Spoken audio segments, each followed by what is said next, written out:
Feel like we're falling away.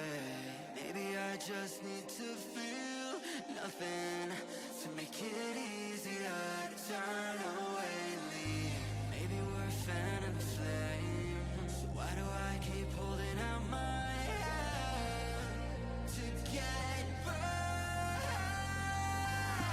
I don't wanna clash anymore. I can hear the ghosts in the walls. It's telling me to run away, away, yeah. I don't wanna crash anymore. I can hear the ghosts in the walls. It's telling me to run away.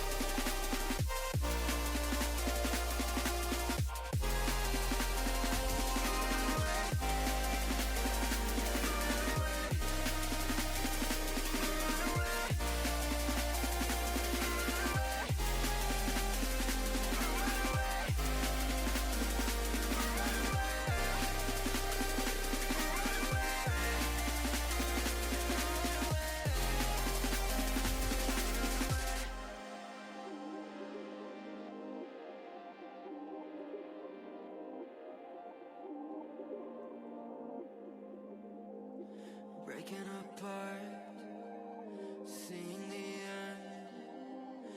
We have nothing to say.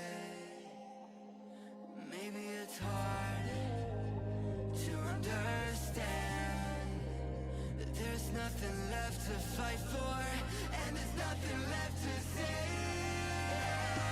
I don't wanna crash anymore. I can hear the ghosts in the walls. It's telling me to run away, away, yeah. I don't wanna crash anymore. I can hear the ghosts in the walls. It's telling me to run away.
Saw you in a field of ice and snow,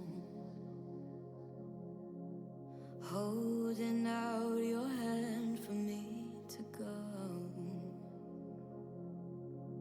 Wasn't scared to see you, always knew it in my bones that something here was bound to take me home. You said you don't know me well, but I'm your angel in white. I'll be close if you come, I'll be just behind you. You're not on the list, but I can get you inside. Use your mind, listen to my voices and guide you. You give yourself over, yeah, you don't wanna fight. If you do, I'm gonna bid you a hard, cold goodnight. Baby, hang on to your ticket, you're doing alright. And if you don't trust it, hold it up to the light.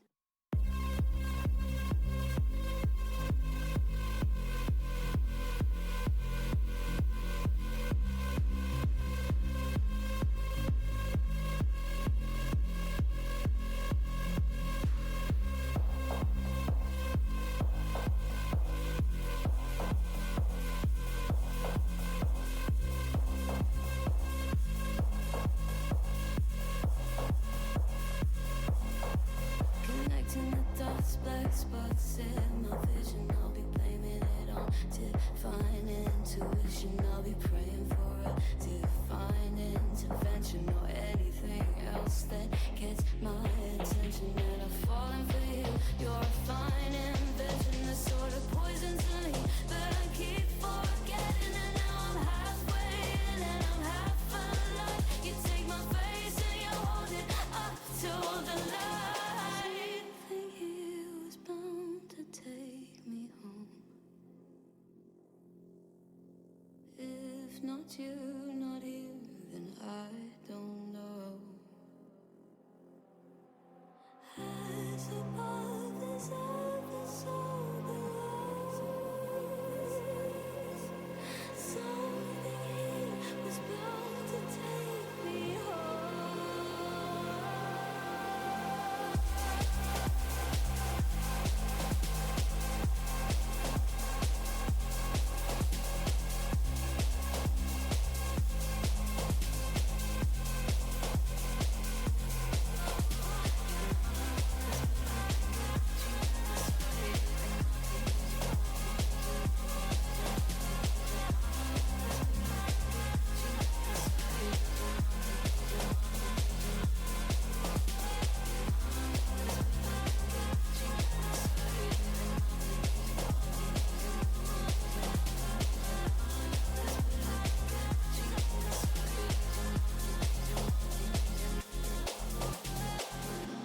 That's where I can get you inside, babe. I said you're not on the list, but I can get you inside.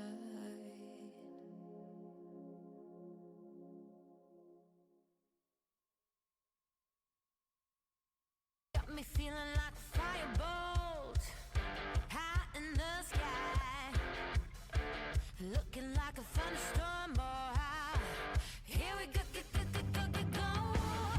You're easy to remember, so hard to forget. But that baby is a coward way you strut. Well, how could I not worship every inch your feet have touched? Baby, run away with me. You kill it lonely. You make my eyes unsee. All the crazy. You make my heart believe there's only one of you, baby. Run away with me. Don't leave me lonely. You make my eyes unsee. All the crazy. You make my heart believe.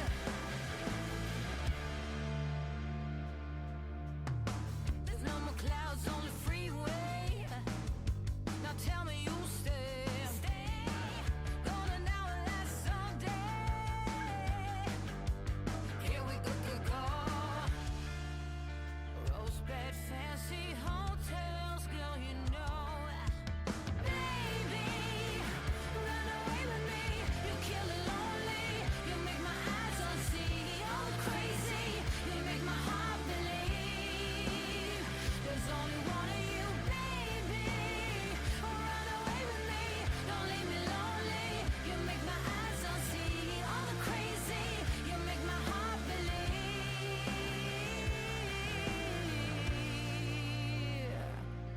And we'll stay in bed all day. Make love in every way. Baby, run away with me. You kill the lonely. You make my eyes unsee. All the crazy. You make my heart believe. Oh, baby, run away with me. Don't leave me lonely. You make my eyes unsee. All the crazy. You make my heart believe. You make my heart believe. Run away with me. You kill the lonely. You make my eyes unsee. All the crazy. You make my heart believe. Baby, run away with me. Don't leave me lonely. You make my eyes unsee. All the crazy. You make my heart believe.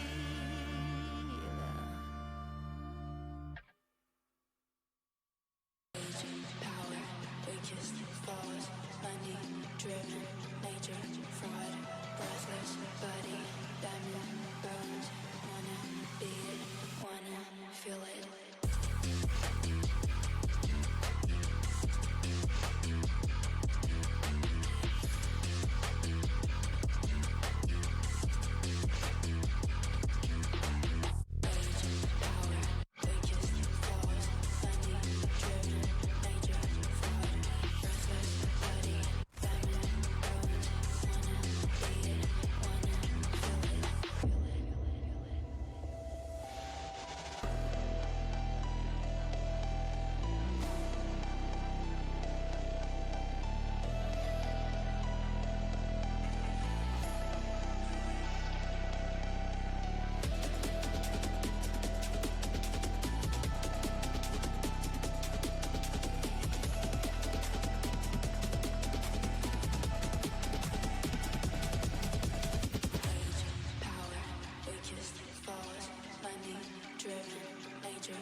Like a doll made of glass, I will never break if I don't let you pass into my world, my crystal ball.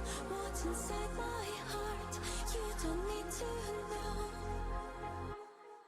Taking a breath, closing my eyes, taking a break. I don't want to run, I cherish myself, so don't cross the line. Hold the old time, stare into your eyes. Please be quiet, do not break the silence.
Hello and welcome back to another year of Campus Clash. We are back once more in the arena, and I'm not up here alone. We have got some great teams and some great talent lined up. How are you today, Curtis? Oh, you're so nice to me. You make me blush a little bit. But we're here, and I have to say one thing first, just because it's common courtesy at this point. Yeah, It's in exactly. my It's name. tradition.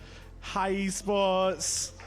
We got some claps there. We like this. We like this. Now, we have an action-packed weekend lined up for everybody. We have 4 teams battling it out, and it is stacked competition. And actually, we're not playing in just the arena. We're playing in 3 different locations. You're joking me. I'm But not. no, we are playing in the arena, of course, but there's also games going on in T204 and the Ember Lounge. So, we spread it out a bit. We're doing a bit more. We're adventuring out into the world. And talking about adventuring out into the world, the games that we will be kicking off day number 1 with, right here, right now, Overwatch 2, and then Rocket League, and finishing up the day with CS2. So it is going to be fire, the competition. What a way to get the blood boiling, day number 1. Oh, 100%. It's going to be hype as anything in the arena today. But obviously, in the Ember Lounge, I think it's a little bit more chill. We've got kind of a Nintendo day going on, because we have Pokemon VGC, we have Mario Kart, and we have Mario Party. But we can't forget Minecraft speedruns. They're in T204. So, we've kind of got something for everyone. Yeah, a little bit of everything. I like it a lot. But I think there's something and somebody that this stage is missing. Who? Wow, what is a competition without a prize? And it is my pleasure to welcome on to the stage the MVP from last Campus Clash, the one, the only, Darmid! And he is carrying the trophy. If you want to join us in the middle here, do Go on. you want to join us in the middle? Go Show on, off a have little your bit. spot. Now, do you have any fighting words for the competition ahead of the weekend? It was a bit of a wash last year, and now with me joining the alumni, I don't think it's going to be much of a change, to be honest. No competition worrying you? It is just clear run here? European champion says it's going to be easy. And 2-time MVP, back-to-back consecutive? And Campus Clash MVP? All you can ask for. Anyway, I'll ask you to hand that over to Curtis, and you'll have to try win it back. Now I'll let you go and join your team, your friends, and welcome back. Once again, it's a nice trophy, isn't I know, it? it's lovely. Can we have a little look at this trophy? Look how cute it is. It's the closest we'll ever be to winning one, isn't it? Closest we'll ever be to one. Yeah, but that is why we're here. We are here to find a new winner for this trophy this weekend. Does anyone know who it's going to be? Is it going to be level 4s? No. Level 5s? Level 6s? Oh! Alumni? Well, they're definitely the loudest. Yeah, but they've got no deadlines to worry about. True. Yeah. But they have to pay taxes now. Yeah, but Some of them. we need to find a new winner for this trophy. We do. And it all kicks off right here, right now. Series number 1, game number 1 is going to be Overwatch 2. And I can think of nobody better to kick us off. So for the first time this event, over to the casters.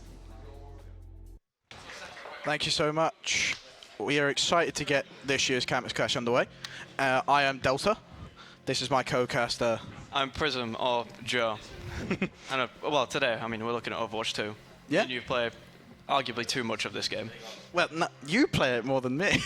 Only Play- 16,000 hours, all right? That's not that many. Hey, I only got 800. All right. Yeah, but how many are on Reinhardt? Let's be honest there. Yeah, they're like 600, but no. it's But fine. no, anyways, enough about us, right? We've got 2 teams there.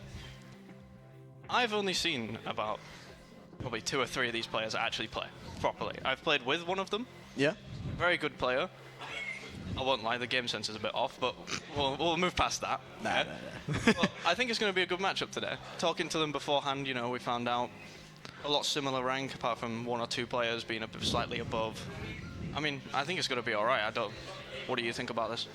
I think it'll be a good match though for the first game because we've got good opponents. We've got some that we know, others a bit unknown, so we don't know how they're going to play. But if we want to talk about recent stuff, we've got the new patches with new people coming out. They got Freya. Yeah, we've got Freya's hard meta at the minute. I mean, ridiculous, especially with the perks as well. With the perks being added into it, I mean, I think it was a really good addition to the game. It really needed it. yeah, it needed an upgrade, but I don't know if perks was the way to go. They've definitely improved the game. I mean, we'll see that today with how different the game is played. Oh yeah, for Especially sure. with the introduction of Freya as well now, then you mention it. Yeah.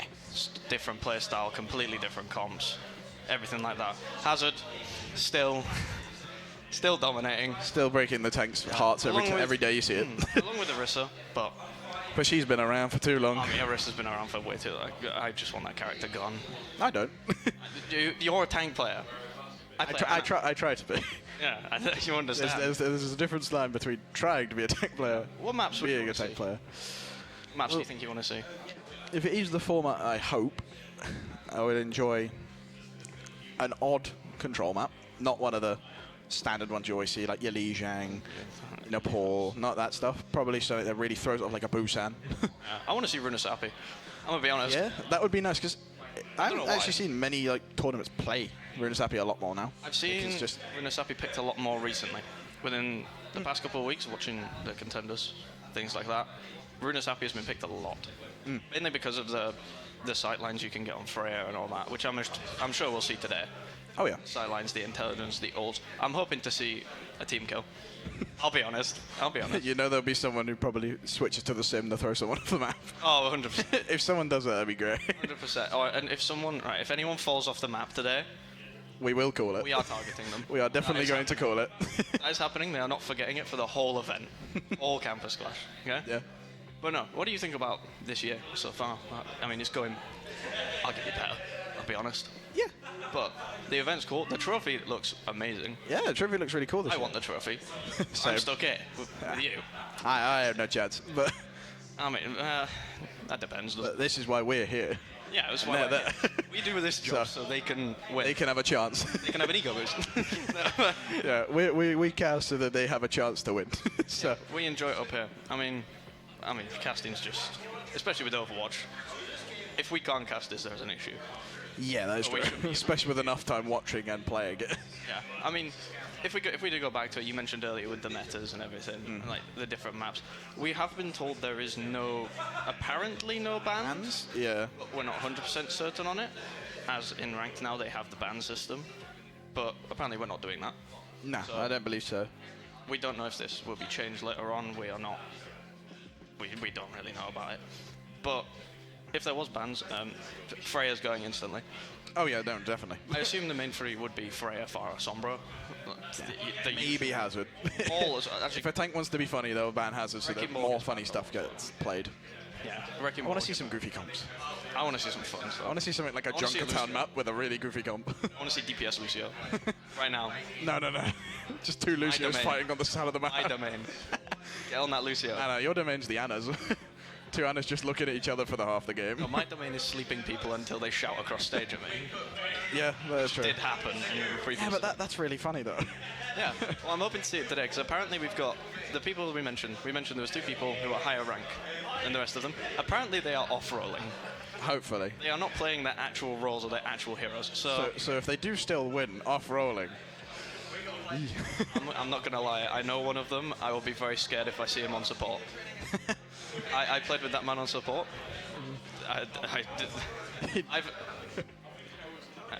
Okay. I mean, apart from that, I think it'll go well. But we are experiencing some minor tech issues at the minute, so I think we're gonna send this over to a break until it's all fixed.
bet you ain't noticed that.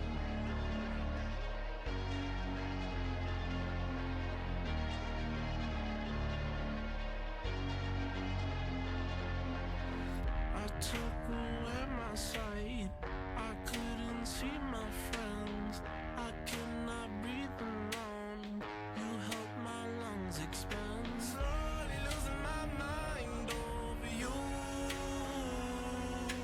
Burn them like fire and smoke them like drugs. You like seeing me hurt, but I bet you ain't noticed that. You noticed that. I bet you ain't noticed that. You noticed that.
There's a beauty in the way you're worn and the sharpness of your thorns. So vibrate in the imperfections. In the pain, there's something real. All that anger so concealed. Still you're lost in how to feel. Just let me hold that severed heart.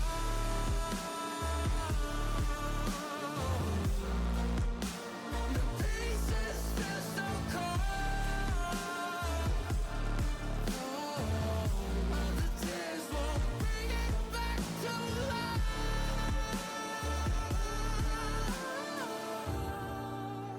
But hate will always grow.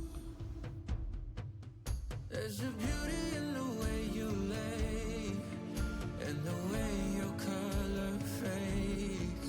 You stand out now with your imperfections. Oh, it was never meant to fall apart. It was not supposed to cause us harm. But these days, all I do is wonder, is it better now that we can start again? 'Cause in the pain, there's something real. All that anger so concealed. Still you're lost in how to feel. Just let me hold. Oh, that severed heart.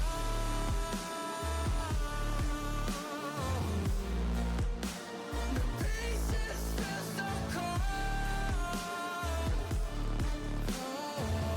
All the tears won't bring it back to life.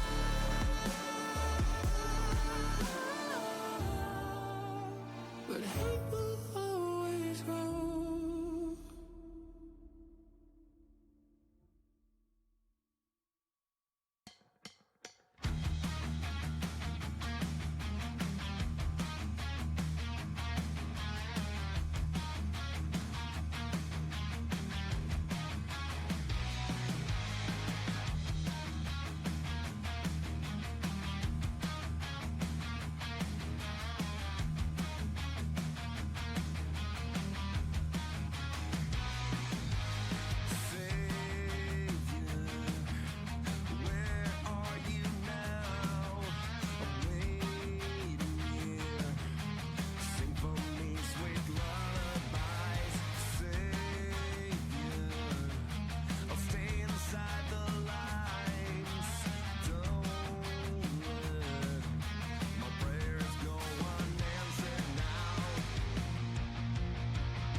Welcome back. Sorry for the tech issues. It would not be a campus clash without them. But hopefully we're getting everything sorted and fixed and underway. I know the players are itching and ready to go as well. And it's usually this side of things that goes a little bit pear-shaped. But this time, you know, we're switching it up, keeping it a little bit funky. I like it. Casters, they are waiting as well. And we've got an amazing audience here. Now, I am a little bit curious here. Who here is repping level 4? We've got 1, 2. Okay. Level 5? Level 6? Just 1. Got a little bit louder than that. Come on. There we go. And dare I do it? The alumni? There are 2 of them making all that noise. The others, I do believe, are playing other games. I believe they're locking in, getting ready for Mario Kart, which is exciting. Now, I'm hoping that all of the issues, they're sort of getting ready. Players, are you guys ready? Yes, sir. Are you guys ready? Yes, sir. This is really simple. Right, who's going to win? Who's going to win? Who's going to win? Us? Are you going to win? Yeah. Sorry, the Canadian looks at me and goes, are we going to win? Are you ready to trash talk, or are we? Come over here. Come over here, Sam. Come on. Trash talk time. So, our resident Canadian, do you have some trash talk for us? I mean, they're not from Canada, so I'm just better, right? I don't know. Are you? Yes. I like it. Now, They couldn't beat me in hockey, so that means just like universally it translates, you know? University Translate, I like this. And your team feeling confident as well? No, not at all. So are you having to lead the energy here as well? No. We have Howard. So it's sort of like we have the Hulk, is we have our secret weapon to just out-frag, out-aim, and then like the vibes don't need to be here. Do you see how much aura Howard has? Like, he has more aura than anybody like in this continent. Like, it's just over. It's just he was the person that was most highlighted, that people were like, yeah, this is good. This is the guy to beat. Like, we're looking forward to playing against him. We're looking forward to probably losing against him. It's just a Howard diff. It's just Howard. Howard's on our team and not on theirs, so it's default. It should be like default judgment. I'm really scared for next year when he's like on alumni team as well, because they're already stout. I'm scared. How are you feeling? You feeling good? Howard's already giving me a thumbs up. It's so over, isn't it? Yeah, it's over. Like, next year alumni, not my problem. I'm back in Canada, not my problem. Anyway, I think I'm going to let you get ready, because I think we might have a game on our hands. Do we have a game on our hands? Do we have a game on our hands? I like this. Anyway, back over to the casters to take it away. Thank you very much. So, We're back. we're back. And we've got CTC, one of our level 3 and 4s here, against the Catalyst graduates. Yeah. Oh, the Canadians, as I'm going to call them The Canadians, now. yeah. I mean, all I'm saying is if they play New Queen Street and the Canadian loses on the Canadian map, We're not going to say it. It's fine. But no, I like the trash talk. Yeah, it's good. It's good. And how would they go? How would they go? Better prove it. Yeah? I mean, here we get to a look in. Oh, Oh, you see, I told you, they're going to pick all the basic ones. I want to see a Lucio player. I want to see a 1v1 at the start of the map I want to see first point. I want to see my boy Magic on Lucio. They're gonna lose. I want to see like a Torb hammer. Here we go. See? I tell you. And there's a Torb. Oh, there's Tom. Mercy. I'm happy. I mean, see this my is favourite. There's the Ryan Hart. Oh no, he's done it again. I mean, you've got the Brian Hart now. It's ridiculous. But these comps, they're both running. One's running a half poke, half brawl. One's running just brawl. One's just running fun. That Ryan comp is Terrifying. Terrifying if that gets going, because if that May gets a block off, they're in trouble. Oh, I feel sorry for their team. That is. There's a lot of burst though in You this have with the four- Sigma, the four Torb. four stuns. I mean, and we walk in here. There we go. They take the high ground instantly. Instantly take high ground, take position. Howard here looking for the off angle. Maybe walking up, Torb in the front line. May is just walking through He's the trapped team. the Torb. The Ryan Hart just. Right, no fear. They're just walking. That's the correct way to play Ryan, huh? No fear, all confidence. I mean, they're playing a poke comp against a Ryan Hart. All you can do is just walk back. Well, If yeah. you don't walk back fast enough, they just run all over you. Yeah, that's good. They just- Good first fight with them. Huh? Here we see Budden looking for a wall. Bit early. Misses the wall in the Sigma, trying to wall him off, so it's a free kill. But here, Oh, good pick from Howard. very nice pick from Howard. There's Yeah, might be the beginning. Now they take space here. Oh. Bowden with a lucky pick onto the Torb, though. They've been rezzed. Here we go. They're still up. Like Ryan. Oh, stunned. Stunned out of shot. That Ryan's one. Oh, They still somehow. managed Okay. to capitalize. I'm more amazed that Ryan lived. He was on 20 HP. He's rocked in front of that demon. Falls over. Yeah. I mean, you can see here we're coming up on the male, the Kiriko, the B. Oh. And they only have Mercy Val coming up. But they've gone Torb. Oh, They got off Torb, sorry, and went on to Junkrat. Oh, this is a beautiful It's a Blizzard. lovely Mayo onto the tank. Beautiful Blazing up there. And then It's just stalling out time well. this man trying to kill a Falky Mercy. Who do you think you are? Oh. Ryan is going to touch the spawn. They picked the Kree though. Yeah, I mean, the cast going into this is... It's a good amount of burst damage. There's a lot of their main damage. Howard twice now has killed this cast. I think he's got a vendetta against him. He must beat him, you know. Rocking to It can be his can. Yeah, probably look for the Kitsune right about now. Bowden's meleeed no, that. magic Oh, no. backline on the Junkrat. Just, oh, the Moira orb Not the always gets skill- everyone. Skill orb. It's a lovely stun. We walk in, all he can do here is just walk back. I mean, he can't really go anywhere. There should be a fight in the favour of. It should be a fight unless he can build a shatter. Oh. Let me see the Junkrat coming back from spawn there. Howard here. Howard's nearly got ult. Taking a slight off angle here. Will we see the. Oh! Has the He's Vice. cancelled the beat. Cancel the beat. he Ajax. Ajax. Oh, I'm never letting him Been live that down. Ajax. Fat fingered. You fat finger, don't lie. We all know that was We an all know you Ajax. Ajax, alright? No lying. And it was on purpose. But no, here we see the poke. This is where the poke should come into play a lot. Not the pilot. But this is where poke should come into play a lot if they play far back. But with this Ryan composition, I mean, you can just walk. You have the Shatter, you've got the High Noon. Yeah, the Suzu is gone. Oh, he's hit, Shatter he's into the hit back line. Onto the Mercy, I believe. Ryan's killed 3. Oh, the Ryan is one more. Ryan is That's 4. walking. See, you can't give your Reinhardt that much space. When you give Ryan space and he has ult, He's around going to the have Sigma- freedom to do what he wants. We just talk as well, the beautiful wall for Button to block off the Sigma from stopping him. Thing is, the next fight could still go in the favour of Catalyst here because they do have an ult advantage. I should hope so. They have The way this game this has Junkrat been ult going- could be big if they can pick the support. With the way this has been running Or so Bowden. far, it's a good game. You can see the Reinhardt team more dominant. Oh, he ate the Blizzard. The Blizzard. And then this. Oh, they C9. And the C9. Let's be honest, it wouldn't be Overwatch without a C9. Immediate in the chat. Straight away. I'm never living down the Ajax. That was brilliant. Yeah, they can C9, that's fine, but the Ajax, nah. That was pretty good. For them to be able to take a fight, still wearing the Sigma composition is. Oh, we Very see Freya. Maybe Oh, hinted. the Freya pick.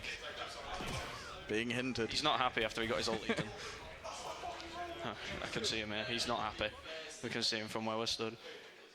This was a beautiful little fight here. Yeah, the big. Oh, the That would've Sigma. been- that would have been so nice. The Valky Mercy. The Sigma was like touching. 2 steps off the point. Sometimes it is what it is. No, don't show me the magic rule out, please. We have a Bastion Zen switch up. Bastion's. I think It's a lot of pressure. I think they're fed up of this Reinhardt, to be honest. It's a lot of pressure though with the Zen orb. Come on, Shieldbreak. Here we go. Here comes Lucio. Team. He's waiting. They go bridge. They stagger the walk though, and the Lucio goes, and they're just going to take point. It's one thing I've noticed with the team so far on CTC. They like to take point instantly, and they just take. Oh, it's 2. It's the double boop from Magic. I was worried that would happen. That man's a tank player, by the way. Oh, nice. And now he's fragging. It's a really good first fight. I think CTC. he heard our comment on the Ajax, and he's not too happy. He was like, I must make up for it. Yeah, and Have to. I'm sorry, Mr. Magic. He's dancing. He's just dancing on point. But here they're going to try and walk the bridge. Well, they got I would- that, though. After They what pushed off this just end to go happened, I back. would not walk bridge here. I mean, you can look at the composition. They are trying to rinse this Reinhardt. Little do they know, the Reinhardt is not the problem here. The problem is you have the constant pressure from Magic on Lucio. You have constant pressure from the Freya. He's got I mean, okay. Magic again. They need to go away For from the this bridge. This Oh, bridge just seems like death walk to around them. the other way. There we go. Yeah. Oh no, Lucio's just watching him. On the walk. He wants to boot more. If he is smart here, he can get a boot. But I think they're just going to take the space. They're coming up on the Reinhardt also. I think they just take the space. The grads will in be the back line. That's Also good. The immortality. Really good immortality. Shatter coming through. Howard. Oh, that was a beautiful. He needs to run. I will admit they weren't wrong before the game. They weren't wrong. Howard, He's Very good he's play. getting a lot of picks. very good player, very good pick potential. Even though their team are dying in fights, he's still getting maybe 1 or 2 a fight. He's still getting the pick. I mean, last round we saw the 2 initial picks onto the Cass. Just Will we see another Ajax? couldn't capitalize. I really hope so. There is a world that we might see another one. I really hope so.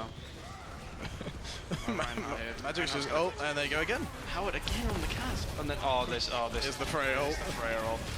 It's just a lot of pressure. Here's the Freya. They've done well with to the mitigate beat. it, and they've had to use. They didn't. He's got to Need be to make sure he yeah.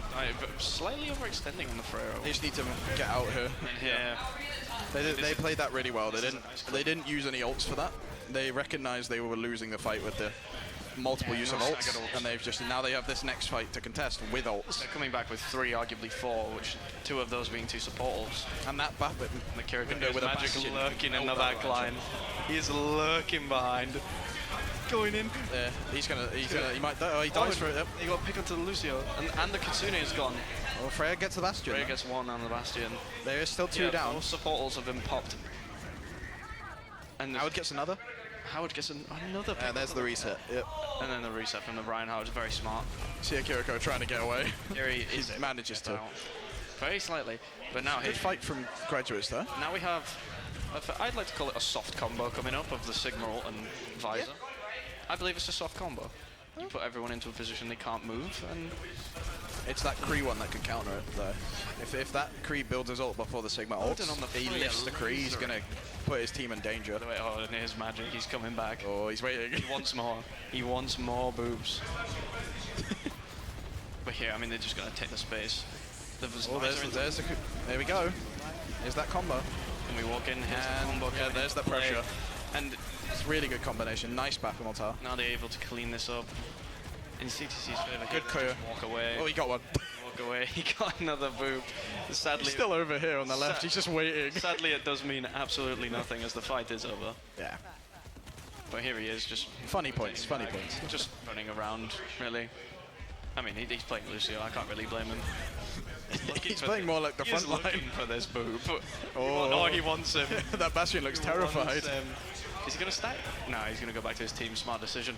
Now here, they should just walk straight in. They're coming up on Shatter. Oh, bit of pressure. And the There we go. Shatter. Yep. Straight onto the Bastion. And the Sigma is down Oh. as well. Odin does get picked off early fight, though. They do have this Kree. Yeah, but there is and they switch the point. They have no damage alive. Oh. Nah, there, yeah. I mean, in that situation, when you only have a soldier alive as your damage, It was a valiant attempt at that round. They looked better in the second round. I do like the. I like the Ryan comp. I won't lie. Yeah. It's been a long time since I've seen Reinhardt. Yeah. But I think Sigma into it is. It's not a terrible one. It's just if they're running Lucio Kiri, you don't get that space that you need as a Sigma. It works. I just argue that not on control. No, you're I think playing what they Rogue. need is like an escort kind of thing where they can play that range. Yeah, if they're gonna run Brawl, you need to run Brawl against it. Like you need to run your own Ryan comp, maybe a Hazard comp. Yeah. Even a Diva. I'd love to see a Ryan 1v1 matchup. Just, I do want to see a just Ryan. a Ryan. If you see a Ryan, you keep We it. see Ryan 1v1 Kings Row. Yeah, there's the I mean, really good this stun is- still. This is beautiful. That beautiful metal, the perfect wall. A bit confused why he shot the Sigma. Oh, this is the C9. Look, Sigma. The C9. The Ryan's just blocking him. Do we call that a 4C9? Because the Ryan does technically body block him off. The Mercy did jump into the air. Okay, fair Mercy enough. could have touched that beautiful boot. This here, just frontlining on Fred. I told you, I wanted to see the magic Lucio. He worked his magic on Lucio. Alright, I'm just saying. He doesn't do that with me. This was a lovely shatter, though. This was a lovely. This was Just basically to fight clean up done. the game. I mean, as soon as that shatter goes down, it's pretty much confirmed who's winning. But again, they got Lucio up to in their spawn. 72. Yeah? Back up to 72 is impressive from where they were. Yeah, in the first round they couldn't really get their footing. They got like a touch on it, and then that one fight they just got staggered too long. Yeah, they got to about 35% at the So start. you can see they're improving. Yeah. They can take fights, they can win the fights. It was just they can only do it with the ultimates. As soon as one team had more ults, they just win that fight. And that's how Brawl's meant to work. Brawl is supposed to work that you build your ult incredibly quickly, and you reach this point where you just use nearly everything, and there, fight is won. That's how Brawl works, which you can't play poke into. But the effort was good. The Sigma was, I'll be honest, the Sigma was good. Yeah, even though Those rocks. it's an awkward role, like pick to play into that comp with just speed that rolls over your Brawl, he still played a really good Sigma. Hold on, and Howard, I will be the first to admit. Yeah, fair. Yeah, I'll he was getting a lot of picks, and I'll admit, I I like can him. see what the resident Canadian's saying. Yes, I understand the resident Canadian, but I saw the aim. I still think he's got a problem with that cast. Yeah, The amount of times he killed that Killed that cast cast. is ridiculous. He really, really wanted him out. I don't think the he way. really could have done all that. Oh, my Lucio player appeared for a second. Many. But There. I don't know what I want to see now. I think I do want to see the Ryan 1v1. Actually, you've started it now. I want to see the Ryan 1v1. Anyone that's played Ryan 1v1 from the for point. original game, from Overwatch 1 at the beginning, when it first came out, will understand how fun it was 8 years playing ago. Rhymes. Yeah. I was in school. Same. Well, technically, we still are, I but was you even know. smaller than I am now. Well, Actually, yeah, I barely grew. But bit. I was bronze back then. All right. It was a rough time. Don't worry, I'd never been bronze, so, ever. It's really, really Quite annoying. impressive, actually. No, I started in silver Oh, that's quite impressive. because I played support. Yeah, but just what's the funny. peak? Anyways. What's the peak? Right. Diamond. Hey, diamond, right? Anyways. The peak is diamond on everyone. But no, there's no... I don't really want to see a specific map anymore. I just want to... We got the audience there. We've seen the Freya. We've seen the new one. Look at the audience there. All of them. Sat. That's close to us. They're a bit too close. But, I mean, with the thing, I like Freya. I like the perk system as well. She's interesting in the way she's played. It's interesting. It was a beautiful ult from Bowden. Just sit behind and then everyone's low HP. Yeah. Oh yeah. Beautiful. I mean, it was followed up by the beat to save him. He would have died in that back line. But it was beautiful position taking. Overall, I think the second map went a bit better than the first one. Oh, King's and here we go. If there has to be a Come Ryan on. run. The There has Ryan to be a Ryan 1v1. Come on. I beg the Ryan 1v1s. But this is the map. This is Overwatch. This is the Overwatch map. If you did not do we enjoy see it? Kings Row, something's wrong with you. Ram? We see Ram, which is even into a Ryan. Ryan he's, Ram. he's done the smart switch, but he is on the attacking side, so he still could change. Ram So- versus the counter. I'm not really sure who Magic's going to try and boop off on this map, but I think he's purely just playing for the support role, like I think he just wants to sportive position. I'm a bit All right around going after the hit scan. Yeah. Oh no, here we go again. Are we going to see another Howard killing their cast over and over again? Thing is though, I mean, he is on Soldier. he is on Soldier again. He is on Soldier. He's mode. Just, Magic is sitting down on the sofa. He's probably going to look for a boop here into the team and then... I think they'll be expecting the Ryan though. That's why they've gone for this. Yeah, I think what's going to happen here Ram is out the Lucio's gate. going to peek out, boop one in, Bowden's going to try and Yeah, wall that's it the off. con. Yeah. Unless they all walk together. There we go. They still, I don't think they know that Lucio's still up there. They're just leaving Bowden. Not able to Leaving them. Here we go. Now they know he's here. find Uh-oh. The Ram gets a There's pick on Cass the- again. See, This now I think Howard poor told him to go get him. This poor Cassidy, he's been looked at by everyone. Here we have the Bastion coming out into the turret form. Howard's Ram down. walking here. And the Mayor's killed. Oh, and another. Oh, and there's two. Both DPS down, but they've res Howard. Howard has been res. Ram is 1 HP. Ram is being really heavily held up. That is a beautiful wall. Sorry, that was beautiful. The Ryan has Yeah, the ult. Ryan just on the... The Ryan has ult. And the Ryan has Shatter. This is King's Row. Yeah. Well, you you're just Ryan build a Hart- shatter a fight, then happy days. If your Ryan Hart does not have Shatter by the end of the first fight, something is wrong. I mean, They really need. I don't know what they need against it. I mean, I think the Ram is working.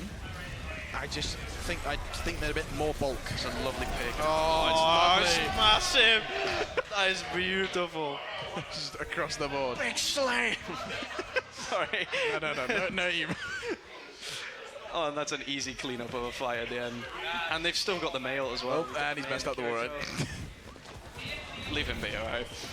That Cass is really He's low. off run. The Cass is 1 HP again. This poor Cassidy, man. He does keep over peeking. I will Here admit. we walk in. It's a lovely with mail. the mail onto on the tank. Ram. Oh, there's the. Oh, and the Ram gets booped Really good back section. in. Oh, this They is just got to reset quickly. Get back into spawn. getting rubber banded into their backline. And here the May just...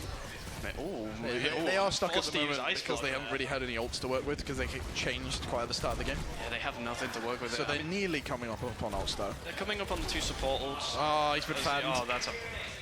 He does have ult though when he comes out of spawn, and there is 2 minutes. There's the res though. There is time for them to push They them. are back with everyone now. Yeah. And Howard does have ult. My Lucio lurking on the side, probably going to go backline. What will Howard do with this ult? Oh, my Lucio goes up. There's pick on the Kree again. Oh, and there goes Howard. Gasly, and then Howard's gone. There goes the carry. Sune onto here. All of Lovely the ults defensive being lead. popped. Only one to not be popped yet is in a minute is Oh, Valk. there we go. Valk's cannot be popped. That was good. Rammel. In the Rammel, I'm They're doing this smartly. They're pulling. I'm walking in now with the ult. Wait, Here comes that pressure. Oh, that's a really good defensive Right. round. But they do get all picked. Big fight win. Howard coming in. The Magic's got the bastion. Howard coming There's still pressure with And here, the Lucio on point. 1v4. And here we go. The Ram's very been nice. rezzed, and I think this fight's done. I think this is over. Yeah. Lucio Good. looking to get out here. Really good break from that. They had to like really heavily win that ult fight. Beautiful usage. Still got Valk and the Bastion all coming up for the next one. But the Ryan, They won that with 3 ults. And however, the Ryan. What happened in the back? oh, huh? What happened to the Moira? What happened in the back line? Did he push a bit Oh, too no, far? oh, Oh, he's back. Wouldn't have swapped onto the Tracer. So they will be running down backline now. Yeah. Every single time.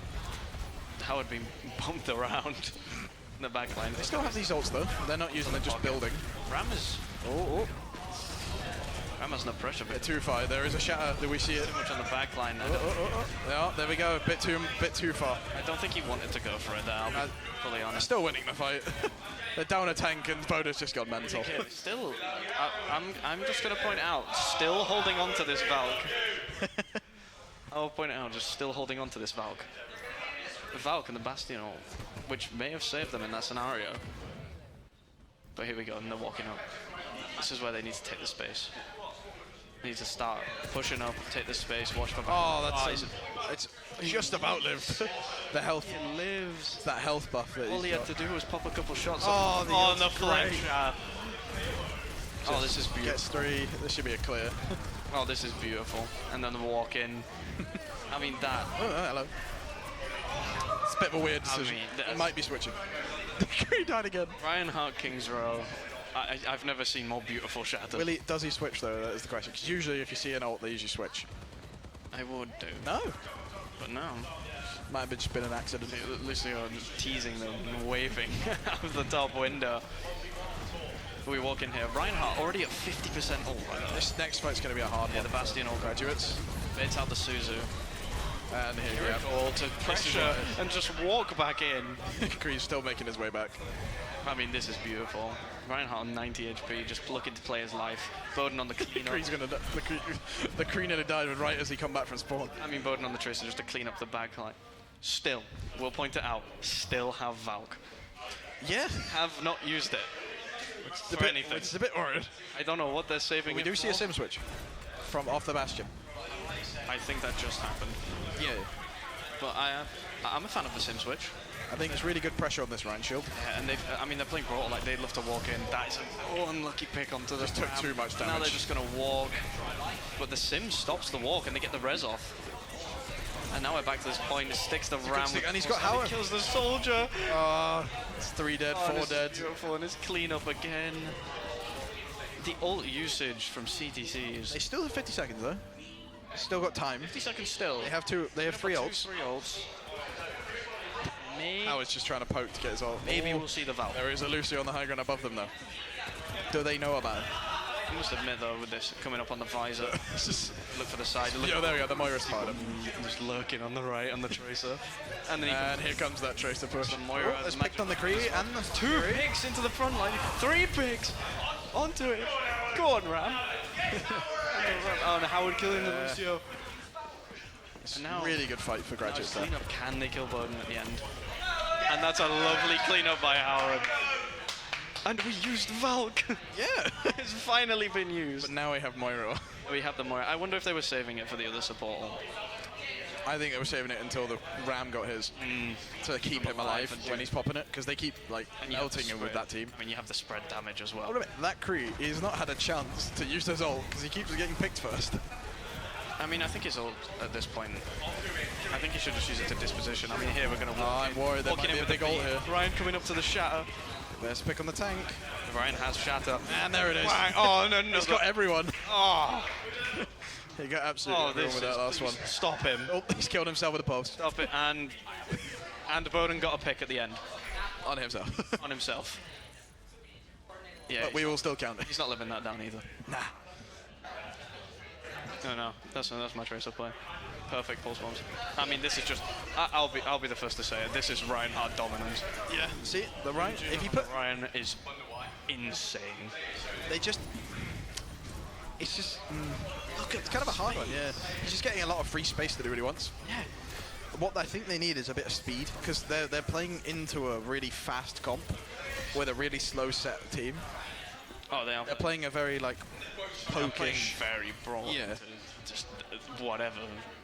But yeah, Hybrid. they're looking all smiles. Everyone's happy, Everyone's smiling, having a laugh. happy. It's an event. Polar opposites though. They look all locked in though. They don't look like broken focus, but Everyone's there's happy. the audience though. There's the crowd. Resident bookie. Whoa. There's a ball. And now we have Bowden on the Widow and Magic on the Zen. Is that a ball? And Armin on the ball. And Armin on the ball. Oh, Immediately Howard the calling him Widow out. 1v1. Wait, do we get to see a Widow 1v1? Maybe. Are we about to witness this? Ball don't lie. They have fun I time. hope Howard. I hope Howard pops off. Magic explaining how the game works in chat with 1 tank, 2 DPS, 2 spots. This is good pressure though. Okay, so they're gone for the. Can we They also switched talk, off the Rhine though for this. Can we also just take a minute to sit back and talk about how well the Kiriko is doing, keeping everyone alive? Yeah. In these Oh, just missed him. Just missed. Oh, there's the Oh, pick. here, the pick onto the Kiriko. And there's the Oh, trade. no, Widow. There's 1-0. Ah.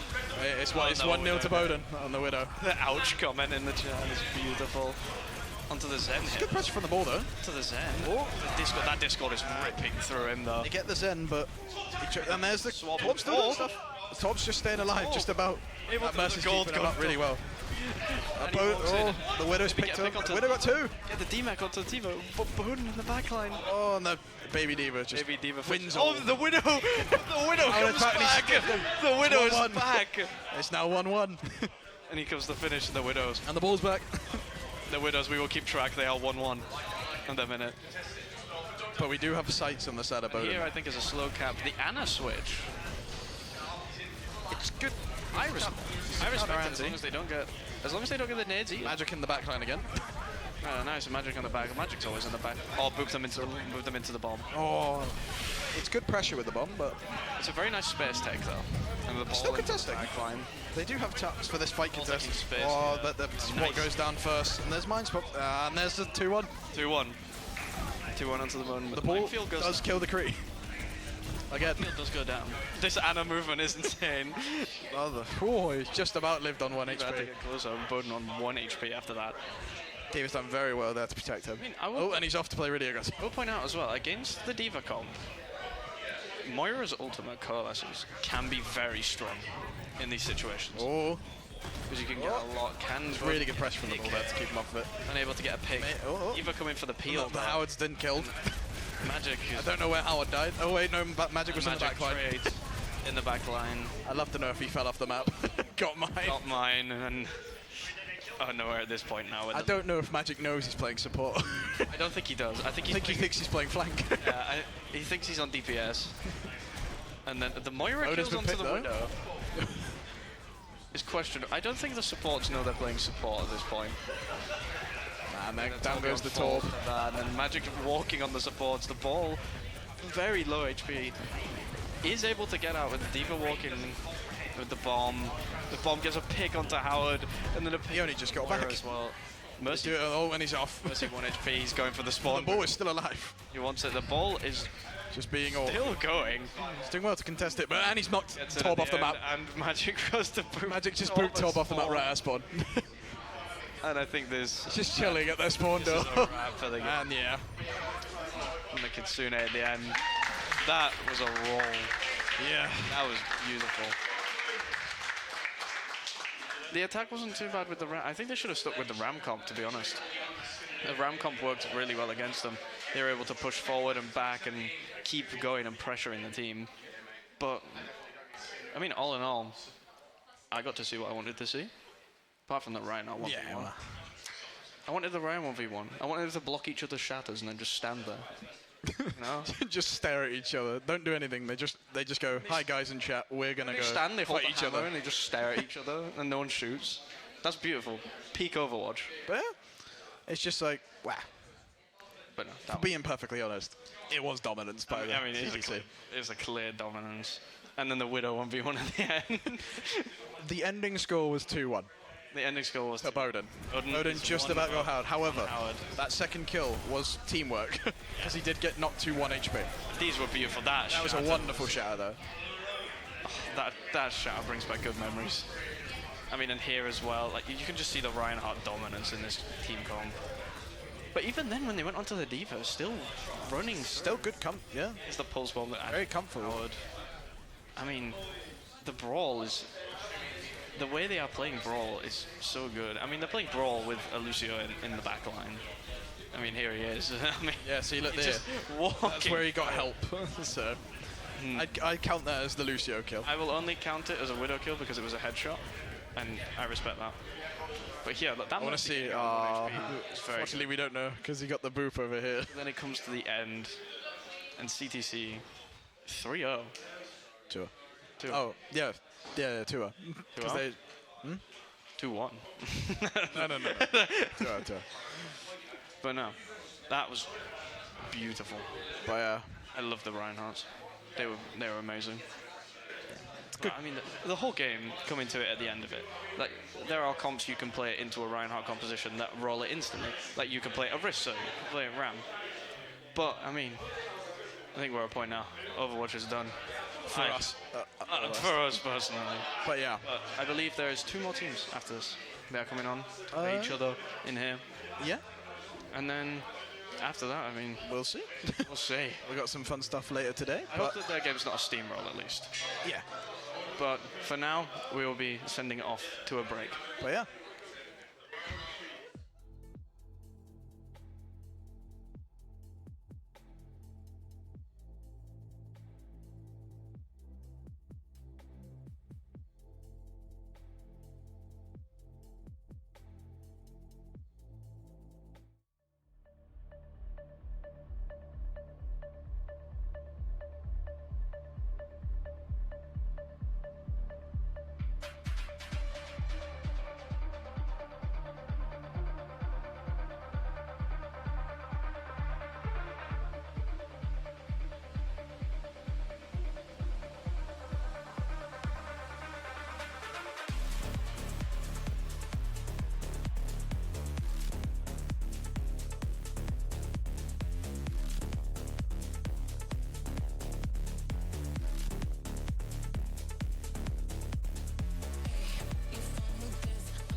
So first of all, can you tell us what your gamer tag is? I am Nebula, And which team are you playing for, Nebula?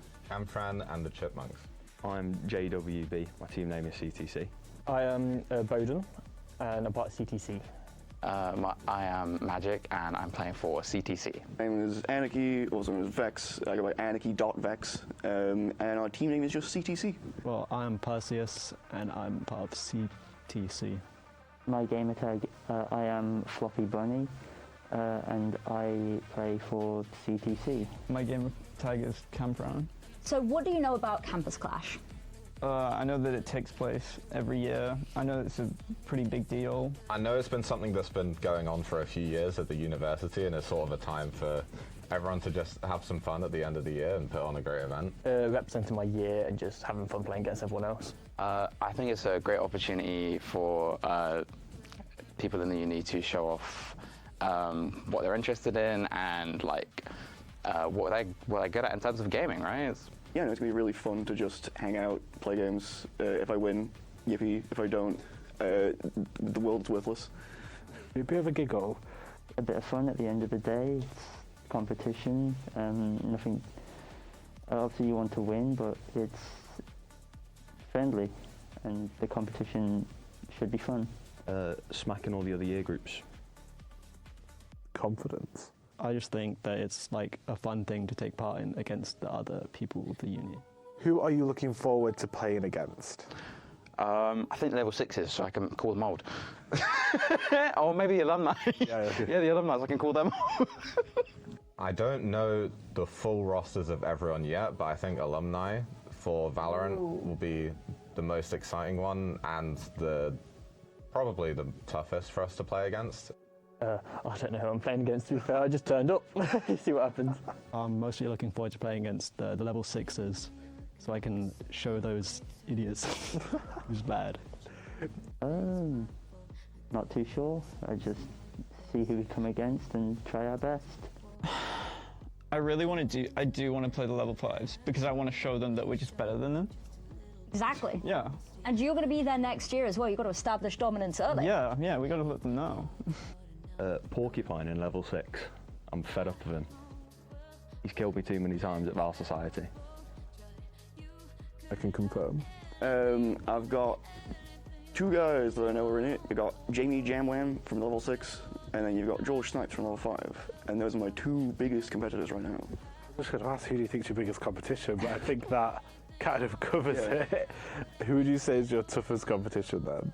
Probably the level 6s. Porcupine, because he keeps killing me, and I don't like it. I would guess level 5s, because apparently the alumni haven't played very often, so... Yeah, that's fair. I don't really know any, but as I said, give it a go.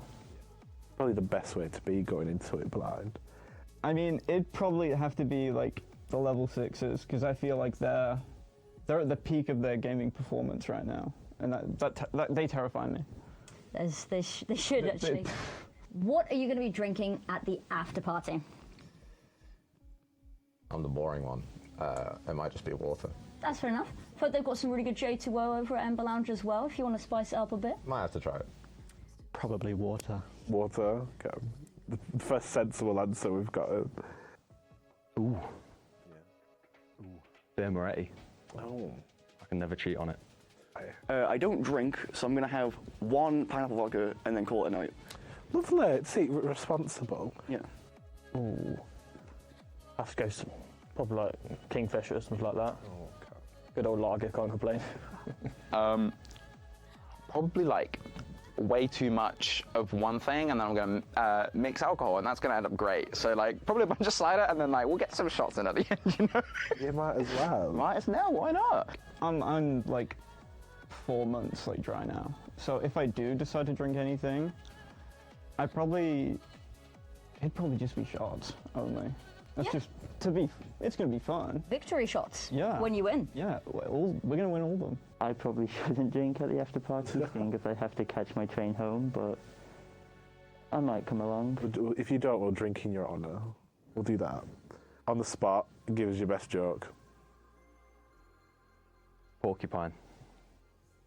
Level 5 Valorant. Oh, I like it. I like it. Oh no. Well, I'm rubbish at these. What do you call a bear with no ears? I don't know. Anyways, moving on. Knock knock. Who's The interrupting cow. The interrupting cow. Boo. So bad, but it works. Wow, okay, that's fine. I could not give you a joke. My coming from. So, Bowden, or Joe on my team, is really tragic. That was because I coach him. And he thinks he's the GOAT on Tracer. I feel like he's going to fall off the map at least twice. My best joke, I'm not very good at this. I walked into a bar. Ouch, it was an iron bar. I like that one, actually. My best joke is, what is the difference between a rich man on a bike and a poor man on a unicycle? I have no clue. What is it? It's a tyre. That's a good one. Surely that's got to be the best we've had yet. If you had to duo queue with one of the lecturers, who are you choosing? Oh. I don't think there's a bad option here. I feel like Ferguson and Phil, maybe? Ooh. If it was Van Loo, then I'd probably miss one bullet. and he'd start laughing. So I think one of those, maybe Phil for the vibes. I think the vibes will be good. Good choice, good choice. Ooh, probably my lecturer Luke. That'd be interesting. 'Cause he plays a lot of like Dark Souls games. So it'd be a nice little change. I'm not on campus a lot, so I don't know any lecturers. But I'm at the college up the road usually, so I have to say Alexander Hamilton. Alexander Hamilton? Yeah. Isn't that... Don't worry about it. Okay. Cameron Van Loo. Because I'd always know there's someone doing worse than me. Waiting for someone to say I... Cameron. Jarrett. Why? I don't know. I like the vibe. I feel like if we were duo queuing, we could talk non-stop and we'd actually just dominate through pure vibes. Yeah, I feel that. He feels like he's got that, knowledge and that level of sort of calmness that you quite need. Yeah. Any lecturer? Ooh, that's difficult. Probably Reese, because he's like the best at like coaching someone. He can tell me how to can play better. Yeah, that's fair. Probably Sean. Runs the games department. Mm-hmm. So I think he plays the most games out of any lecturer. So like maybe it'd probably be the best. The best chance. Yeah. I think I'd have to pick Phil because he just seems like the most fun to be around sometimes. I think I'd say Phil as well. Final question, which team do you think is going to win Campus Clash? Well, us, obviously. I think we're going to roll everyone, but like, keep it low-key. Right about it. I mean, I have to go with us, don't we? A lot of confidence. I like it. Oh, us, obviously, yeah. It's free. DTC? You sure? Yeah. You sure? Level 4s. We have to, honestly. We're going to win, obviously. Us, obviously. Perfect. Camfran and the Chipmunks, 100%. You heard it here first. Yeah. So, can you tell us what your gamer tag is and which team you're playing for? My gamer tag's Gratz. I'm Backshots. I'm Danny.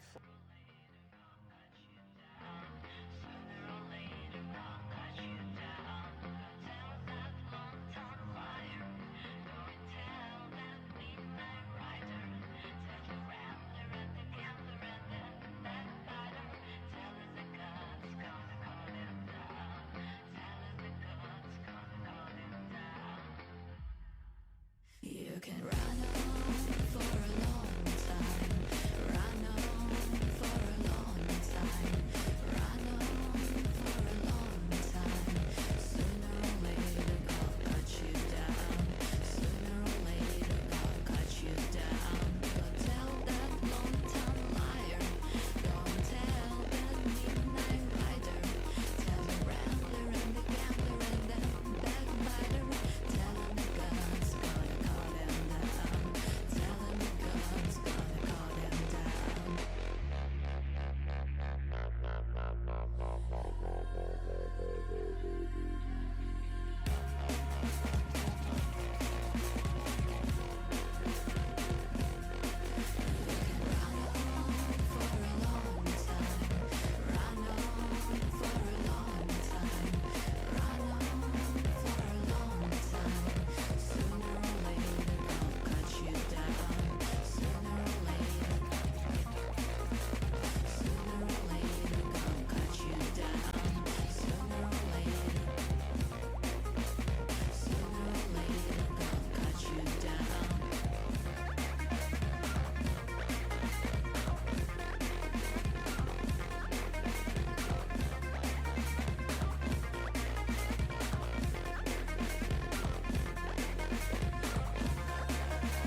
Hello, hello, ladies and gentlemen. Welcome back to Campus Clash 2025. We just had our first game of Overwatch for today, Level 4 versus Level 6, which, to be polite, was a bit of a sweep. Just a bit. Just a bit, but I think it was a very fun sweep. I certainly enjoyed it. I mean, I think the thing I want to look at, really, was that on the Level 4 team, we had 2 of my best friends, and on the Level 6 team, we had 2 more of my best friends. So that was a very funny game to watch, and even funnier when Rain started teabagging and getting toxic in chat. But that's very funny. That's what we want to see. Having fun with Campus Clash. Although it seems to me like the Level 6 may not have had as much fun.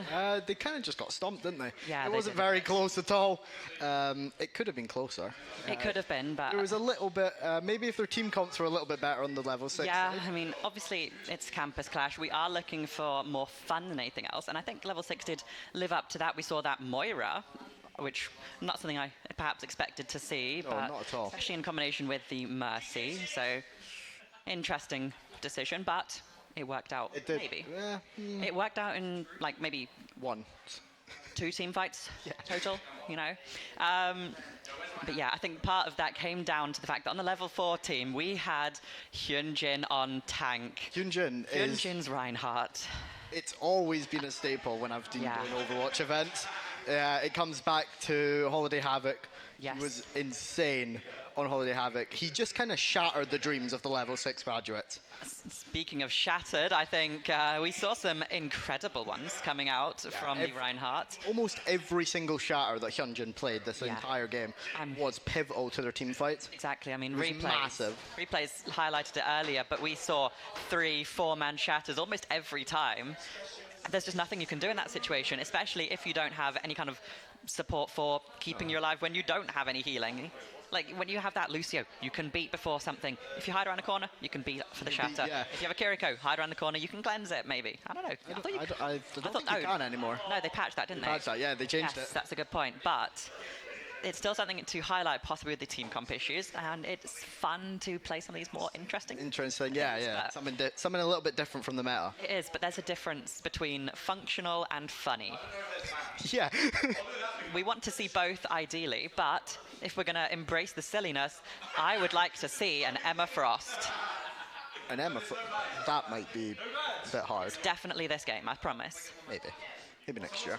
We'll see Emma Frost. Maybe. Depends if we can get Marvel Rivals in. We'll discuss that, maybe. But what we do want to discuss is just how good this game was and how good this next game is going to be between Level 5 and our alumni. 1v1 Hammer, first thing said in chat. That's, so maybe a Torb? If we do see that Torb 1v1 immediately. The Widow is in. Yeah, that is. Torb 1v1 on the Hammer has been called, so I want to see this happen. Yeah, everyone loves a Hammer 1v1. It's going to be so funny. It is the staple of Overwatch main. Absolutely. Have you not played it? It's great. I've actually never played Torbjorn. You not? No, I'm a DPS one trick and I've never played Torb. That's really funny. Yeah. I want to just highlight a few years ago now, I think 2020, Australian contenders, they cancelled the whole game because they had a Torb 1v1 for every single point. And they decided that that's not good. They decided that's not good, but we are going to be seeing, most likely, this Torbjorn 1v1. Shots fired, though. And you can see the alumni is not very happy with You that can at hear all. them shouting, not happy, expecting this 1v1, but no, they're just going to push straight on in. Full fives, running in, taking damage, but alumni holding their ground, actually forcing Zarya out of backing position up, here. yeah.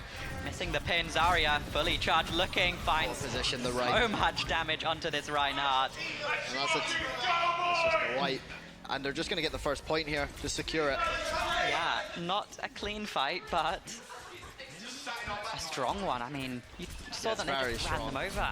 Yeah, they just kind of ran at them. It worked, so you can't really fault it.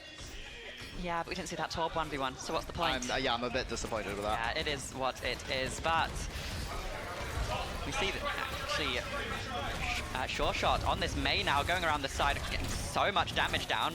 Soldier and Brig already falling. Trying to get one shot on the Genji. Genji falling so low, has to back away, but this... And Ana just gets absolutely clobbered by the hammer. Yeah, the Juno and Lucio speed too much, and the level 5 just I didn't even notice that. It is double speed. Yeah, double main support, which is interesting. That's one thing I want to talk about as well, because I coached Overwatch for a long time. Yeah. I assumed, just looking at playstyle when she was released, Juno was a flex support. Flex support, yeah, that's what I would have done. Everyone plays out of main support, which I think is pretty interesting. Oh, what a wall from the Mei. Comes out. This should just Zarya's die. in trouble. Yeah. There you go. BK falling early. Then the Genji's also going to die there as well. Yeah, And then it's a big blizzard coming out. Oh, don't know if they needed that, but they're going to take I mean, it's just to secure the fight, isn't it? It is, but... It's a good fight from Stress Testers. Yeah, potentially a little bit of overinvestment. Not going to argue with it though. It won them the fight, so... Still got Shatter up, and they've basically got Bastion's ult up as well. Yeah, they've got that Bastion ult as well as the Beat available, so plenty of options, especially as BK Zarya looks to bring up the But Blade comes out. Grab. Yeah, there you go, Nano Blade. Can't find anything though, so the Beat just counteracts all of that. Very good wall from the Mei just to... Yeah, but as you see, they've already invested 3 ults and have lost 1. So level 5, Stress Testers perhaps not reaching as much as they could. A big grab comes there, through, yeah. looking for something with the orbital ray.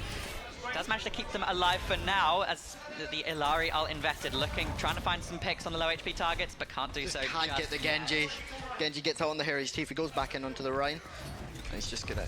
Yeah, he actually... deflected the Bastion bomb straight back. That's quite funny. Yeah, I don't know what yeah. Bastion's doing there, but there is now a bit of a Illari lamp thrown there's very the Mei far. dead as well. A big anti from the Ana. Huge anti-nade as Diarmid just pokes him out from the side. Now he's just going to walk in, just see if they can push the Juno and the Rhine back as far as possible. Really awkward position for the Genji, but making so much work. Really strange. I don't know how else to put it. It's just a strange angle. Oh, Soldier does get walled off, taken down by Beans. And they're just going to rush here as it's a big blizzard again. Comes through, finds the Ana's Ana. going to get caught. Does just about find that Zarya. The Genji going to live again on one clean one here. Although Illari in the back line. Very out of position. Yeah, finds one. Looking for more. Blade actually popped, finds one, two. finds 2, looking for more low HP. Sure Shot and Thumb falling. Oh my. It's clutch that is from just the a Genji. complete flip from the Genji and the Alawi there. Illari. Wrong game. Well, we were talking about League of Legends earlier because obviously we had the president of League of Legends struggling a little bit. Yeah, in the level 6 very funny. team, which is, that is funny. Yeah, maybe League players should just stick to League. That's all they know, isn't it? You're a League player. Yeah, but... yeah, there you go. The point. Diamond actually just allowed to run free in the backline. Nobody's really putting any pressure on him. See Harriet just ignoring, getting just melted by this Genji, finding the Bastion too. Does get shattered. But is it going to do anything? No, it's Not too really. little, It's too late. Yeah. And that's a good first round from the old guard. Yeah, really strange comps here, because obviously you'd look at the Stress Testers comp and say, oh, they're very much looking for quick team fights, getting in, getting out, try and sustain them through these extended team fights. Whereas Old Guard just seems to have a bit of everything. This is the kind of team comp you'd see in your ranked games. Yeah, obviously, the execution has been working for the Old Guard. I've just seen the Sojourn swapped in as well. Yeah. And it's such a... I don't know how he's got so much worth out of that blade. Because I know when I play Genji and I'm on this blade, my blade does about no damage. You pop the blade expecting a 6k, and then you remember, hang on, I'm Genji. And I get one shot. And you get slept and shattered and pinned and frozen and you want to cry. And then you do uninstall the game. I've done that twice. So you do see a mix-up in comp here, going for the honourable Rhine 1v1. And a game pause. Yeah. I see that the Sojourn's come now. Yeah, that is Sure shot. I think that's reasonable here. The Mei not quite as valuable on Lijiang.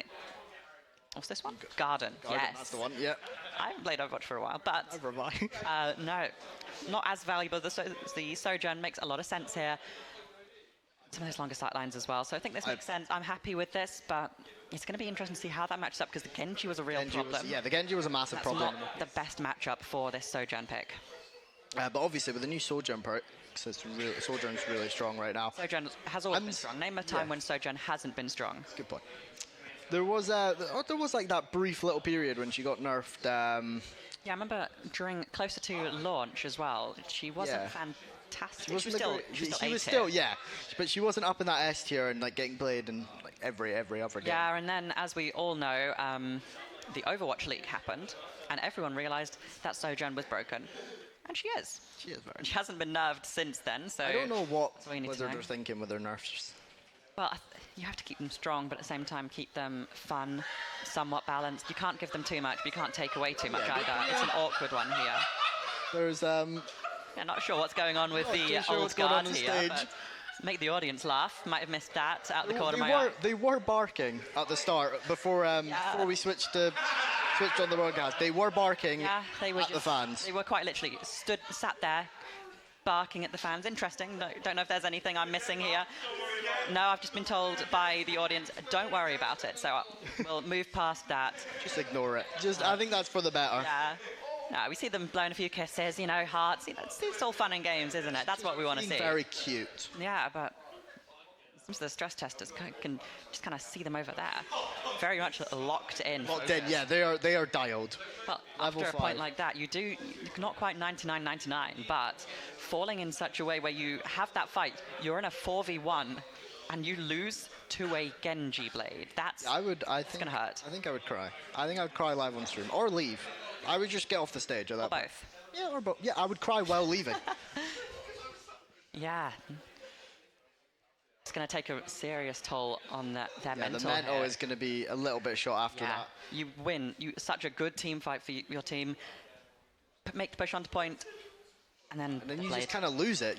Out of nowhere. Just as well. the confidence goes. You're like, oh, it's a 2v4. Yeah. It's unlosable, and then you see the Genji in the back with the blade, and it's Exactly. just, you can't do anything. Bringing us back to Summer Showdown 2020. EQO. Oh. Remember that one? Yeah, we all remember it. I hope we all remember it. I miss it. I love EQO. Yeah. He is peak Overwatch, isn't he? It's a classic. You can't argue with classic Philly Fusion.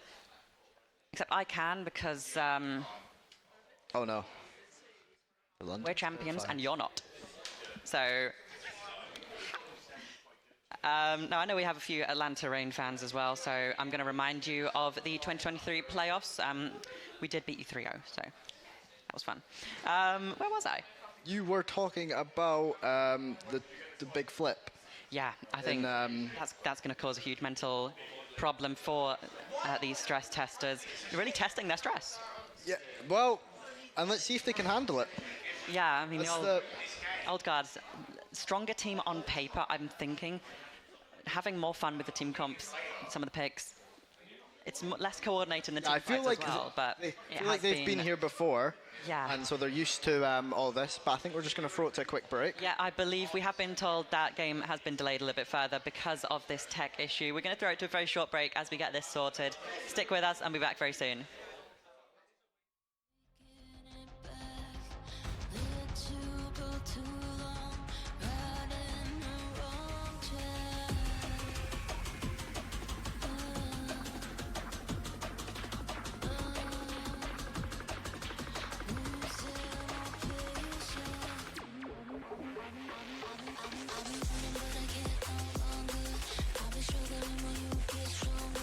Take it away, you will get this greatness.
cracks in the pavement, letting the light seep through. Black and white vision, but colors breaking through. Black and white, yeah, that's how it seems. Black and white, lost in passing dreams. Black and white, but the bassline's gonna hit. Black and white, feel the vibrant grit.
don't play right.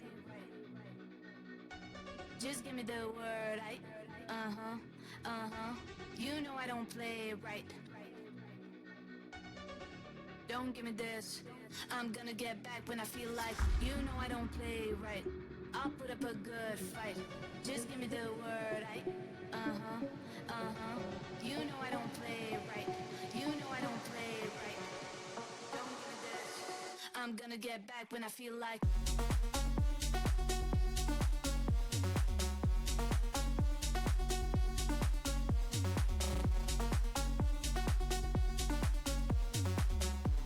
Don't give me this, you know I don't play right. I'll put up a good fight. Just give me the word, you know I don't play right. You know I don't play right. Don't give me this, I'm gonna get back when I feel like. You know I don't play right. Just give me the word, you know I don't play right.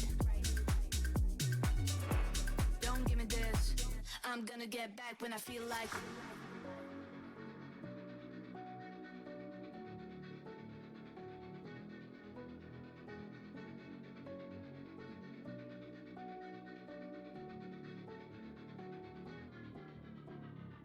You know I don't play right. Just give me the word, you know I don't play right. Don't give me this, I'm gonna get back when I feel like. You know I don't play right, I'll put up a good fight. Just give me the word, you know I don't play right. You know I don't play right. Don't give me this, I'm gonna get back when I feel like.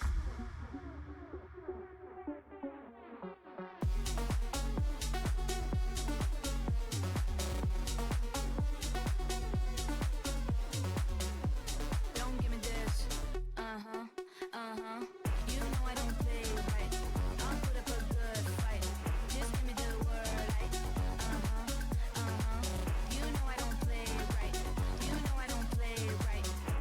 Don't give me this, I'm gonna get back when I feel like. You know I don't play right. Just give me the word, you know I don't play right. Don't give me this, I'm gonna get back when I feel like.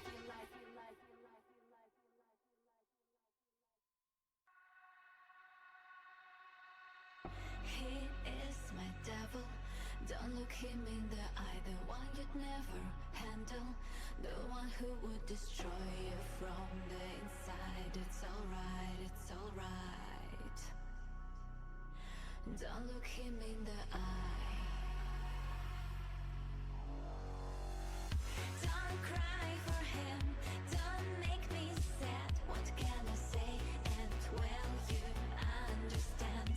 You don't know a thing. Be careful what you wish. Be careful what you wish for. Not all of you, my lonely ladies, deserve more. Your dream will turn into a nightmare at your door.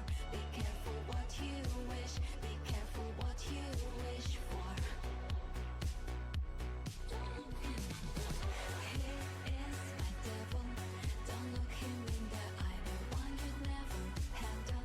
The one who will destroy you from the inside. It's alright, it's alright. Don't look him in the eye. He is my devil. Don't look him in the eye. The one you'd never handle. The one who will destroy you from the inside. It's alright, it's alright. Don't look him in the eye.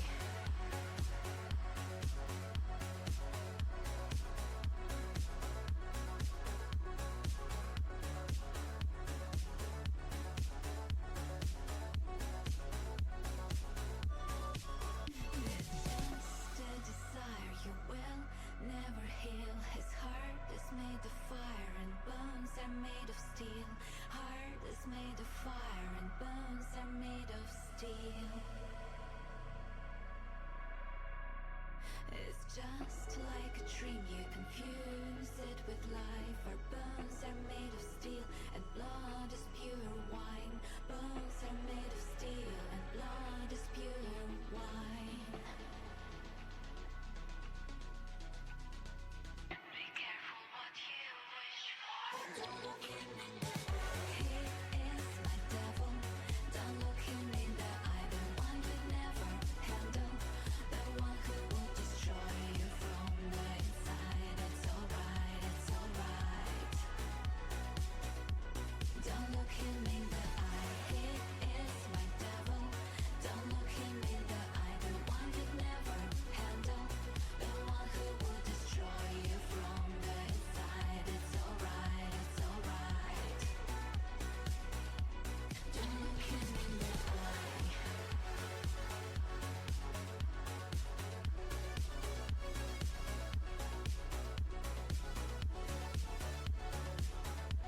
like we're falling away. Maybe I just need to feel nothing to make it easier to turn away and leave. Maybe we're fanning the flame, so why do I keep holding out my hand to get burned? I don't wanna clash anymore. I can hear the ghosts in the walls. It's telling me to run away, away, yeah. I don't wanna crash anymore. I can hear the ghosts in the walls. It's telling me to run away.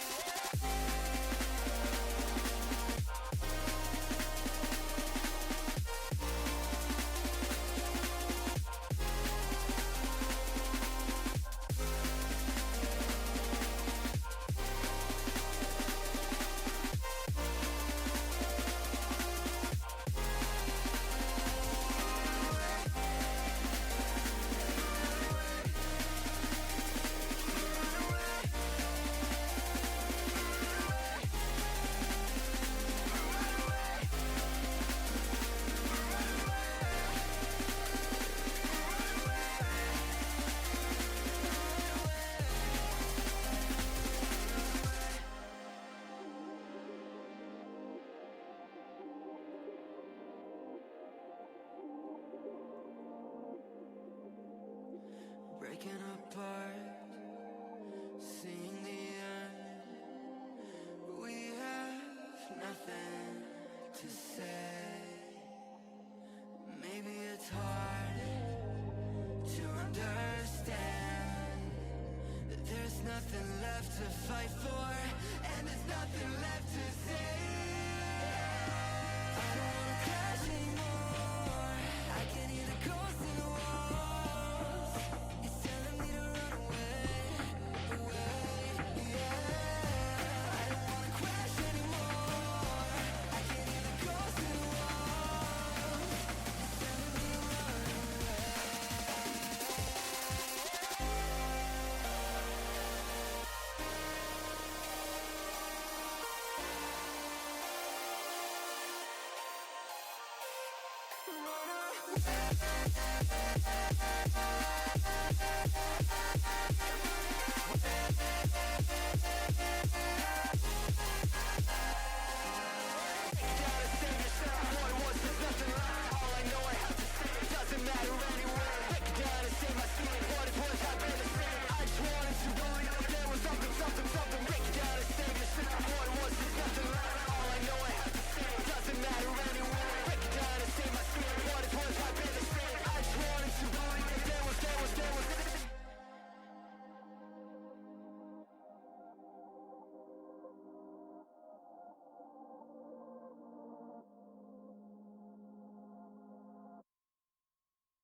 Saw you in a field of ice and snow, holding out your hand for me to go. Wasn't scared to see you, always knew it in my bones that something here was bound to take me home. You said you don't know me well, but I'm your angel in white. I'll be close if you come, I'll be just behind you. You're not on the list, but I can get you inside. Use your mind, listen to my voices and guide you. You give yourself over, yeah, you don't wanna fight. If you do, I'm gonna bid you a hard cold goodnight. Baby, hang on to your ticket, you're doing alright. And if you don't trust it, hold it up to the light.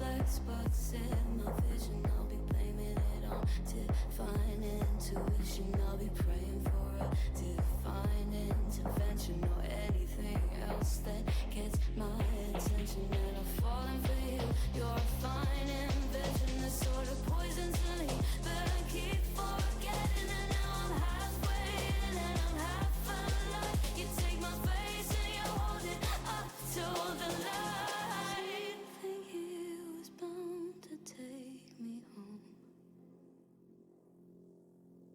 If not you, not here, then I don't know.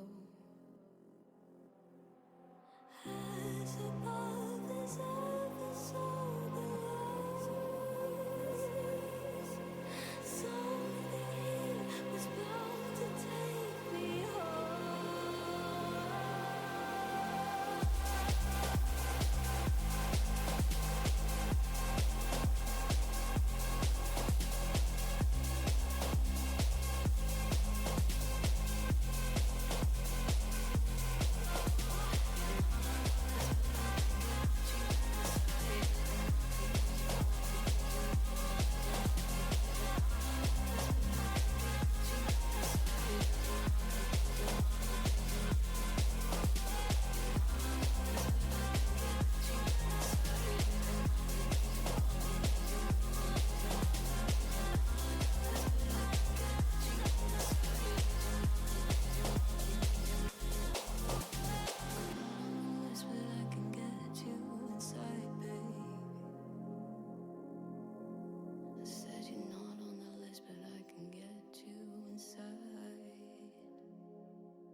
are back into game now.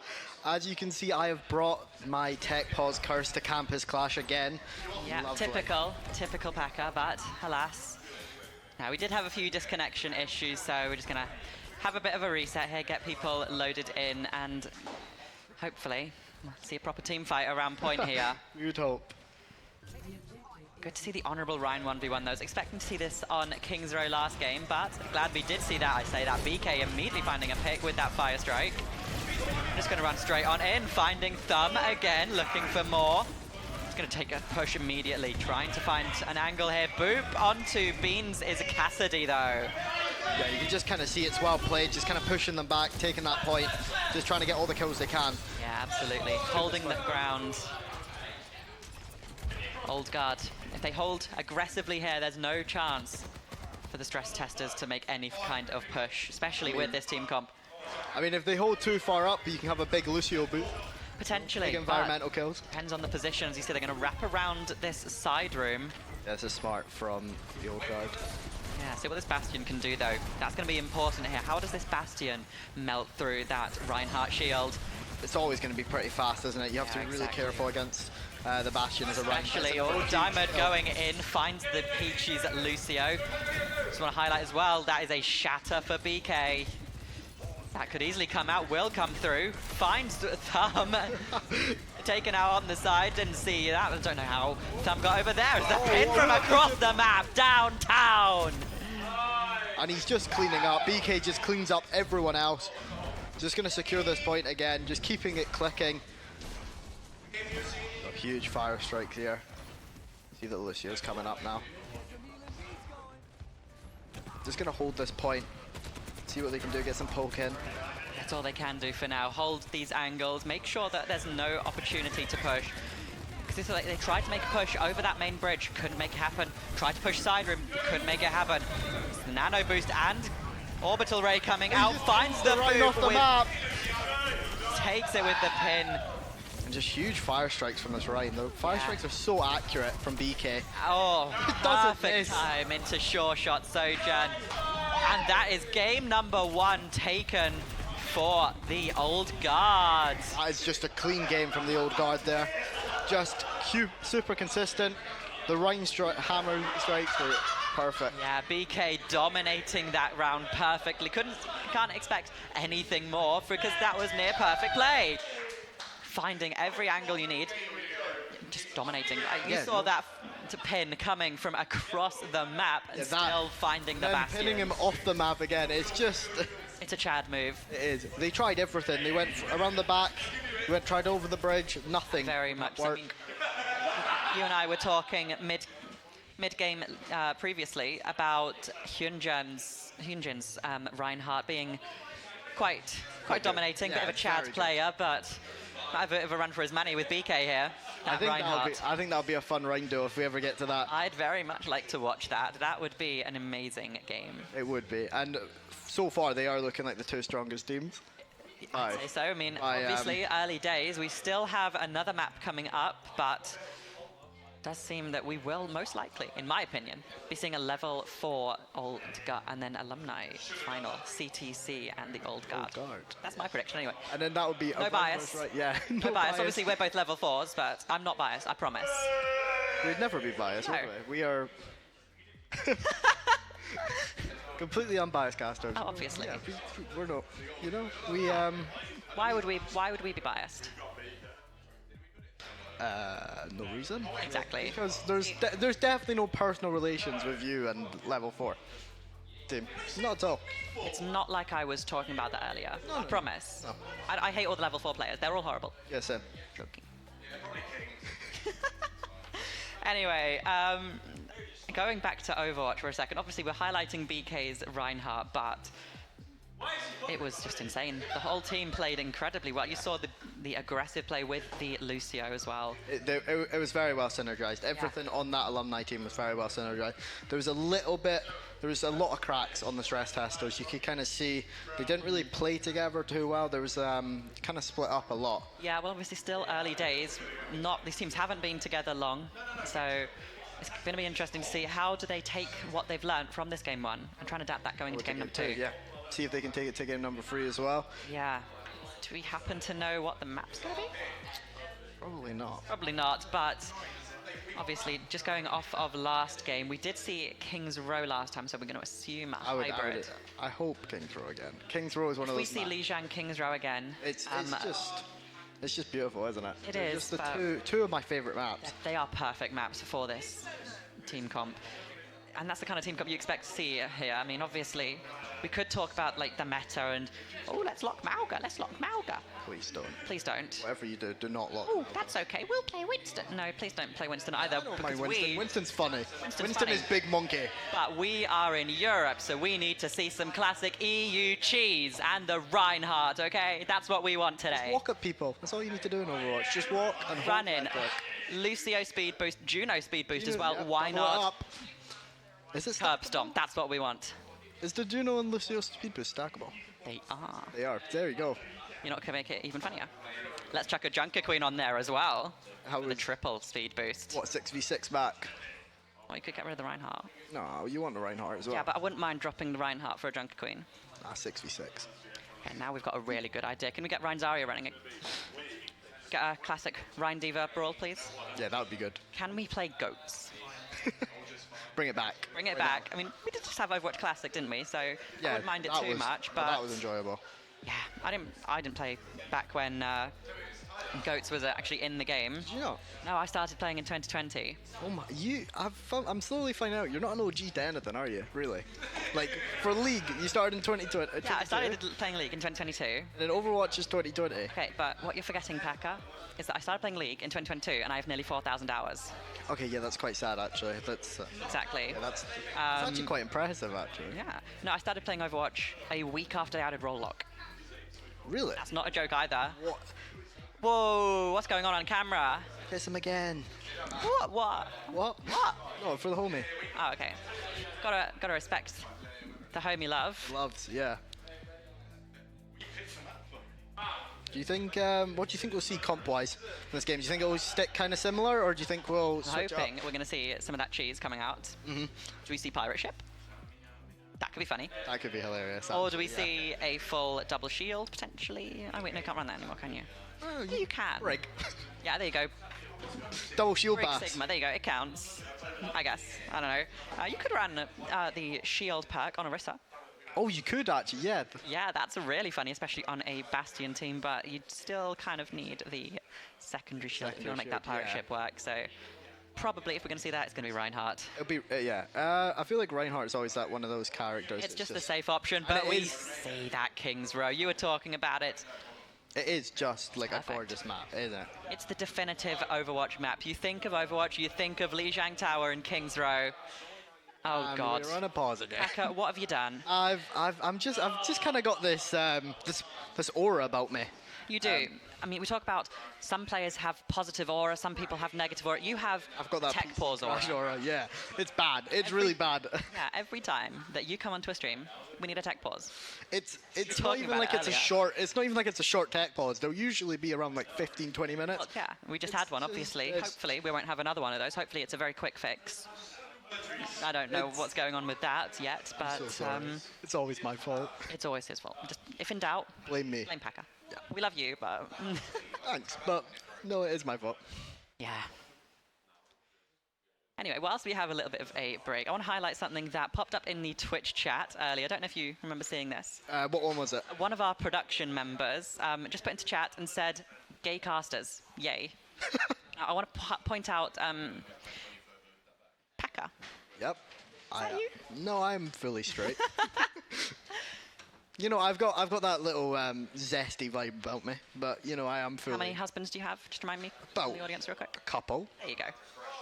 like 3. Yeah. Yeah, I think that checks out. Dog. Is that a dog? Dog. Dog. That's a naughty word. We can't have those naughty words on stream. Ban this guy. Ban that guy. Thank you. Thanks, mods. Anyway, I just thought that was quite funny. I wanted to highlight that. Yeah, We also had a few different people just talking about Overwatch. Shocker, I know, we're playing Overwatch. Talk about Overwatch. We love Overwatch, don't we? We do. I mean, play a game near professionally for 5 years, you know. Yeah, no, I'm nowhere near that level. You No, know, I've played the game for. I was not either. I thought you were. What was your peak? Where did you My go? my peak rank ever is Diamond 4. No, it's not great. It's not great, but it's not bad either. It's not bad, but the thing is, I was a coach and manager for most of that time, so I didn't need to be good. Yeah, you didn't need to be good, yeah. Exactly. As long as you knew what you were talking about, you sounded confident. Yep, and that's all that matters. Yeah, That's really. what we've got. Who's that? Is that Pedro Pasdaddy or who is that? Pedro Pascadaddy. Yeah, it could be. I don't know who that is, but I love that guy. Well, it's good to see that some of our players are having a bit of fun with it as well. Yeah, come on, it's Campus Clash. Everyone needs to have a bit of fun. It's not all Exactly. serious. I mean, we were just talking about we got to see the meta. We got to see the meta. No, you don't. We're Campus Clash. Obviously, we want to have some good games. We want to have a bit of fun with it, but play what you want. Yeah. The only thing we don't really want to see is Malga, right? If I see a Malga, I'm going to run over to whoever's PC it is, and I'm going to unplug it. Another PC crash. Yeah, I'm going to cause the PC crash if It's I not see a gonna Malga. be my fault for once. Don't worry, I'll just like kind of look at anyway, it funny and it will crash or something. It's the cards. Yeah, it's the cards, so it's going to happen. Absolutely. No, I think it'd be really funny if we saw the Wrecking Ball or the Doomfist. Obviously, I love Doomfist. Really not good picks right now, but they're funny. They're good to watch. They're good to play. Do you think we'll see? Great, but Yeah, it's not funny. great. Do you think we'll see a Venture? I really hope we see a Venture, because Venture if is we one of- do, the new Venture perks are really good. yeah, I as have well. seen them. I think Venture's just really fun. I'm not a big Venture fan myself.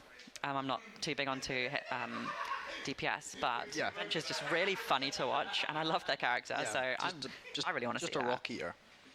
Like So me. Sigma. Yeah. Do you think okay, imagine if there was a perk for Venture where they could eat Sigma's rock. How would that work? I don't know, but that'd be really funny. They would just like catch it You and know, then it's they- kind of like Diva's Defense Matrix Yeah. or the Kinetic Grasp, right? Venture can just eat Sigma accretion. That's mine. It would be funny. They just yoink it. It would be useless 99% of the time, but that one time there's a Sigma in your game. The Sigma one trick. Exactly. There is There's always Sigma one tricks out There's there. always one. I want know to see one. that. It'd be really funny, or even just like a passive. That could be really funny. I want to see that. Yeah, it's just like you know how like Jin and Hui have their whole like passive thing where like whoever kills someone first gets the League of bonus Legends, stats. we're talking about. Yeah, but I'm just saying it's kind of like the same thing. You know, like characters. Well, at that point, you might There's as well so say, let's get a Genji and Hanzo collab. Why thing. Why isn't there like stuff like that? That would be so cool. Game balance. Oh, but who cares about game balance? Nobody. It's not that deep, is it? It's a bit of fun, isn't it? It's like video game. It's not don't that know. serious. What's it, esports? Apparently, esports is serious. That's so boring, man. Make it funny. Oh God. Well, speaking of us being very unserious, we weren't talking about Venture eating a rock. I promise. Do we have any predictions for King's Row then? Who's going to come out here? Are we going to see the honourable Ryan 1v1 again? I think it'll be a round 1v1. Hopefully we see the Widow again. Because obviously there was the big Bowden just getting diffed on the Widow. He's a tier 3 player. And he's Yeah, it's really funny to see Howard. some of these higher level players, because obviously we've got players from all over the university competing here today, which is fantastic. You would love to see that, but getting diffed on the Widow at such a high level is really funny. But there we go. There's the Reinhardt 1v1. That's what we want to be seeing today. Yeah, we. So there's the Widow as well. Sombra is going to be annoying. Sombra is a strange pick. I mean, at the moment, I haven't seen a Sombra in about a month, because if I ever want to play Sombra, she's been banned. So Yeah, that's what. good to see that someone's actually opted to go for that here. I don't quite know what it's going to do here. I think it is just a case of maybe taking the risk to see if there's the Widow. Yeah, potentially. Perhaps expecting a Bastion to come out as well. Maybe, That's yeah. a really good option for the Sombra to just lock onto. There you go. We see the Widow looking for a shot, protected by the Winston. How do you feel about the Winston? Really bad in this comp. There you go. Swapped immediately to the Reinhardt. Much better here. I love that Rhine skin because There you that's go. the. There you go. That's the benefit of the Sombra here. Get hacked up. Can't really push, can you? Yeah, you can't really do anything when you're hacked up. Exactly. It's so annoying. Like. Exactly, but we're just going to walk straight onto point. You can see Thumb already falling incredibly low. Charge coming through, finds Thumb. Looking for more. Yeah, BK is just asserting his dominance on this Rhine right now. Yeah, absolutely. Just kind of walking forward, dealing so much damage, and just pushing them completely away. He's got that aura. He We has were got talking aura. about aura earlier, but he's just got that aura to just walk forward, have that confidence. And there's nothing that Stress Testers can do. How is that Sombra alive? It I was looking, can't quite find the Ana, but ult charge at the end of the day. Yeah. Does find Nameless. Wow. But Shatter comes through He good blocks the block. shatter. But might be a little bit late. Not quite sure of that Shatter from BK. His teammates falling around him. It's a 2 for 3 there. Yeah, interesting trade going on there. Possibly not the most valuable. You'd expect looking to save that for a bigger team fight. Yeah, I think it's just a case of getting the car pushed forward, just kind of stopping them.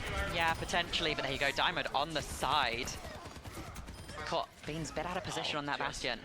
Yeah, they've kind of, again, as we saw in the first map, they just kind of stagger each other out. Like, there's only 1 or 2 of them together at all points. Yeah, it's almost as if I'm watching a ranked game, and that's not really something you want to be saying in an environment like this. No, not at all. It's, obviously, we were talking about having a bit of fun with it, but there's fun and coordinated team play, and I'm not seeing coordination from the Stress Testers right now.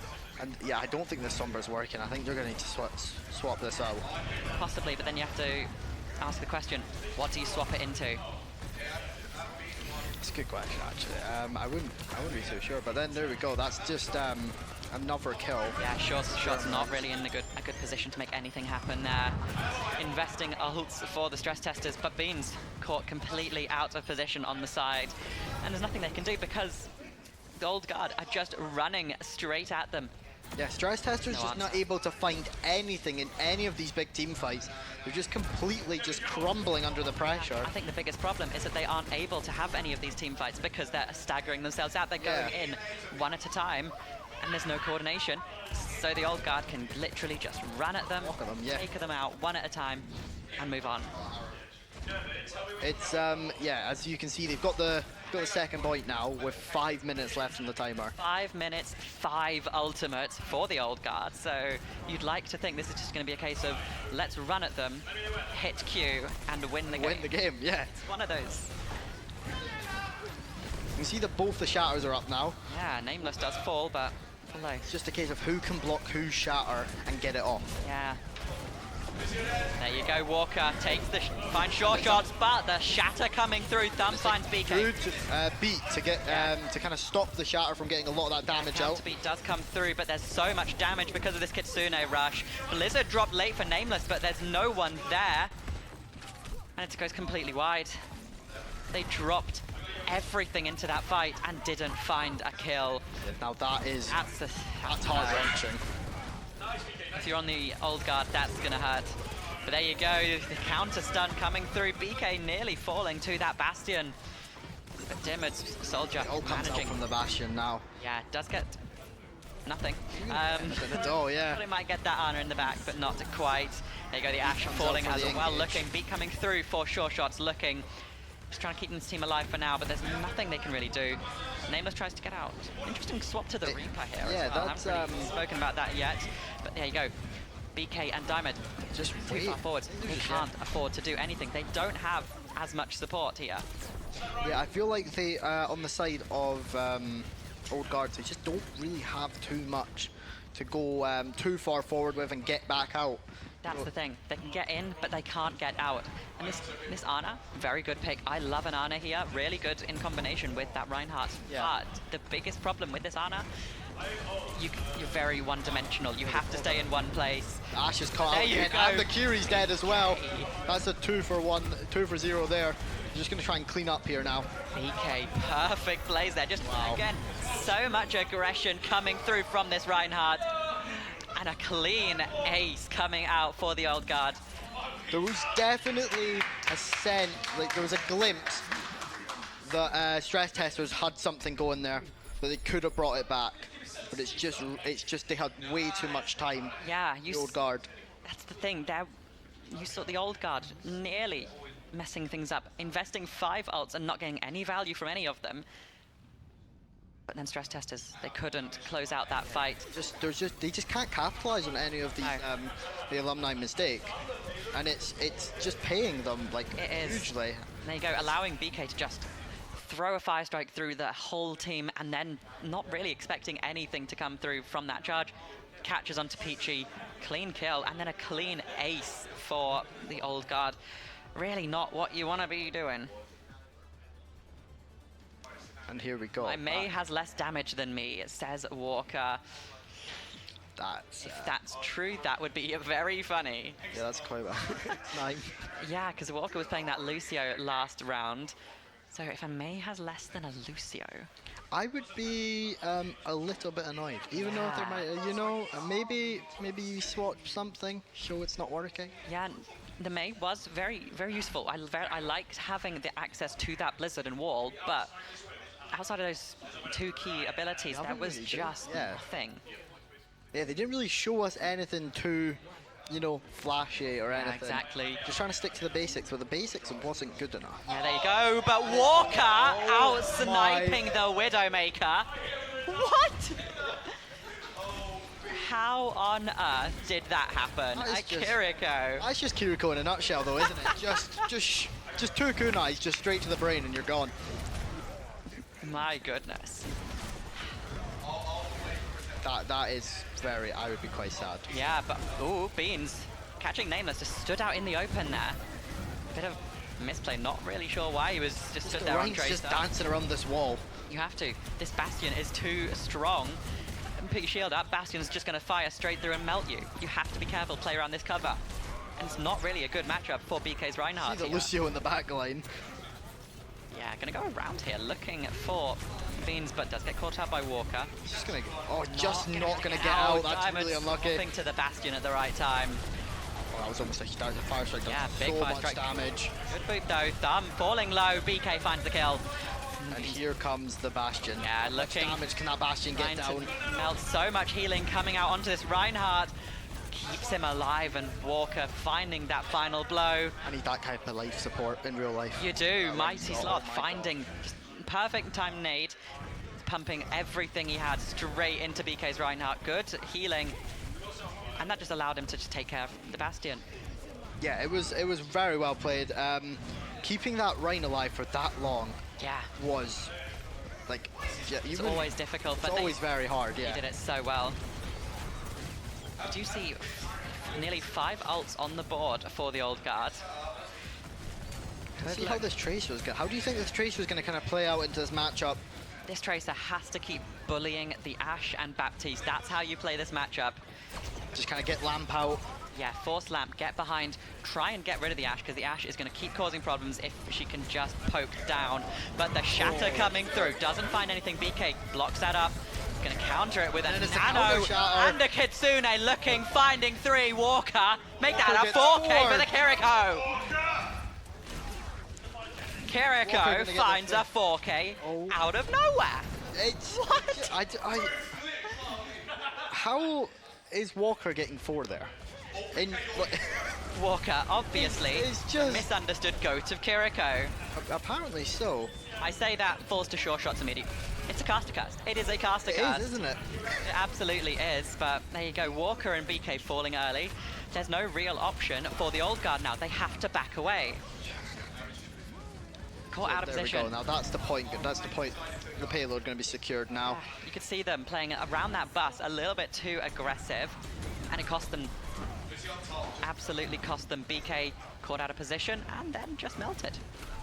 Left him in a really, really awkward spot. I'm still just stunned. But there we go. Oh, BK big pin, finds the pin. Beat comes through. Does manage to keep him alive, but BK falling to short way shots. Too overextended. It's a good beat from the Lucio to keep him alive. Exactly. Really well timed beat for Sure Shots. It's a massive anti this. It's really disappointing they couldn't follow up on any of that. Hang on, I've just noticed this. Peachy is playing Mercy. We have a double main support for the stress testers.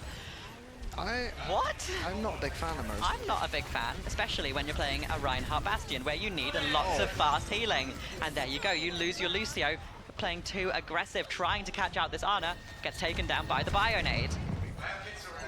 They don't have the healing right now. Yeah, it's just so slow. Yeah.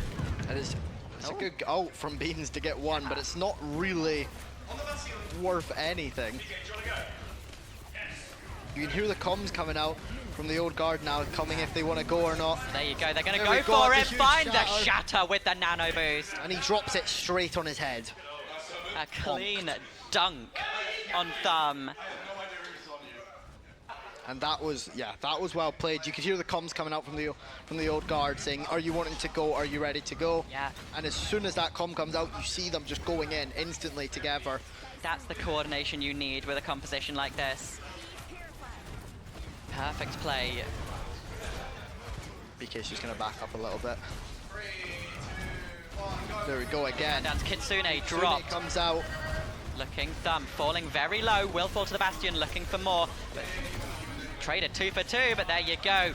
BK and Derma just running straight at them and melting everyone. It's just this communication that's coming out of this old guard team. I heard it's always just a 3-2-1 from one of their supports, and it's just they just go in. No matter what the look is, they're just going in as soon as someone says we can win, they're going in off it, and it's working so well. They have that coordination and team composition to be able to execute, and that's what you need right now. There we go again. You see Shatters up for BK. And there you go, BK! Oh, and it's a huge block for them Bussy. At the last second. And it's blocked again. Yeah, but the pin coming Big through. pin, and the brain's dead. Falls. Nameless does drop to the Lucio. Interesting. Not quite sure how Vara loses there. Rez does come through. Speen's just going to melt through BK's health bar. I think they're just going to have to walk back here and just give them some of this, give them more of this pressure. They have to find something here. As much ult charge as possible. There's too much speed from this Lucio. And they're just going to rush him down immediately. So. Oh, wait, hold on. The Ren's gonna... Walker again. Too aggressive. Keeping everyone alive, but also dealing so much damage. It's just a Kiriko away, isn't Walker on the Kiriko, absolutely dominating right now. You see, really risky position going that aggressive. And they can they find it? Mercy gets the res off, but what? Sorry, did Bob just get a 3k? I think it did, and... What? I don't know how, because... Well, Bob did something. Bob does do things. We do enter overtime here. One final push. Looking, Thumb takes care of Nameless, but the nano boost coming through. BK pins Thumb. That could be it. Could be game here. They have the shatter available to them. Looking, finding two with the shatter, taking down the Bastion and the Ash. And that's going to close out the game. There is no touch for the stress testers.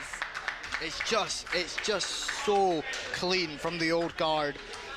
Perfect play across the board. They had everything they needed there and dominated. Yeah, they dominated, but there was still, you could still see the old guard had some cracks, and stress testers were really putting a pressure on these gaps here, and they were hitting them hard, but there just wasn't enough team play around the stress testers to really get through.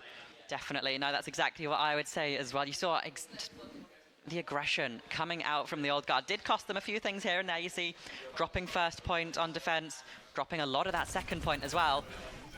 But they just had everything in the bag after that. Yeah, you can almost as if they were taunting the stress testers a little bit. They just kind of walk at each other, and it works. It does work. You see, they just ran straight in.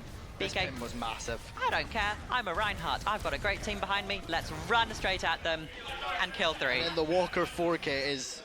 I want to know what Walker did there. It's insane to see a Kiriko getting that much damage value. And then that, didn't really highlight it much, but managing to get a out snipe on a Widow. Yeah, that's insane. Yeah, the Widow was at the top. The Winston bubble goes down and just bang, bang, and it's just gone. It's over. See, it was a great idea for the stress testers, and they did execute it, but it didn't exactly go in their favor, did it? Didn't go too well. No, so I don't know what else there is to say. I mean, yeah, it was a good game. It was. Second game was definitely closer than the first game, even though it was just a close sweep. Was a bit of a sweep. Obviously, we were talking before we went on a 20-minute tech pause about just how close it was on that first point control center. Nearly 99, but then after that... It was, they got in the rhythm, and they just kind of snowballed through, and they just showed how dominant this team can actually be. Yeah, they had everything in the bag. Coordination, composition, and there was just no answer. Stress testers, they didn't have anything they could do. There was nothing they could do, and the Old Guard are going to be progressing from here. Yeah, so that's the level 3s and 4s, CTC, and the Old Guard in the final. Which is going to be an insane match. I'm really excited to watch this. We hope you are too. We are going to cut to a very short break then. We're going to have a look at some interesting content I've been told about. We'll be back very shortly, and we'll hope to see you very soon.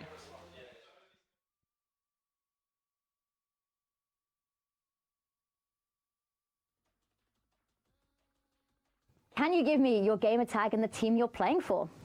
My name is Oti, and I'm playing for the Old Guard. I'm Quix. My gamer tag is Sleepy Luke. I am BK. My gamer tag is Xenoflame. I'm Matt, the Mighty Sloth. My gamer tag is Edgy. My gamer tag is Garlic Bread Lover. My name is XCO. I go by Peapod or Harvey Peapod. I go by Walker. So I'm Dave FMV. I'm Sagurto, also known as Sog or Soggy Toes. What does Campus Clash mean to you? I guess Campus Clash means a lot to me. I was there from the very first one.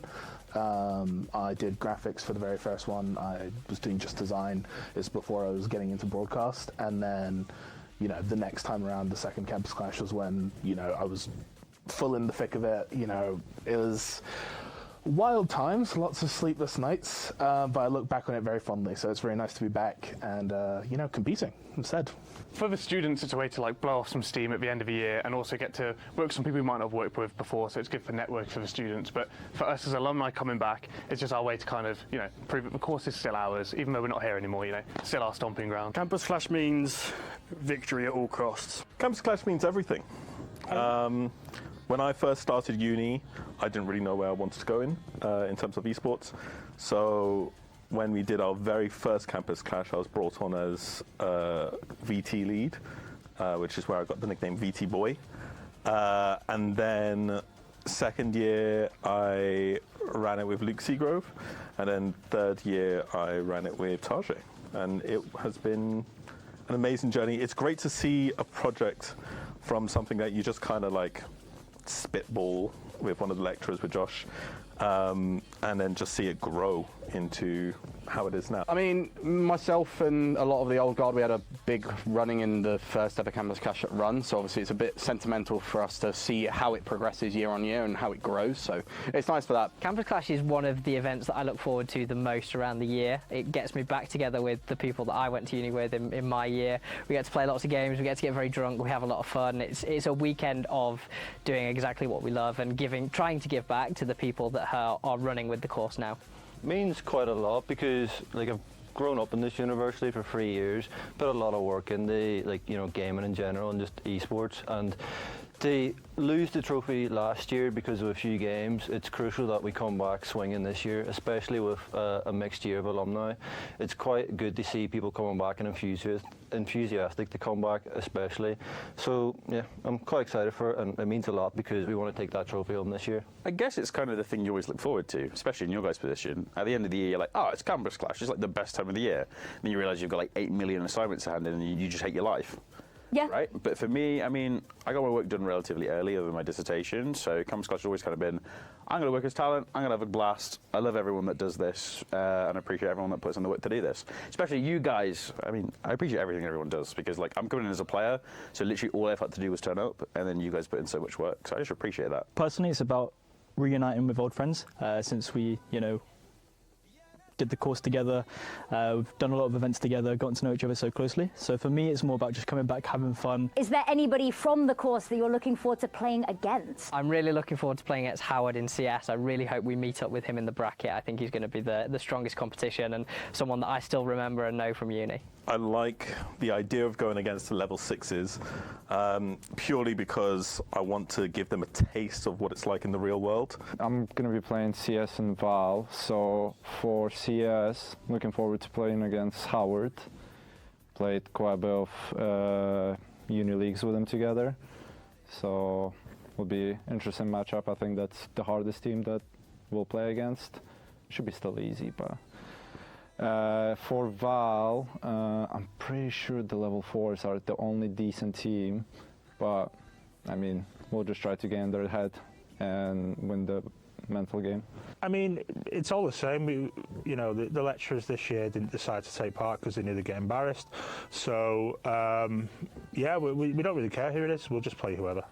See, from behind the scenes, I'm very much looking forward to the old captain of Boss Babies. Forgot his name, but he seems like a sound lad. The only person that I'm like sort of excited to play is Samantha with VGC, because like she's the only other person that I know when it comes to Pokemon. So it's really interesting to see that side where she's a VGC Unite player and I'm a TCG player, so we're kind of having to fight out in something that we don't really play, but it'll be nice. Whoever's easiest is going to be the most fun, so I'd rather go against them. The easiest, the most fun. It's just nice and easy to trash them.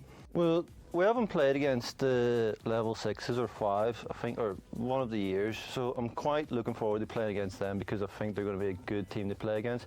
We don't know what they are, we don't know if they're fast-paced, slow-paced, we don't know what they're going to hit us with. All we know is we've been doing our prep and whatever pace they want to have, whatever strategy they have, we've encountered.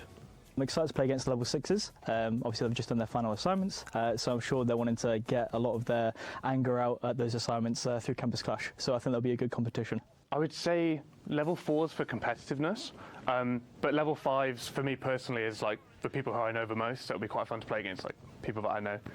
Bit of bragging rights. Who do you think is going to be your toughest competition? I don't know any of the year groups. I'm so sorry.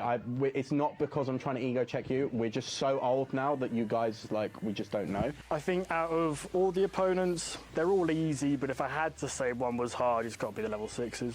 The level 6s probably might be able to do a bit, but not enough to worry us. If I'm honest, no. I don't think anyone on the track is going to really give me any issues.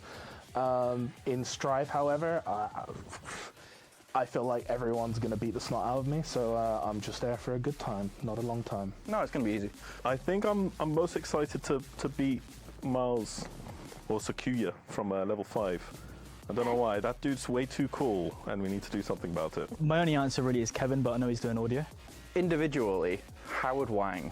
Are there going to be communication issues and language barriers with the team? Yes, most definitely, without a doubt. You have to pick a lecturer to queue games with.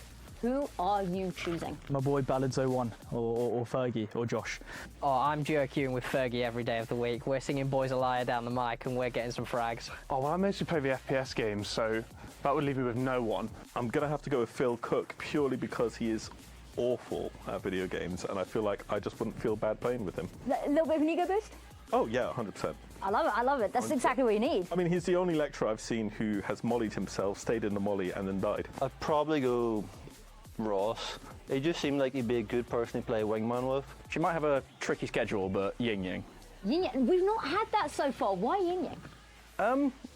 Well, she's a very smart woman. I think she could bring a lot to League of Legends. I think her analytical brain could bring a lot to League, and I like it. I think she wins with that. Probably Ross. You know what? Ross. I'm going to go with Ross because me and Ross, we enjoy a good chat about Football Manager. So I'd do a duo career with Ross on Football Manager. That'd be fun. I mean, there's probably two I have in mind. One of them's Ross. Okay. Just because he's just Megamind, right? In any game I've ever played with him, he has some undercover knowledge or strat or whatever that he just pulls out, like Alistar mid. Or the last time I spoke to him, I was playing Balatro, and he just helped me completely gamble in a game that I had no clue what I was doing. But the actual answer is probably going to be Josh Ferguson, right? We're playing League together. He's the GOAT of ADC. He plays Dota. He's actually picked a better game, League of Legends, and he's actually just going to carry our team. If I was forced to play League, then I guess it would probably have to be either Fergie or Cameron, just because from what I know, or Kybert, but I've never actually spoken to Kybert, but he could still carry me. What are you drinking at the after party? Probably whatever concoction Aaron makes me. Oh, after party, Deserrano double with cranberry juice with a pint of Guinness on the side. A very ill-advised mix of whatever ends up in front of me. I'm drinking whatever is put in front of me. I'm drinking like a fish. I don't drink, so I'll be having my Pepsi Maxes. They say that water's duck in water, and it will swim up that river. I will be that duck, and I will guzzle all of that water in the river and enjoy whatever is put in front of me. I was going to say, I'm assuming probably not water, though. No, of course not. Absolutely not. I've drove all the way here. It's a 3-hour drive. No chance. It's got to be a Jaeger bomb.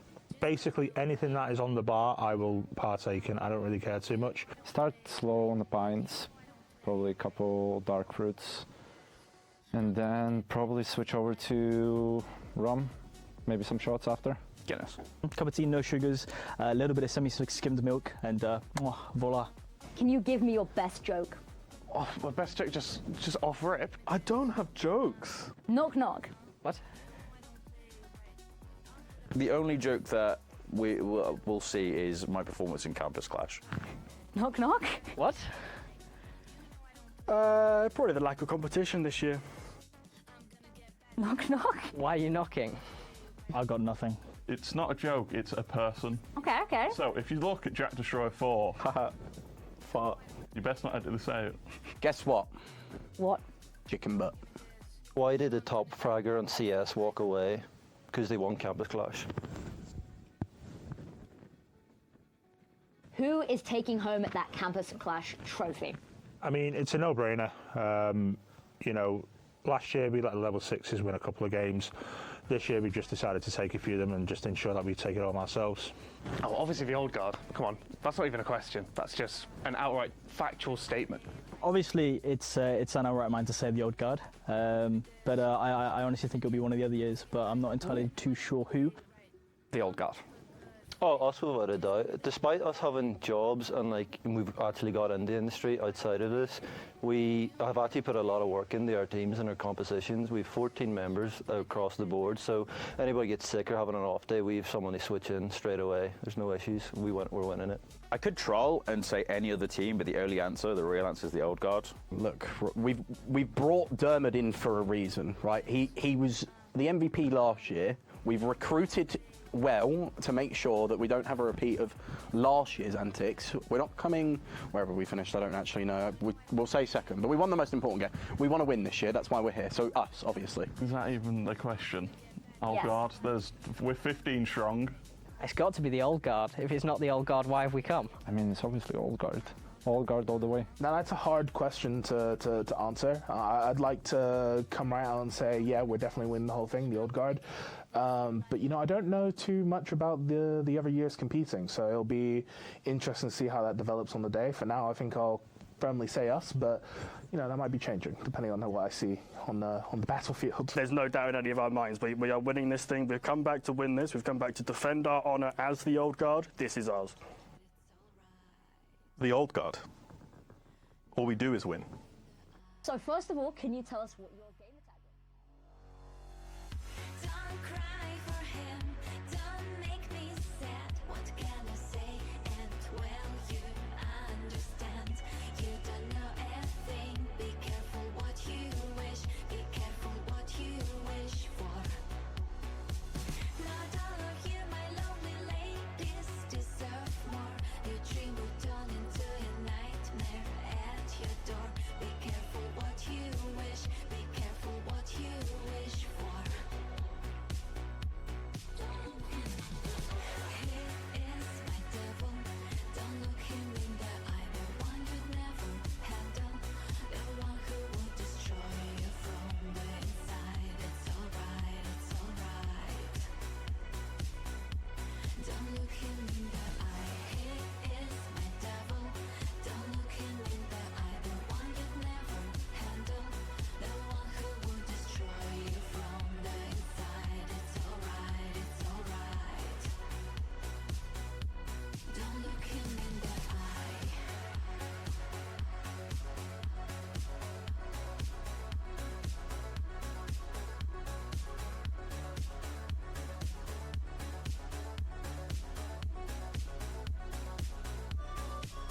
It's just a desire you will never heal. His heart is made of fire and bones are made of steel. Heart is made of fire and bones are made of steel. It's just like a dream, you confuse it with life. Our bones are made of steel and blood is pure wine. Bones are made of steel and blood is pure wine.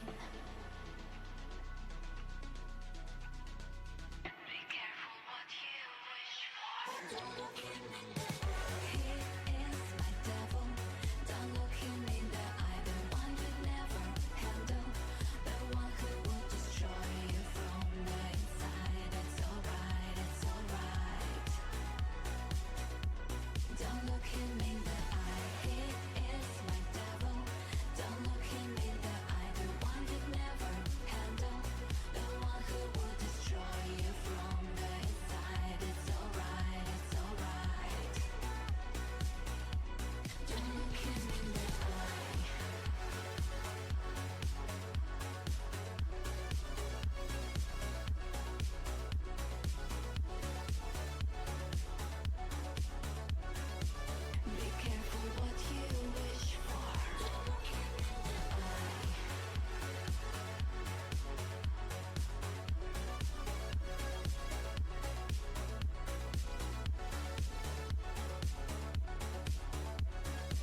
feel like we're falling away.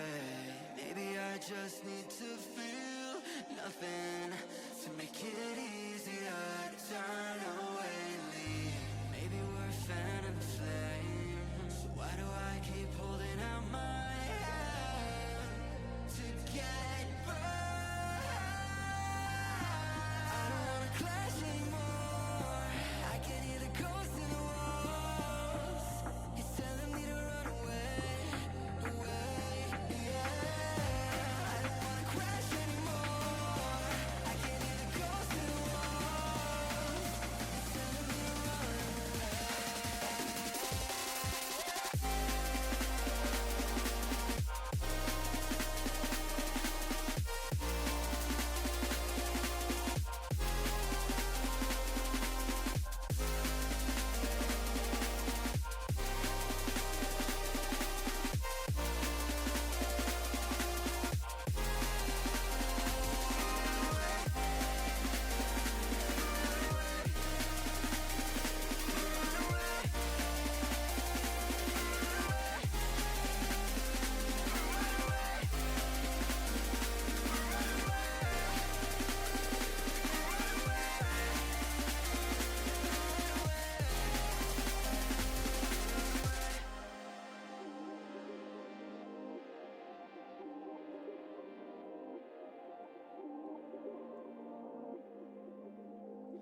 breaking apart, seeing the end.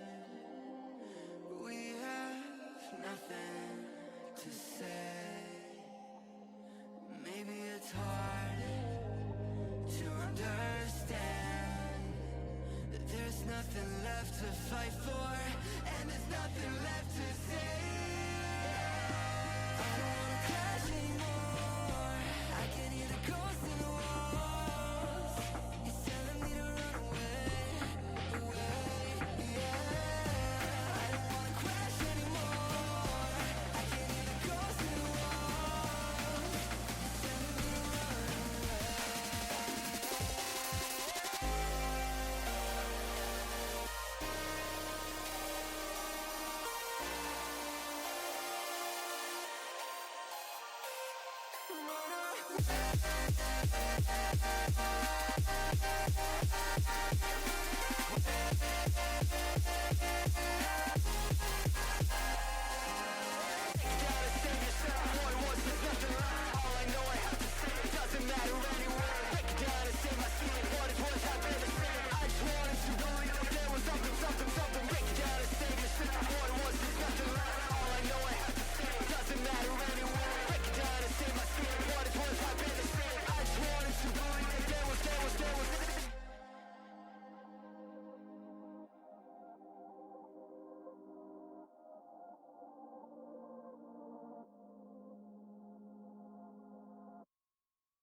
Saw you in a field of ice and snow, holding out your hand for me to go. Wasn't scared to see you, always knew it in my bones that something here was bound to take me home. You said you don't know me well, but I'm your angel in white. I'll be close if you come, I'll be just behind you. You're not on the list, but I can get you inside. Use your mind, listen to my voices and guide you. You give yourself over, yeah, you don't wanna fight. If you do, I'm gonna bid you a hard cold goodnight. Baby, hang on to your ticket, you're doing alright. And if you don't trust it, hold it up to the light.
make love in every way.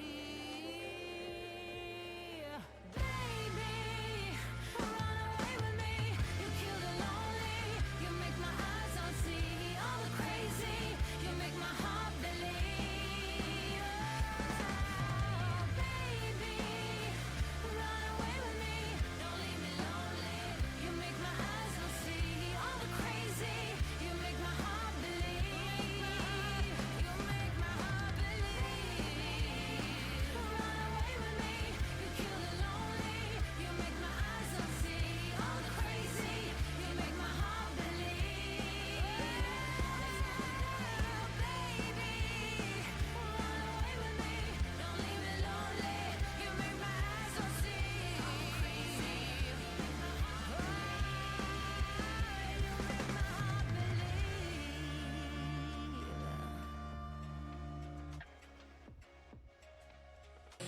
Power, weakest flaws, money driven, nature, fraud, breathless body, diamond bones, wanna be it, wanna feel it.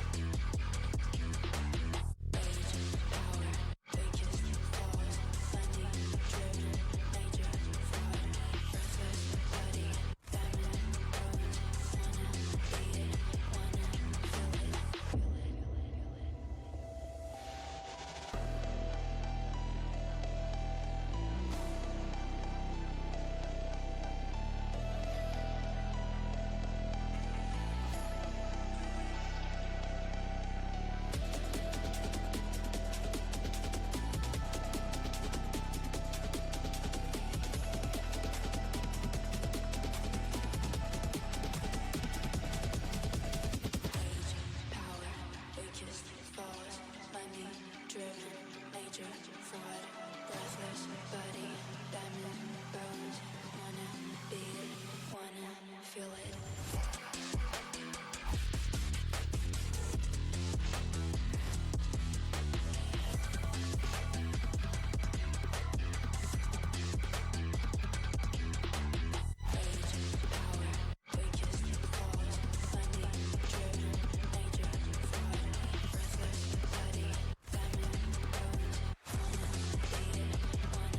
Feel it.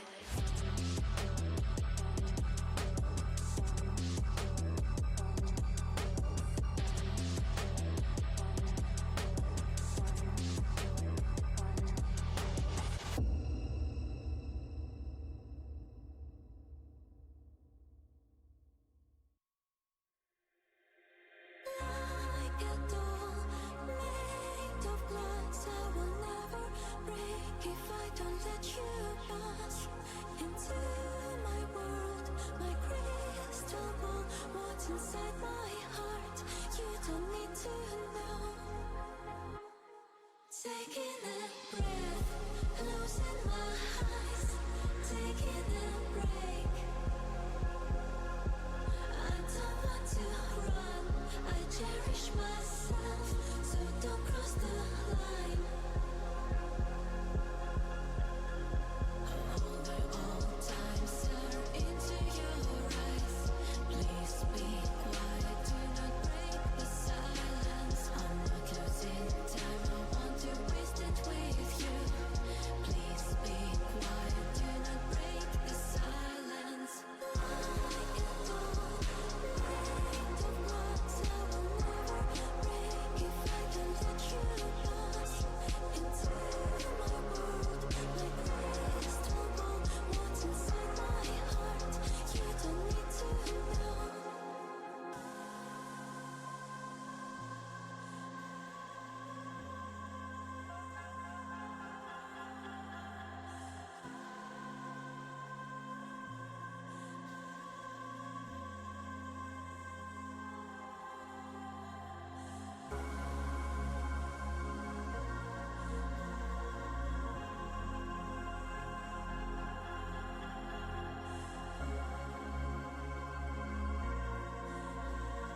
Hi esports and welcome back to Campus Clash 2025. You know, we've had a little bit of a chill. Not a planned chill, but a chill's a chill, innit? Exactly, a bit of relaxation, bit of time to relax. But yeah, we've had Kick some back. brilliant Overwatch games this morning. I think the break was needed just because of how fire they were. Is that we can't burn ourselves out too quickly here. Exactly, they knew we had to take a little bit of time and just be like, okay, we need to slow this down and, you know, get us hyped for Rocket League. Exactly. We have got 3 esports titles in the arena today. 1 down, 2 to go. Rocket League up next. And there will be some familiar faces on the casting desk and some familiar faces on the sort of player area here as well. Oh, 100%. You know, we've got the Catalyst graduates versus the alumni first. Now, that's kind of like the battle of the ages, isn't it? Grudge match. Yeah, that's the drama that we expect. Because obviously, level 4s, level 5s, that's the cliche, and then it's level 6 versus alumni. Yeah, it is indeed. Can I be cheeky? Sure. What's your prediction? I don't know. See, my year is level 6. That is true. But I do fear the wrath of the old guard. Yeah, to be fair. They're 15 strong, so surely they had 2 people, the strongest amongst them, to send for this. They can't have had. They cannot. A team of 15 people. You surely don't have weak links in there. I'm going to be real with you. Oh. Would you consider Segurto a strong player? He's strong in the psychological warfare department, and you know what? That alone, I think, is an edge that cannot be understated. 100%. You know, I'm going to be a 50-50. I think it could go either way because I'm not sure on the skills, but we do have our casters, and they're probably a bit more knowledgeable. They are indeed, and we're going to hand you over them to kick Rocket League off. Over to them. Guys, and we are back. Not Overwatch this time. Rocket League. Football with cars. I don't know what we're going to do with this one, I'll be honest. But no, everyone looks in good spirits. We're looking around, see the players. One's got a pot noodle hat on, you know. It is what it is. But that's what we want, the vibes. That's true. We do want the vibes. I mean, Rocket League is more of a, I'd say it's more of a fun game, but high level it's mental. Definitely more serious. Yeah. Yeah, it's crazy. But no, I hope it's going well. I hope, and I don't hope that it goes to a best of 5. But you never know with this game. It could be best of 5. It also could be overtime every single game. It could be a steamroll. I mean, you could have own goals. There's Pot Noodle. There's Pot Noodle. There he is. Thanks, Segurto, with the Pot Noodle. But no, I think we're going to have some good games today. Everyone roughly around the same rank. I think it's going to be good. Which game had a better name? Rocket League? Super. No, what? The old name for Rocket League? The original name for Rocket League, which had a better name. I don't remember it, actually. I actually can't remember the full name for it. Like something powered. It was Supersonic Battle Acrobatic Rocket Power Battle Cars. Yeah. There we go. There we go. It's still in there. Yeah, it's still in there Supersonic, that's somewhere. it. But no. It is such a funny name. Yeah. Well, I mean, we're looking at, it's about roughly Diamond, isn't it, today? Yeah. The players, all of them, all teams, everyone's the same rank. It's really great. Yeah. It's scary. But means good games, though. I'm hoping to see some mechanics, and even the people that don't have mechanics, I'm hoping to see some very basic things done well. I want to see a lot of demos, I'll be honest. All right. Just one guy driving around. I'm in that mood today, okay? With the Overwatch earlier, and I wanted just suffering, and now I just want people to just demo all the time. I'm in that sort of mood today. I don't know why. Because you like the game. I do like the game. I like Rocket League. I don't play it seriously You play it more than me, but... Yeah, I don't play seriously anymore. I play for fun. Which I think that Rocket League it was more of a fun game. It's more of social. You kind of just end up not really knowing what you're doing and just yapping about anything in the background, or just... We did have the karaoke sessions, I can't lie. Where we were all just singing to songs, playing Rocket League, and losing horrifically. Yeah, but still having fun. The karaoke was worth it. But yeah, we've got like... What is it?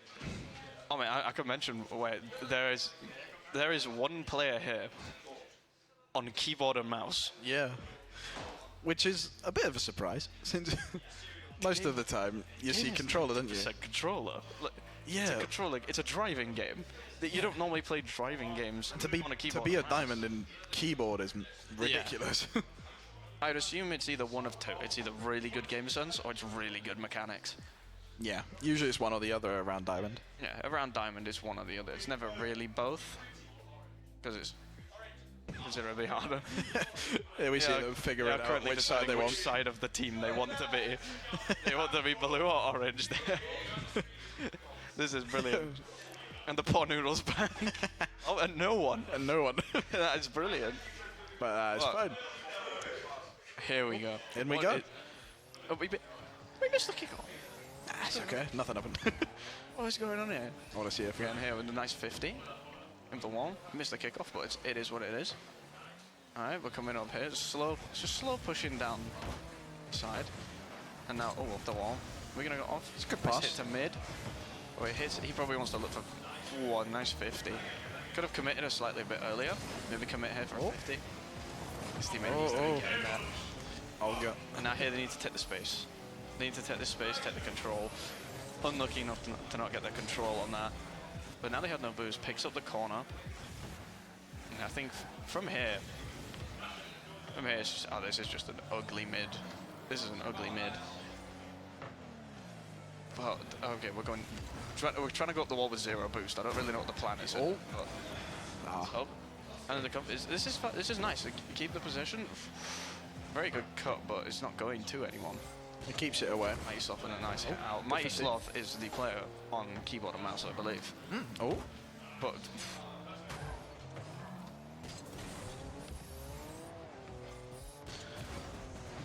we got. I think that was an attempt at like a semi-cross pinch, and didn't really it's go got a bit unlucky. anywhere. Didn't really go through with it. And then the miss, the complete miss by the Octane. Oh, he's flicked arm. Now looking for this. Good pass across. Very good pass, but oh, the post. I love the post noise, by the way. Yeah. I'm so happy they added a post noise. But here we go. Here's this. This is the taking space. Nice 50 up into the air. Still in the danger area. We're in the corner here, so is it anyone's ball? Nice of him to leave it. Is it looking at the low boost? Yeah. Sloth playing this really smart. Very really good defending. smart. Very smart. I mean, he could turn here and try and pop one into the middle for his teammate. It's a bit too close to net, and when both of them are sat in net, you can't really. You need to take your time a bit more with that. Oh, he's just caught him there. And he bumped his teammate. And here we're couldn't get the right angle. Right angle in. I mean, they're looking. Oh, that nearly worked. Well, they both. Oh no! Oh no! Oh no! What is that? Slight mistake by the old god. But good start for Catalyst. What is that? He didn't get the pop with the flip, and then. I mean, Eclipse just. That's an easy finish. You shouldn't be missing that. That was beautiful. And now we actually get to see a kickoff for once. You actually get to see a kickoff. A nice standard kickoff, no speed flipping, no sweaty kickoff. Here we go off the corner. Oh, they've set himself up perfectly. He's just got just. Oh, he went for the fake and just. Eclipse is having none of it. Having none of the fake. He's controlled the ball. Nice control bomb. On the way through. Now we come back down. This is really nice 50. Still a nice center. He's going up for it. Wins up for that. Oh, goes for the bottom. It's good defending, but they double committed. Yeah, not bad decision. Yeah, with the double commits, you got to be so careful, especially in twos. Yeah, all like that. Lovely beat though. If he can keep this going, and then we get it back into the mid, it's not powerful enough. Not bad, not a good clear though. And straight up, the Eclipse is on it now. Yeah. One goal's gone in. It's comfortable now. The confidence has come back. Yeah, Eclipse is comfortable now. Moving it up the field. Oh, So good of moving it is still. Mistake nearly. And this is the control. Doesn't get the back boost. Doesn't get the flake. Bit of showboating. Yeah, a little bit of showboating. Haven't seen any mechanics. Done yet. one. Nice little flick over one. Nice to keep the control. Oh, a bit of ropey control, but again, it's not good defending. SSL. Yeah. It's well defending that. Not looking for anything much here. Oh, he's still at it. I mean, here is Sugata with no boost. He can't get the corner boost. It's given. He misses the aerial. Oh, and that should be a free shot for the Mighty Sloth. That's 1-1. It's a really good goal by Mighty Sloth. Lovely patience from the Mighty Sloth there. Just to wait. And nice Sugata, nice. That's a really good fake going after it. Nothing special needed. Nothing special. Simple little fake and then as you into a nice little Sugata shot. Just come in through, make that space. There you go. There, another simple Nice 50. little They come up. 50 kick. Oh, we can see aerial. He's got control.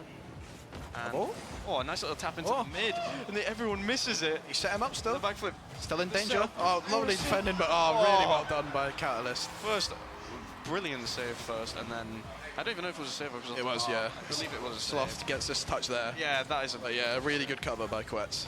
Yeah, Quetz just hold that position really well. Really nice sitting there. Now we're back in... Now here, back to kickoff. You know, the main part of Rocket League. Yeah. And here, boom, a nice, a lovely kickoff, but it's going straight to Eclipse. Still in danger though here. Oh, Eclipse trying to pop the shot there, and it's just not really getting the right connection. Takes the corner boost here though, taking pressure. It's good center. Very nice cross into the middle. Quet's not just a bit late to that. I mean here, and then Sloth.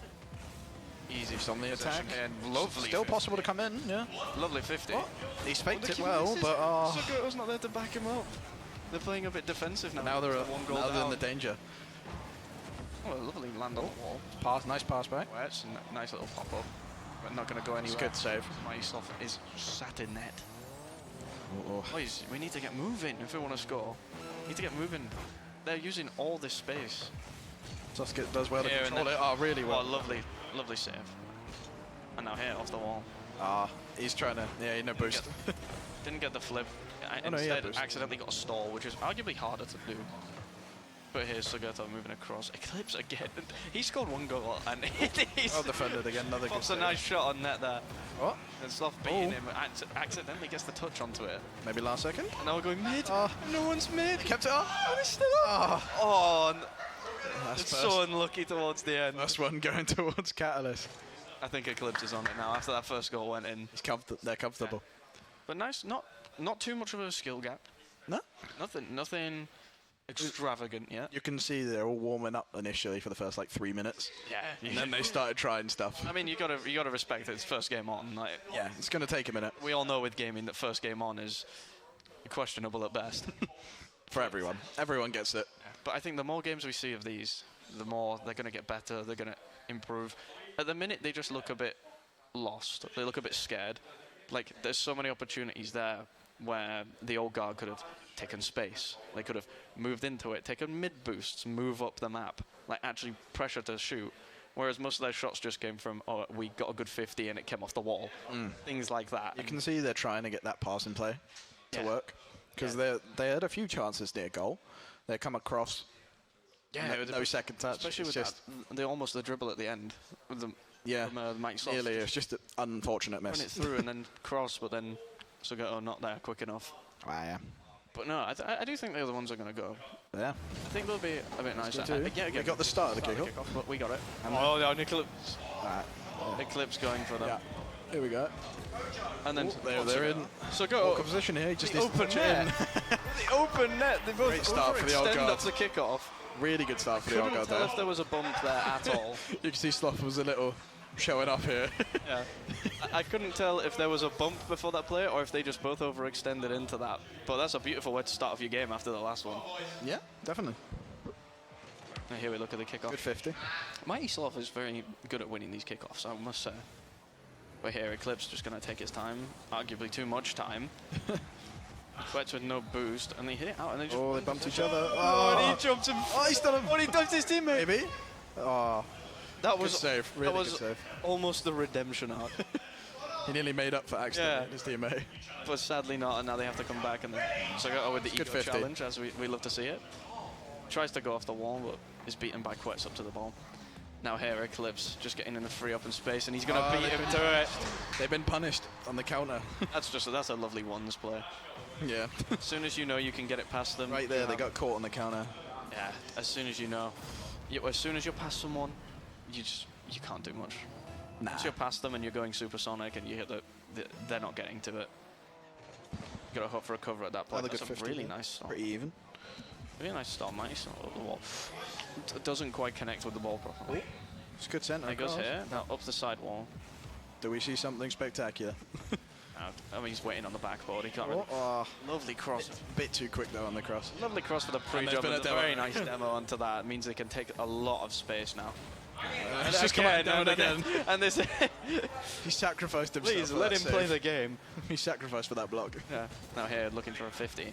It's not the best Back 50, again. but it's straight up. Sogoto is gonna go. No, Quetz up for it. Set it I thought across. Sogoto would have taken It's that. good defending that. I mean, Sogoto here just running it down. Oh. I'm not really sure what the plan was to go run into. Throwing him off. Good save. Lovely save from the Mighty Sloth. Nice little backflip. You don't see people backflip off. So Goto's done one. Can't get past Quex. Wets up, but they still have position. Oh, that's a lovely. Now if he can get that across. Trouble here. If It's a he good can little get across centre. Eclipse with a bump. Oh, he's though. doing really well. That was a lovely bump from Eclipse. But here we're still Just in the keeping it. still Oh, in. really good Eclipse save. with a save. Are we sure this man's diamond? Maybe. I don't think he is. I think he is. Nice win the 50, but again, set back. So Goto here. The aggression. That's So Goto's Goto done them. Can Quex get the doing them all, but can't really go much far with it. Oh, so he can keep going. Oh, he's still going. Still danger. The Mike's good 50. tries to pop a shot on net and can't quite get Still, it all still done. a bit of danger here. I mean, here we've got Quetz trying to dribble it around. Does get the mid boost off, so he does have to play a bit more staggered.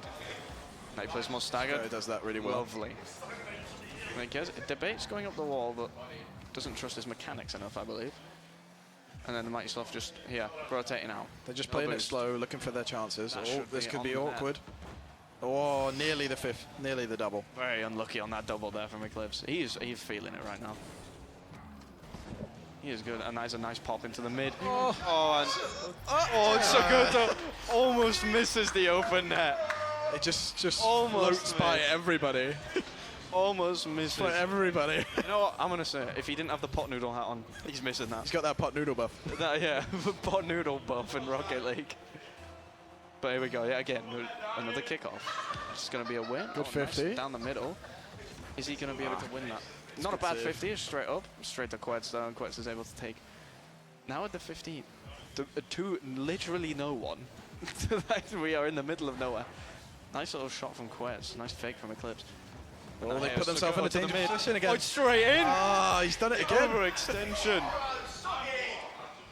Pot noodle. It's the hat trick for I have- Sogoto as well. I'd like to point out, just outside of the goal, his car is the same colour as his hat. Yeah. And his goal celebration. I just wanted to point this out. Also got the green goal celebration. This is true. I do love the mariachi hat though from Quetz. It is really good. Oh, a lovely 50 on the kickoff. Nice from Another good save. It's a lovely save from Sogoto. Oh, not a lovely clear though. I will be honest. But now here, Mason taking it to the side. Over one, he knows they don't have boost. Oh, he's done them both. He knows they don't have boost. He seemed Tries like he was hit it trying to around set the up wall, Sogoto. Can't hit it around them all. Oh, no, Eclipse pops it in front of his own net. Bit dangerous, so he's done it. Trying to go for it, but a bit too late on that one. Eclipse here, looking for another. Oh, it's above net. Just off the bar. Yeah, and Sogoto here trying to look to make a play. Back. Ooh, still Yeah, danger. he's going to wait for the drop, but Quetz is there. Good clearance. Quetz is a very smart player, I'm realizing. Very. Oh. Sogoto has flipped the wrong way. And that's a nice clear. Straight, nice clear, but Eclipse with that touch. That was a beautiful touch. And now he's going to run it round. He's going to try and whack it down. Just got to get it away from his goal. It's off going off the roof. Still danger. And Sogoto just for the nice clear. Very nice clear on that one. I mean, you don't have to do too much, don't have to do too little. That is a 50 into the middle. Eclipse looking for the shot. Danger. Is that straight in? Lovely shot from Eclipse. I was expecting a 50 or something. I didn't expect all that space. It started off nicely from Quetz's setup though, as well. So much space on Mighty Sloth didn't get the corner boost, unfortunately. Did slightly miss it, so wasn't able to reach the shot. That is okay. There's still a chance. Everybody does that. This one. There is still a chance. 3-2. Very close though, same as last game. I mean, it is the Eclipse show. Oh, there's the yeah, demo. that's it. That's the strat. Just keep That's them the out. strat. If they're demoed, they can't play the game. Yeah, he's too good. Get him out of there. That's it. Oh, it's a 6 lovely seconds. pop. It's a lovely little pop. Oh, good save.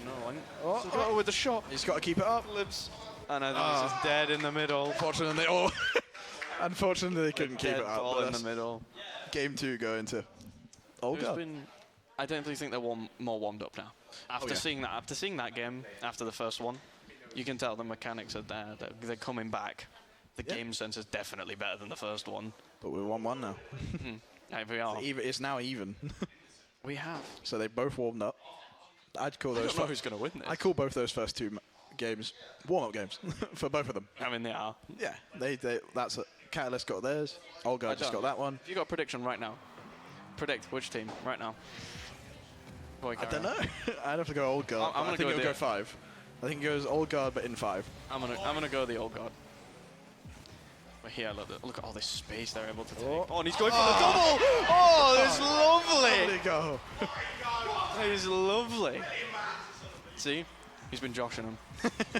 He's warmed up now. Secretly GC. Secretly GC. I'm waiting for the double flip reset next.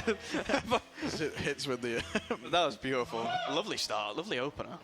But it's a good 50. And then they almost lost it all. Yeah. So they start off really well. You can never be too complacent. Eclipse here going for a nice aerial, trying to get the angle onto it. Oh, they doubled. Here with a nice bump onto Sagoto, stole his clear ball. Again, Eclipse jumping in. They're just keeping the pressure here. Yeah, Quet's here, and they're just keeping it in the corner. He's All not right, really again, doing another much of a 50 whittle down win. boost. Sagoto straight to him. And then very, I almost say Eclipse, a very aggressive player. He seems to always be there. Oh, Weds with the miss straight to his stuff, but he's done well to keep it away from his net. no But possession being taken. this You're gonna is trust the miss now. really good Eclipse. goalkeeping. Very comfortable mechanics on the clear. That's dangerous. Here it's Sagoto. Ooh. Oh, and they've come out with each other, but Sagoto gets the nice end of it and straight up the wall. Very good recovery. Eclipse is still in a really good position here. Oh, that touch was incredible. oh no. The miss. It's completely missed. He needs to go. Ah, that's really But good. Eclipse. I love it. I'm telling you, aggressive player. Oh, now This Eclipse ball is has just always unfortunate. moved fast after he's hit it. They're in a bit of an and awkward then place they here. missed They with got the no flip. goalkeeper. Matt. Oh, so just missed. Oh, we jump Can he up get and then there? Soggy. There's 2-0. It's Sagoto. They're playing with confidence now. Much more confident now. And the mess up, and you can see as soon as it gets closer to your net, they just start panicking. They're good. They're very good at punishing the mistakes that the other team are making. Yeah, Oh god. Catalyst, I will say, are a very good attacking team. Yeah, but Very it's the good. defending they struggle with. The Defend. ball, they really struggle on the counter. Yeah. Oh, and this is the quick kickoff. Sagoto's there to cut it out. And the squishy, you know, we gotta commemorate. Made Rocket League what it is. True. I mean, Suggy just got bumped off the ball for no reason. It's just yeah, he got him back. That's good revenge. It was actually a really smart demo as well, which meant he could get the corner boost. Does Sloth do something? Now we walk in, and then oh, just wide. Good effort. Right idea. Here, I mean, Quet's just trying to work this ball to wherever, trying to get it to Eclipse in the mid. Can't get much on it. Eclipse is just going to shadow here. Gets a nice bomb. They're in a really awkward place here. He's going to go middle here. Eclipse is going to wait for the middle, wait for the pass from Quetz. Straight Oh, lovely goalkeeping. Sagoto. Great save. Sagoto going to get another one on this. And then Tamat. The passing That play is is a perfect. beautiful passing play. That is a beautiful. I think they're feeling it now. I think they're feeling Got a little it bit now. of trash talk from the side of the old guy. Yeah, I think. Yeah, the trash talk coming in. They're very confident now. They are very confident. All it needed was that one goal by the Mighty Sloth, the one double touch, and then the confidence spikes. There are still Yeah, 2.5 Quetz minutes left. Sagoto just playing his time. Eclipse again with a really nice touch. But here, trying to go up the wall. Sagoto up the wall with no boost. Still doing something. Into air.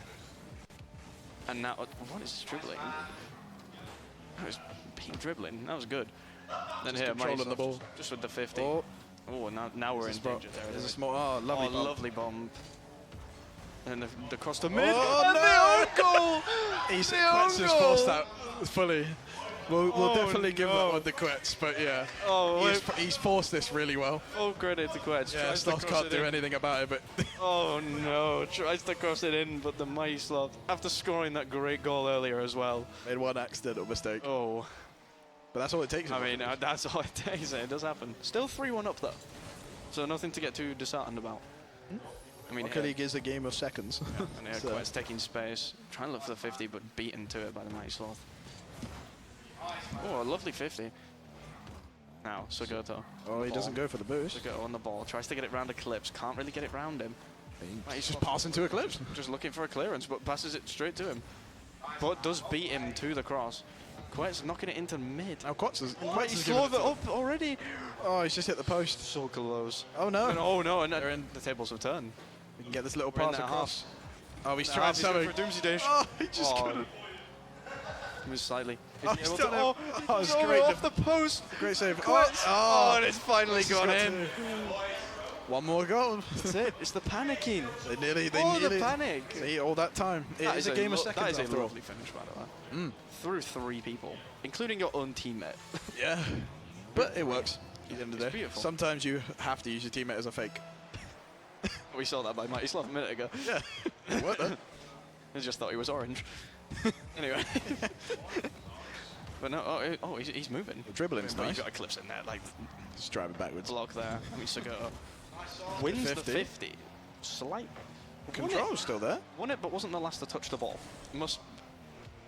I rarely see that in this game. I mean, here trying to bounce it off the ground to get a bit of extra height on it.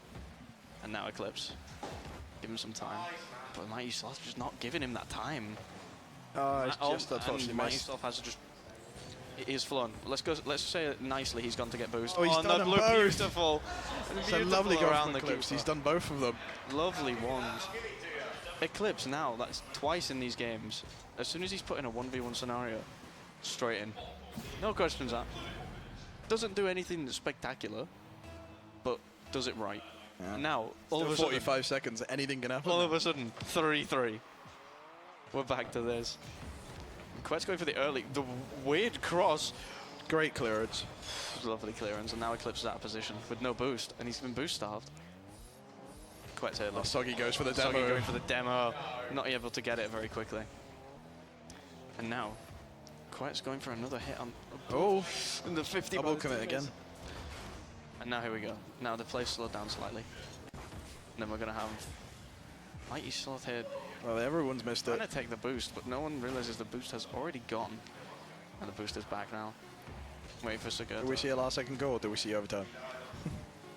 I really want to see a last second goal, I can't lie. But I don't think we're going to get there. I think ball's dead in that spot. But now into it's overtime. Now into overtime. Whoever wins this begins to lead. Yep. And that is so important in these games. Golden goal. Yeah. Right, here we go. Good 50. Pop up into the mid. Oh. Eclipse surprisingly not going. Mighty Great Sloth with a save. lovely save. From behind. Mighty Sloth been bumped off the wall though. Again, missed the ball. And now it's all up to Sugoto. And Sugoto stops him. And now he's got time. And now he's got so no much goalkeeper. time. And now he's got more time. And it's straight in. And he's punished them for it. And he punishes for They went all in. overextension. And that was lovely.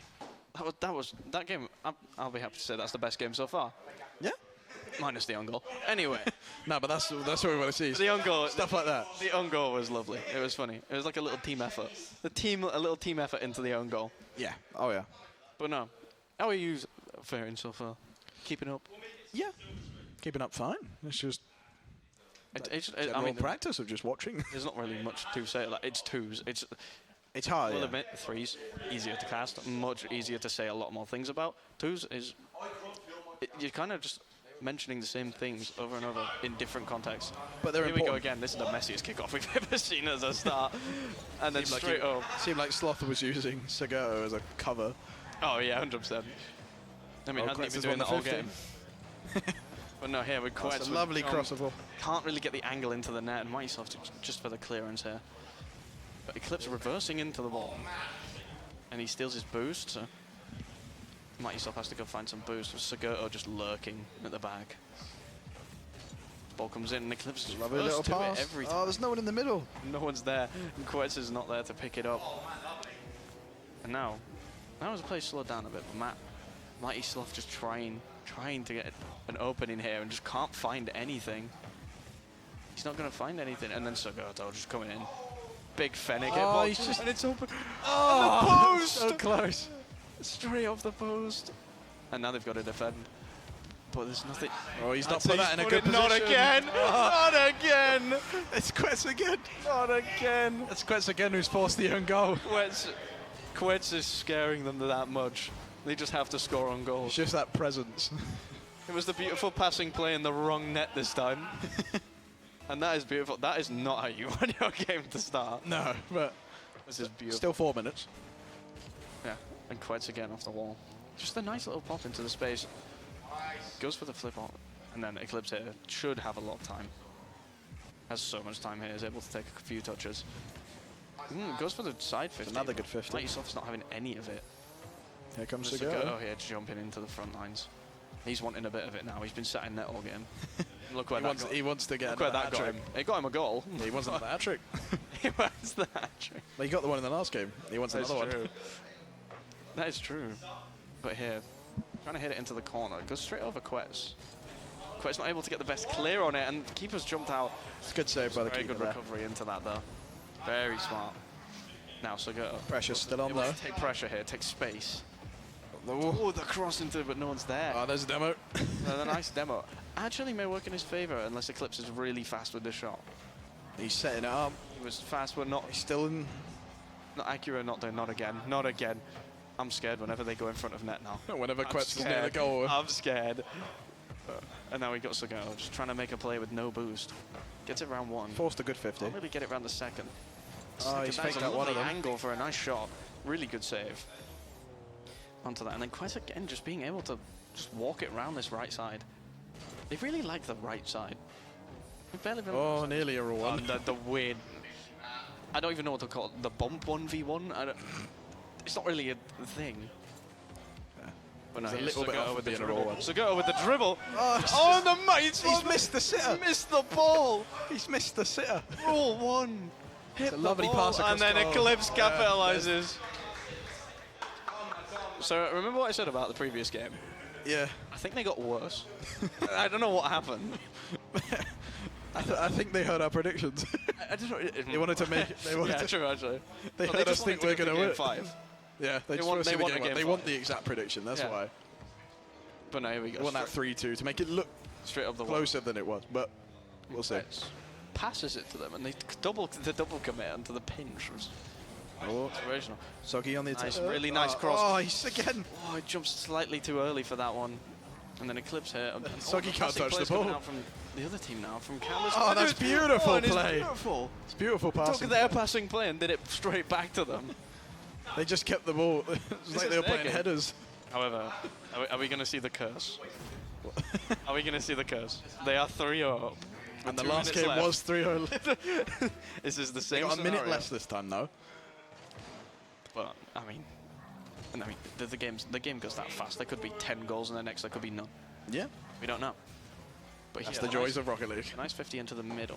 Now, taking control off the wall, getting it over one. Not really able to put it on net though from the angle. They're still in the Going off danger the zone, wall. though. Eclipse should have this off the wall. That's the backboard, sorry. And now we're just able. Eclipse should be just able to take space, but they Oh, both double no. commit. There's no option for the shot. And now, oh, beautiful block off. Someone's inviting me to a game, but you know. And then here, it's just an open net. This is just an open net. Oh no, here we Just go. an easy walk And there's in. the 4. It's just an easy. I don't know if it's too close to cool, but I think Catalyst win this game. Just this game 4, I mean. The possibility may be low, but never zero. But never zero. It's never zero. As we found out by Justin scoring that last second goal. Yeah. in a world final, so. You never know. No one can beat This Is Rocket League. True. Amazing quote. Anyway, We may Quest get here. that moment, but What's it passing to Eclipse? Eclipse, I'll be honest, not really standing out this game much. But in the other ones, definitely. No. Definitely. they're both playing very together because they both got 2 goals each. Yeah, they're both playing It's a good demo. Very nice demo onto them. Now, Eclipse, full boost. Unable to do anything with it. Again, just taking it up the wall. They just get to stall it. Yeah, they're stalling the time. They're 4 goals up. Yeah, stalling the time. No reason to go for more. Do? Can go for more though. Oh, what mighty soft is there? He's having none of it. No more than 4. I think this is. I think you're right. I think this is just. This is clean here. And then Oh, on no. the miss. Do we see 5? Miss and the Oh, he's hit the beautiful bar. demo. Beautiful demo, but also beautiful. Now they're in stop. there. And now Sogoto with the dribble. He's done well to dribble Not it. able to get a good touch on it at the end though. Can they get 1? Mighty slob, and then oh no, and then we're back in here. Oh, I think the game's done now. I think he's going to drop. However, I heard someone jump. Eclipse jump. Oh, if Doing the he's able safe to play. connect on that and make it 5 at the end. Doing the safe play. But Get no, it straight that- to the ground. That was a really bad game for the old guard. I won't lie. Yeah, that 4. That's not the best thing you want. You don't can't really really- want to be in that situation. Take off the Going pot into noodle. game 5. Take off the pot noodle hat. You play better. I think he's losing that boost. But no, we have also got to consider the Mighty Sloth is on a keyboard and mouse. True. Whereas the other three are. However, we can't disregard the fact level 6s are playing. The graduates are playing very well. Oh, 100%. They've been still I think consistent both in each teams- game. They've both been playing well, but I think the last 2 games, still playing really well. Even the one that they lost in overtime. Got 3 goals. Then that one they got 4. These have all been Here you good go games. again. That is a beautiful Yeah, kick-off. punished And that immediately. is... That's not the way you That's want to what start you game want. 5. That's what you want as Catalyst. That's a great start for Dominate Catalyst. 4-0. Straight from and the then beginning. 3-second kickoff goal. That is beautiful. And this is why we love Rocket League. You know what I'm surprised I haven't seen yet? I'm surprised we haven't seen a Spanish.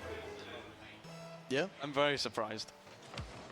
When I had a lovely 50.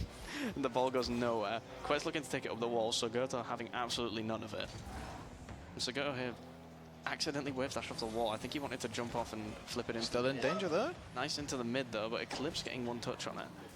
So Goethe Still a able to possibility. pop one just to the side of the net. He's still And now he's got- has no boost at Has the his moment. boost been taken here? And now he can't really do much. Myself can stall it for him if he gets the back boost. So Goethe does grab that back right. Straight onto it. Able to get it out. If Mighty could take the mid boost now. Oh, if only that 50 was more towards the mid. But Mighty Sloth again. It's a looking for lovely the cross. centre, and he's It's just it's missed just it. too high. That would have been a lovely way to return a goal. Yeah, it would have got their confidence. But now you got Eclipse over 1. So go, just taking it straight up the wall. Go on, double flip reset off the wall. You never know. Try and one up the squishy goal. No, you never know. I mean, Matt had a double touch up his sleeve, so you never know. He's tried. Here, oh no, it's Quetz. It's Quetz. Oh, that's a lovely. If Quetz had boost there, that is a lovely setup for an edge roll. But they're trying to sneak it in the bottom right. Just hits the post. Oh, Eclipse trying to sneak it in. And Mighty Sloth here just trying to take his time. Does manage to get it past 1. Eclipse is there. Eclipse, however, no boost. Demoed. Will spawn with 33. So go coming down here. Good control, but... And now it's open. Sloth does lovely very well cut. there. A lovely cut by the Mighty Sloth. Oh, and then the pinch just high, above but the still. net. Eclipse able to get a very nice redirect off of that. Straight into the mid. And now Sogoto just looking for a way out of this. Can't get Good anything. cross again. Again, Mighty Sloth. Look at this dribble. Oh, he's done Eclipse. And now He's here- got no, but neither of Look them for the have boost. cooks up pinch. The old god have no. And the cooks up pinch is beautiful. Now, Oh, if Sogoto we should see a beat Cuxa it. goal, that'd be great. I would love to see it. I'm not gonna lie. But here, nice 50 into the corner. Eclipse no boost. Oh, and making good demo. sure It's a he really good still demo. has no boost. This game a lot It's going up tighter the than wall. the Able to previous battle one. with Sogoto. Sogoto not able to get off the wall in Oh! time. Eclipse. That's a dangerous way to save the ball. That's almost Sogoto was able to slot that in. But very good recovery from Eclipse. After what I'm assuming to be a miss input. If not, I will have questions. Oh, they got no. Oh, it's Yeah, really good demo. Very nice demo. Sogoto's still in there. going. Eclipse is double. Sogoto, no boost though to anything to do with. Oh no, he's the his own Mighty Sloth. teammate. Oh no. Here's the I think this danger is again. straight open, Yeah, and then there's the really, danger. really nice demo out of Eclipse there. He just put pressure, so yeah. All you gotta do, get the danger out of the way. Who cares about the other guy? Get the keeper out. Eclipse is the bodyguard and Yeah. Quetz is the guy. Lovely play. Lovely play. Dirty play, but lovely play. Yeah, but yeah, sometimes demos work though. They work. Not all the time, But but not accepted in most scenarios. wow. I mean, here, they all just left the ball for a second. Right, looking for this 50. Good 50. Might as well looking for 50, and then the Eclipse just able. Goal- And it's ball open. goes open again. It's just open. Oh, Oh, he's showboating. showboating. Not the A little bit of showboat. showboating now. Shushing the crowd, may I Here we add go as again well. though. 3 minutes. 3 minutes, sorry. 3 goals, 2 minutes. It's 157. It's the exact same as the previous game. What is going on? I think they just need 1 goal to get that confidence back. Are we stuck in a loop? Maybe. Or we're just stuck on this forever. Very nice kickoff. And we get Mighty Sloth. Neither of them having many boosts. I just couldn't get the right touch on it. Trying to look for a flick, jumps a bit too late for it. Right here, Quetz able to take some space. Mighty Sloth able to cut it out completely and get bumped halfway Oh, across into the the ball. map. Oh, And Eclipse Eclipse messing is- up the oh, area. no. So go hitting it back to his own net. And Eclipse able to get 1 touchdown. Quetz able to take some space here. Oh, Mighty Sloth just cutting that out completely. Having absolute Good control. Oh, he's done and Eclipse. lovely and round another. Can't really Done the read smart angle. play, went for the booster. Sugar with a nice shot though. But he can defend it because he does have boost. Very nice pick up. Eclipse gonna. And now they're in Oh, danger. and he beats him to it, and that's surely, to touch it in. surely an open net. Surely. This And is the that's it. difference, though, from game 4. There is a goal. They scored the 4th goal. It's back. I swear, the same Is thing this is this game 3 but reversed? no, don't. We go to overtime. But you can't do this. 3-3. You can't do this to me. Not after I got up early. Anyway, that's a strange kick off, and Sugo missed the ball. Oh And no, Eclipse- here's the it's just a danger. free shot. Oh, they've been punished for it. You can't let the ball roll in front of your net and not jump. Especially when you were That's just starting the comeback. Now you're down 3 goals again. I mean, I respect the bump on one of them to make sure they don't get to the ball, but you're not. It's worried good play about by the main Catalyst issue. lads. That is true. It's very true. But again, Quets just being there, making them all. I could play worse. It's another good centre. Lovely cross, but lovely clear. Oh, Mighty Soft just taking it away from everyone. Oh no. Oh no. Doesn't power slide nearly far enough. But Quet's here off the does wall. have the Does boost. have full boost. Able to get it over 1. Eclipse not committing. Sugo does well to fake out Eclipse there. Doesn't have the full boost. So Goto trying to just push this up and try and get a shot on goal. Don't really think he can. But here, Quet's dropping. Mighty Soft just having. Oh, that's a great pass. Goto. Oh, the post! no, he's hit the and he missed post. the ball! Oh, they're not. There's no Oh, way. And no. Eclipse just flicks it over him. Can Sugo keep it And out? he's able to- Unlucky there, but The Eclipse has done that counter. really well. The counter. Can we look at it? Look, lovely flick, and then That extra lovely- little touch there. Put it away from him. Put it away. I don't think it's too close to call now. That is lovely. I think Catalyst Grads might win this one. I believe Catalyst Grad But might win. 24 seconds, maybe. Yeah, I don't think any. As long if they can score in the next 3. Very nice angle onto it. I'm not really sure the plan. I mean, it doesn't really matter at this point. They're 4 goals up. Yeah. Here dropping. Nice little pop into the middle. Again, Just defending really well by Eclipse, Catalyst here. ever since after that first game, the mechanics. They just let the ball fall now. They can just let the ball fall. Yeah. Oh. But they're going to keep going. Will we see one last goal? True Just Rocket for the League. fun. Ah. True Rocket League. Always keep the ball up. Game 5 though. They beat our prediction. That was lovely. Right scoreline, wrong team. But yeah. in our prediction. Yeah, we lost that prediction. From the start, it looked like the old guard were playing a lot better. And then towards But after game 2, it was, just I'll full say control. it was after that own goal. After Yeah. that own goal. They lost confidence. And I mean the first one. There. The second one. Right there. That was a really nice. That was beautiful. Here was lovely. That play from them was lovely. Definitely. Mighty Sloth just taking his time through it all. But no, that Just showboating they here. were very evenly matched. I'd say This here, that was a lovely play, but I'd say Eclipse definitely the better player on that. Definitely had more of the highlights, more of the things. Can't forget about Quest though. we do see some good sportsmanship though on the stage here with us. Lovely sportsmanship. Got up out of their chair, walked over to the other team, shook their hands, said well done. But it went to game 5, so both teams played very well. It went to game 5. You can't be disappointed with that. That was not the clip to play as we were talking about. No, but the own goal. But it's the I mean, you've just got the simple thing with Rocket League is it's not over until the clock runs out. Until that. Well, even when that rocks out. Oh, even when the clock runs out, you can still keep going, I guess. As long as the ball don't hit, it's not out to the ball, it's the floor. You're just saying that 'cause of volleyball terms. Yeah, no. It's the same. True, but But no, it's one of those things. Rocket League, especially with everyone being roughly the same rank, it's a lot nicer because you don't just have one guy hitting like 4 flip resets and then like a musty flick, and it's like yeah, it's nice to see this because you see some actual, not so much technical football, or Rugby League, but still football. But what you're seeing is smarter, simple goals. That's what we're seeing on this. And there they are. That was the Catalyst graduate. And it was just. I'll be honest, it was really good. Apart from the first game, you could tell everyone's warming up in that. The warm up. yeah, the first 2, I think. That was the second one was alright, but I think the second one was also a warm up for the old guard. Yeah. Because they both went 1-1. Yeah. But I mean, after all that, I don't know about you, but I think it's time to I need to go do things.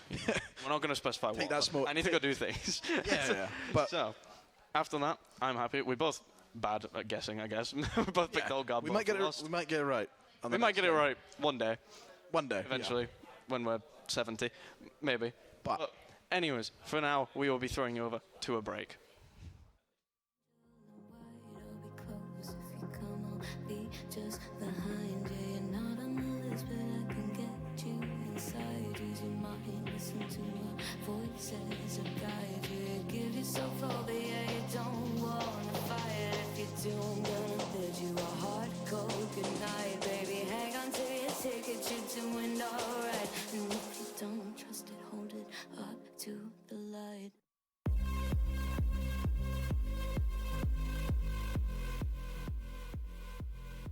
Tell us your gamer tag and which team you're playing for. My gamer tag is Foxy. My gamer tag is Steamoy. My gamer tag is Ultra of the Soulless. So my gamer tag is Papados.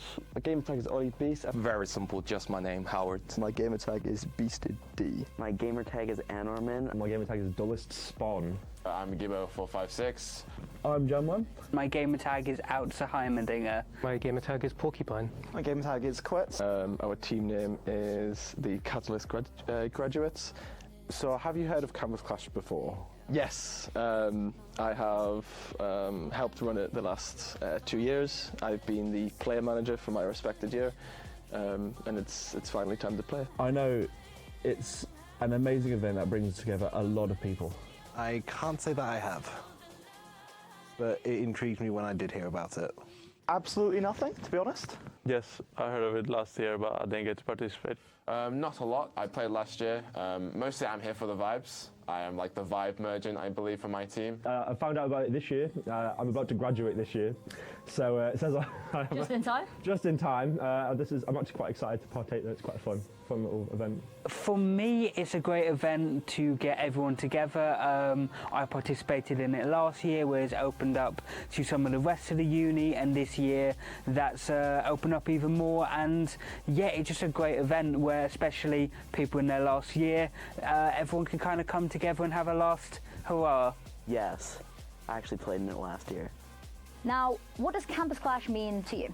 It's just a bit of fun, really. It's just a way of getting together with some friends, trying out some new games, and just having a bit of a laugh before I finish uni. I've been dragged in last minute. It's a bit of fun to have. I'm just excited to be here. I think Campus Clash, especially now that you're in level 6, I think it's a great way to round off the year and get to know a lot of either your people in your year, people in the lower years.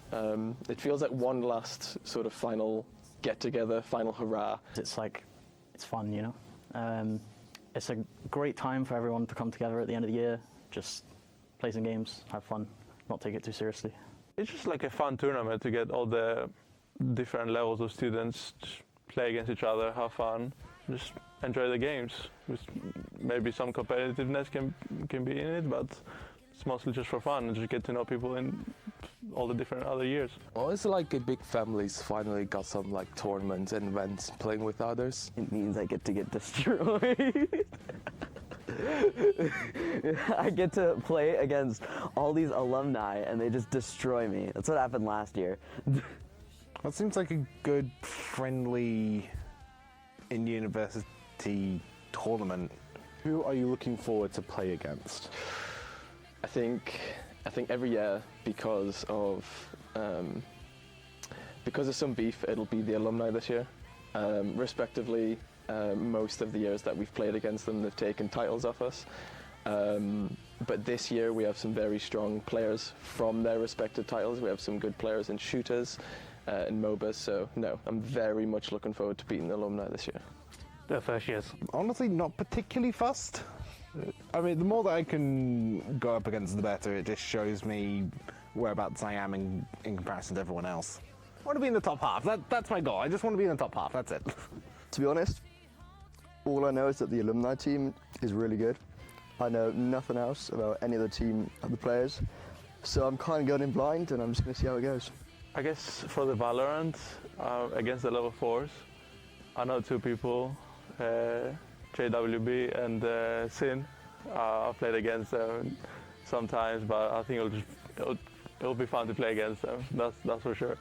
I don't know if we'll win or not, but I'll enjoy it. I know that. Definitely the level 5 team is one of the more interesting teams. That's actually kind of difficult because last year we had the lectures and I wanted to play against Cameron because Cameron, I don't know, he talked too much trash about the Vancouver Whitecaps and I wasn't having it.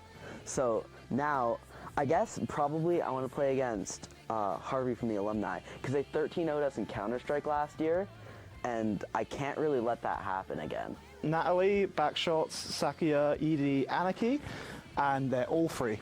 Well, I would say alumni teams. I did play with some of them in my first or second years in a G Sports League, in some Counter-Strike tournaments. They got really good players.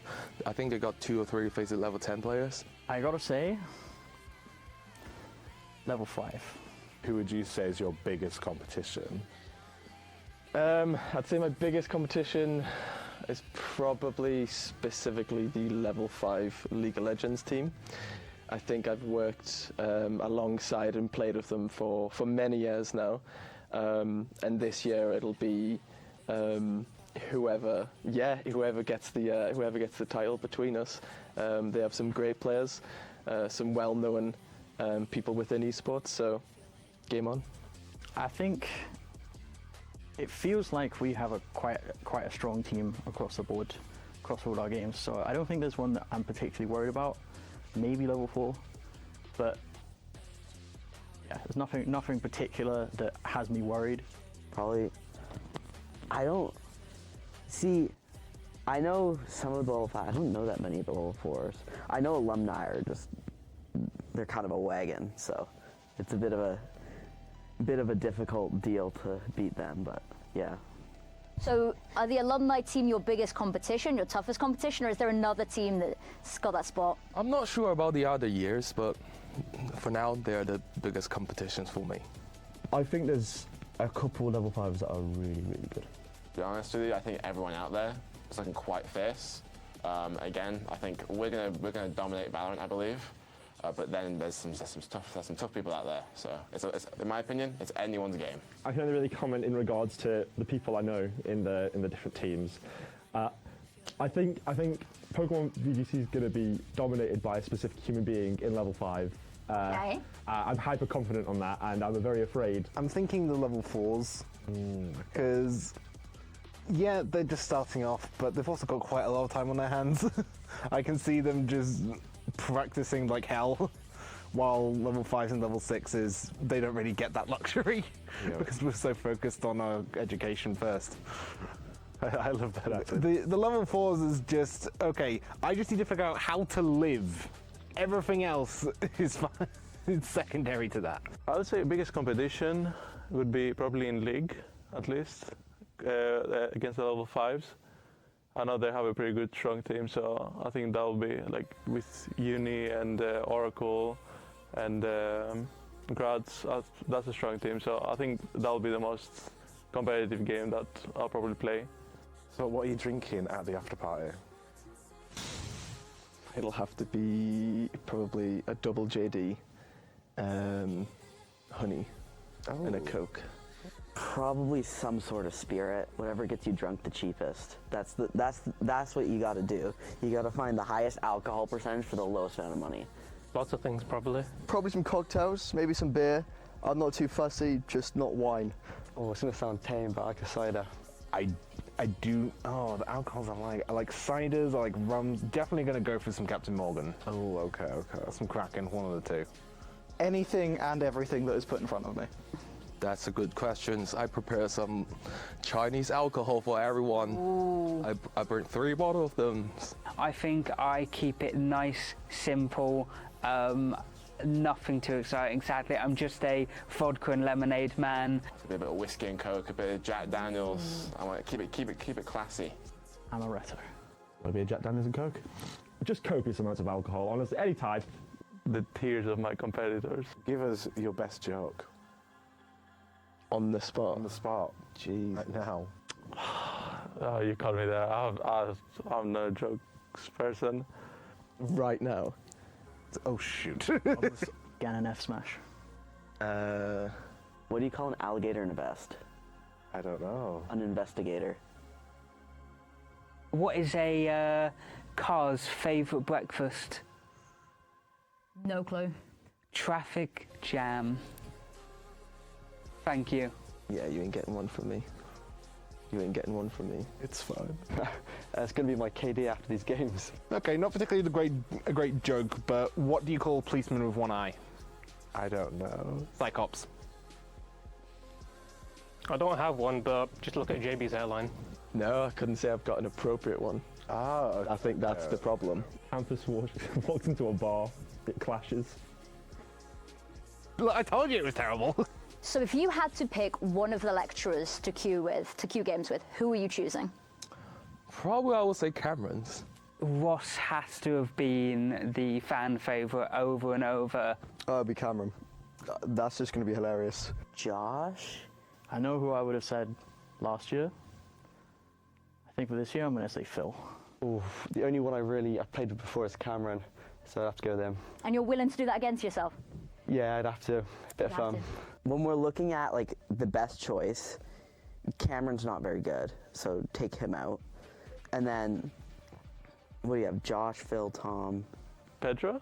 Pedro, yeah. Yeah, Ross. that's the most fun I've had with any lecturer. Like the fact that he goes in league, especially the fact that he goes just AP Alistar, like even on support or mid, it's just the funniest thing. Does Reese count?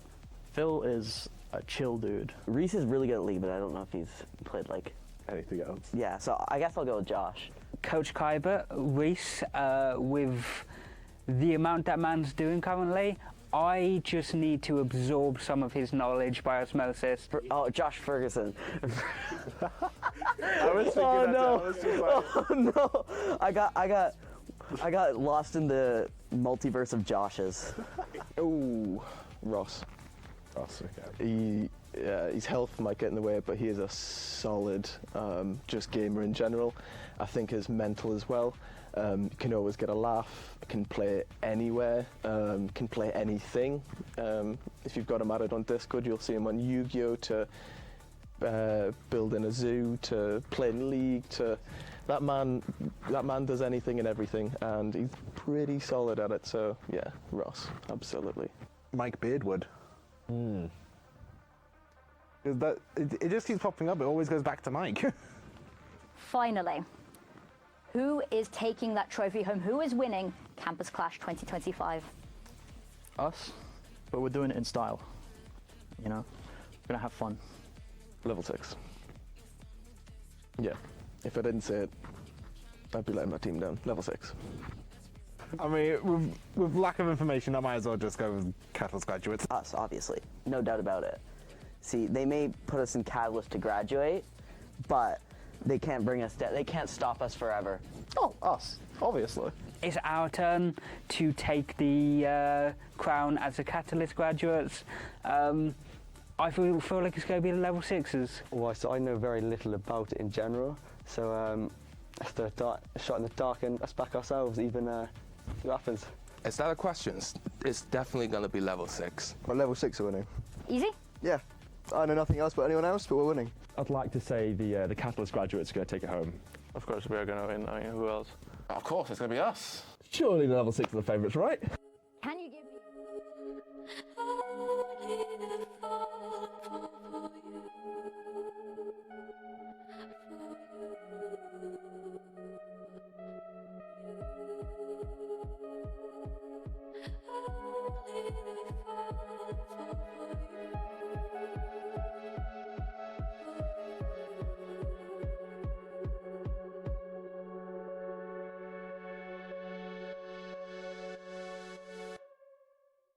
Came in and you're looking like a sign of grace. I know, but I can never match your name or face. My fault, I didn't notice it was out of place. You painted fairy tales on the wall, calling to the better of the halves of me. Please show me just a little bit of honesty. I hope I got a heart that I can salvage, but it's getting harder now to recall.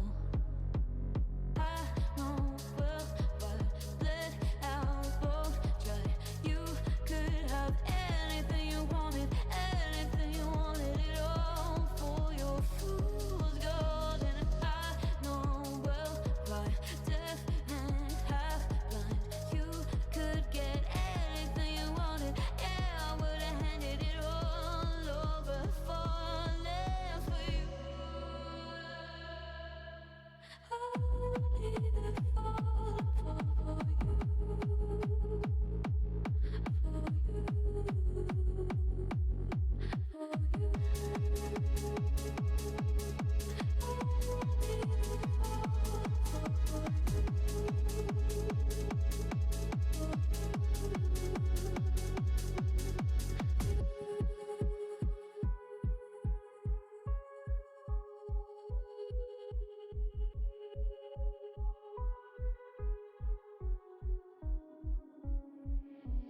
Came in and you're looking like a sign of grace. I know, but I can never match your name to face my fault. But when I noticed it was far too late, you left a fingerprint on my soul.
Taking a breath, losing my eyes, taking a break. I don't want to run, I cherish myself, so don't cross the line. All the old times stare into your eyes. Please be quiet, do not break the silence. I'm not losing time, I want to waste it with you. Please be quiet, do not break the silence. Like a doll made of glass, I will never break if I don't let you pass into my world, my crystal ball. What's inside my heart, you don't need to know. It's been a while since I saw your face. I hope you are fine. Your things aren't here, all over my place. Maybe you're tired. It was so nice to look into your eyes. You never put pressure, never broke the silence. I'm not losing time, I want to waste it with you. Please be quiet, do not break the And welcome back. We are here for the second split, as we'll call it. Yeah. For Rocket League. And based on the first one, I want the same one to be quite similar. Yeah, I want it nice and close. I want to see some more like technical, a lot more like flashy. And more mechanics, yeah. Yeah, I want to see a much more flashy style of game this one. I want to see more mechanics. I also want to see it a bit. I want to see it a bit faster. You know, it was a bit. I was watching the previous one and looking over it, and it was a bit slow. But again, they did the right things. A few mistakes, but we've got new people now. 4 new people, completely new. Still, we don't know how they're going to play. Still in the range. Everyone's still roughly the same rank. No one really above anyone else. We went and asked nicely. Yeah, we went and asked them all, and everyone's in good spirits. Just had one issue with the controller at the start, which was quite funny. But no, everyone seems to be in good spirits. Everyone seems to be enjoying it. Yeah. Enjoying the whole event. Today's going so far, not too bad. Not too bad. Yeah, we're going to game 1 though. Stress Testers versus CTC, and we get the kickoff from Bunny. Cass looking now, looking for an opening, but can't really find one. And Joe. It's good defending. Middle. Now, Bunny able here to take some space on the right-hand side, look for a 50. Nice. Good direction on the ball. Joe Ball, this you can already tell this is slightly more mechanical than the last one. Oh, nice feet into the Lovely touch. pass to Cass, but Cass can't really do anything from it. I did almost just cripple my mic then by accident. But it's fine. And Cass looking for the outpass, but passes straight to Joe Ball. Right off the Straight post. Off the post. So close for stress testers. Start for the stress testers. They are testing the stress of CTC. It's true. It is in their name. And Cass though with the lovely clearance there onto the left. Now, able to take some space. Bunny taking the boost from behind. Good bump. Really good bump. Over one. Lovely 50 from Bunny. Can the recovery? They can't really get the shot. Unlucky on the angle, but able to take the top right boost though. Now with the boost, looking for a 50. Can't really get a nice clean 50 off that one. Goes trying to go off the wall there. it's a slight miss by Cass able to take one, get another touch onto it. Maybe to Bunny. a lovely passing play. Was really good save. Lovely attempt at a shot, but can't really get quite. Still keeping the pressure on. Cass going here, looking down. It's a good centre. For the pass straight to Bunny. It's another good one. Lovely block. I mean, I don't know about you, but this is faster. Oh, this is faster and a lot more. This is faster. A lot more going on. I mean, Cass here taking the space. Joe Ball is easily able to cut it out. Bunny with a nice little redirect off to the left. No pressure towards the net. It's a really good win there by Kazi. 50. Cass straight out. Joe Ball. Don't know if he meant to do that. I meant to hit it up. See, can he get really good control? Lovely 50. Straight to Bunny on the left. I mean, Bunny straight off the wall. Trying to look for a double touch. Can't really get the power on it. But now they just track back. They need boost. And then both of them full boost now. Trying to hit the corner boost. Cass with a lovely clearance out there. Here he is, and another good keeping 50. the pressure on. He's looking at that demo, there it is. Demo not giving him that corner. A bit awkward now. And Cass oh, he going just for misses the demo. And slightly miss. But now they're on the counter here for stress. Now they're on the counter. Oh, but he misses the ball. I mean, it looks still a good corner, centre. Shot under. Lovely wall jump, lovely wall read by Cass. Again, trying to get another one, trying to do as much as they can with little boost. Everyone is low boost here. CTC picking up all the big boosts. Still keeping the pressure on there again. Yeah. Cass with a lovely hit. Trying to hit one up. Bunny, I believe, missed the ball there. And back. And now it's slowed down a bit. But Bunny trying to put the pressure on again. Doesn't want this game to slow down because they have been more dominant for these first. Very central. It's going across, but Joe Ball with no boost. Picks up the mid. Sorry. Oh, do we see something here? Off the roof. Trying to go for the flip. Don't think he got the flip off the roof. Bunny here just trying to stay stable. Really good centre to the ball. And Cass here going up for this. Oh, he's just missed the it. ball completely. Puts Bunny in an awkward position. And here can't really get a shot off. Will it be a good pass though? And straight pass it's a really straight good in the start top for stress left. testers. And this is more mechanical. This is Lovely little passing play there. Off the wall, straight to a just perfect positioning. It's simple. Where he puts the ball. Top left. It's simple. It's simple. It's lovely. It's brilliant. But now we look at these kickoffs.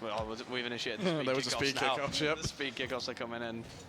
Not the SSL ones where you're at the ball in like 0.2 of a second. 0.2, but yeah. You know. But the nice ones. Yeah. The simple ranked ones. It's the nice ones. You're like the high elo, but not too high.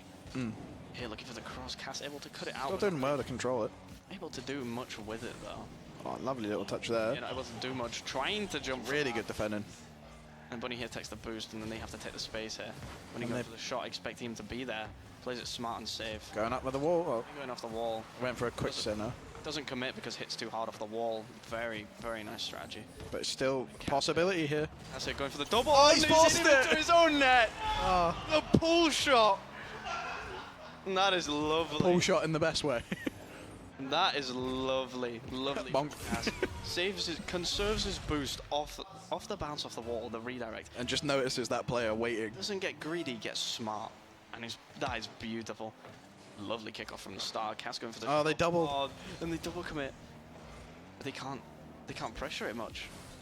Lovely here. Can he get more? They're in a Can problem he get here. more? Oh, it's lovely it's from Guzzi. lovely. The extra touch just edging it over. Really good off the wall. Look at this extra touch here. Throws Cass off. Controls it, beats the last man. Bunny can't get there. Yeah, this is more mechanical. This is good. But here, I must say, more mechanical, but very, very even. Bunny getting beat into that one that's not in the center again. Oh, Cass has got It's that. a good save. Doesn't take the corner boost because it's already full. Tries. He went a bit too far with his boost. Good 50 by stress testers there. He's trying to leave it for an. Oh, net. an awkward Plays again. very smart. Not the best clearance. Just trying to go for a shot. Can't really get the angle. And now Bunny on the dribble. No boost. Oh, nearly. Slot it in the bottom right. Very close. Can Cass do something here? Cass trying to put pressure on. They have a Bunny, small trying to put problem of pressure on. neither of them have any boost. The boost. Cass just flipped past the mid and it spawned as he went past it. But now he's got the corner. It's a lovely centre ball. Now they're able. It's too far to the right. The ball's been gone. And now the pressure's turned. Oh, the pressure's back. Oh, and it's straight in. Oh, Oh, it's lovely lovely. shot from Joe Ball. It is beautiful. And that is a simple conception of if you are out of position slightly, gone. Just beats Bunny to the ball. Cass just trying to push up a bit too much there, and just can't really. You can't really do that if they're going to 50, and then you've got to be lucky with the 50. You've got to be lucky that's going in. Yeah. They might get a goal Here we here. go, Cass trying to get They can get a goal here. Bunny's not Bunny there does for the it. right decision, but hesitates a little bit. Yeah. Now, Bunny trying to take it up the wall with the weirdest mechanics I've ever seen. Now, Cass, can anything happen? And I think it's a dead Probably ball. a good start for stress testers, though. 3-1. Yeah? 3-1. However, all the goals were good. Yeah. I will They were all like flashy as well. Yeah. There wasn't really a normal goal. No? I was a big fan of the pull But that's what we like to see for game 1. I'm a big fan of the pull shot. That was. If we had to pick a best goal on that one. If we do sit down and actually think about it, CTC didn't score a goal. No, technically not. They scored all 4. But no, this is going to be a good set. Oh, yeah. If they take this to 5. If this next one goes in the way of CTC, anyone could win. Oh, yeah, 100%. That's the thing. It could go either way. But I think if stress testers get the next one, put CTC in a really awkward position. Yeah. Oh, that's true, actually. It could be a wipe. Yeah, maybe. I mean, you never know. You never know. We have not Well, seen one yet. We've seen from the first game, things could change. But from Yeah. the first game, Anything can happen, even when you're 3-0 down. that is true. No, don't bring that back, actually. No, that's... Hey, one game shows the difference, last but we're here, we're back. Again, missed the kickoff again. Guzzi, very nice control on that aerial, though. Bunny able to get over the top. It's another good 50. Lovely 50. Has this man been practicing 50s? I don't know how you practice. Always beat the first man. And then Guzzi trying to get one up, and he's going for the redirect here. Justin. It's a lovely. Just who does he think he is? He must think he's Cassidy Garrett G. with a bit of Oh, time. but they're in trouble that here. going Oh, in? Kenny, Able it's to really get well back. defended. Really good rotation, but Cass able to cut off his rotation. Can Bunny beat? No, Bunny, nice, he got a pinch off the lovely wall. cooks a pinch. Not on the net, but lovely distance. Get it out of the danger zone. Now Both Cass- committed yeah, again. both committed. Cass does have boost here. He's trying to jump up for the pressure, able to get. Oh, they both committed again. Committing again. Here comes the No- problem. No boost, looking for the 50. Really good Too 50 high. from Bunny. Able But to put it. it's off the bar. Can't really slot it into anywhere. And now just Taking it into hit the corner. Hitting it to the corner to probably take the right boost. Center really well. To look for another lovely interception. I mean, now it's back into the middle with Bunny. Bunny wins the 50. With barely any boost. And now Cass able to get a nice clear. But the boost. They're taking taken. mid boost. Cass has no boost. He just has to apply a bit of pressure here. That That's well in the 50 though. That was a lovely 50. Oh, well off the corner read. Oh, it is the lovely problem. pass. Oh, he's just and missed it. He misses. He missed. There's no way. And then Bunny, with a really nice hit actually. I was gonna. Good 50. I was gonna complain about that, but it went straight back to them. And then Oh, goes it's jumping dangerous. Overextension. Cass just going for the boost instead of the opportunities. It's a lovely pass to That's the a center. lovely Oh, shot. what a goal from That is Bunny. a lovely shot. And that's what we like to see. Not much mechanics. Just But good accuracy. that is beautiful. He beats both players. Beats both just high enough over one of them. That's a really good start for CTC though. Really good. Really good. But I mean, it could all change. Yeah. And here we go. Very ropey kickoff. Is Cass going to win this? Cass gets one. Is he going to get the corner boost? Takes the corner boost off them. Now, Bunny with the cross. Joe Wall, no boost in that. And he's able to... Oh, he's God, and the flicked it. flick! That's lovely. Oh, that is lovely. He's trying to one up. Tried to one up the goal. Oh, that is beautiful. just appears out of That nowhere is- like a ghost. That is a goal. That's how you come back from 1-0 down. That's it. You make a statement known. Yeah. And that is exactly why we say it doesn't matter. One goal. Can change in an instant. Here. Yeah, Bunny going for an aerial. Oh, he's Gets one round. beat the last man. Not on the net, unfortunately. But Guzzi is there. Cass able to knock good it centre. back to Bunny. Bunny going for the shot. Ah, just Not able slightly to off the par. capitalise. But Bunny here trying to take their time a bit. Take the boost. That might have won the Nice fit, lovely 50. 50. Can they beat the? Able to go up Oh, again, they beat faked out the another second one. man. Cass able to get a shot on. It's a good save. Really good save. Going for the post. Not able to capitalize on any of these attacks. So weird flaw mechanics. They've doubled again. Messing up the. Ah, they've doubled again. They got punished for the double. Messing up the clearance. And that's that is unfortunate. On the attack, CTC are look very confident and they're very like mechanically sound, but defensively they keep double committing a lot and they're getting punished for it. Yeah, they're getting punished every time. But here, they're on the attack. It's a really good kickoff for them. Really nice. And there's a demo. Demo the keeper, and I think The keeper, he just gets back. Ball Great able to save, get but back still for an it. option. Cass still Ah, here. Joe's there Joe again. Again, get this man a contract. He's been Again, 3. He's been a good goalkeeper. Oh, there we go. That's really, really that's good demo. Beautiful. It's good teamwork. See, the attacking. Not too sure if the demo would have mattered, but definitely the safer option. And that from Cass. You just never a know with slightly Joe. low. Just a that's true, actually. I stand corrected. He could have bounced to the floor, just got to it. The pogo save. Just gets that quick flip as he touches the floor. Cass doing the burger kickoff. I'm not a fan of that one. It's where you just flip and you don't angle your car at all. That's It's a lovely shot from though. T. Anything can happen. But he's angry now. You've demoed him. You've he wants the hat trick. He wants the hat trick. That is a really nice angle. Really nice angle, really good power. And again, they're just keeping this pressure on. And it's exactly like you said earlier.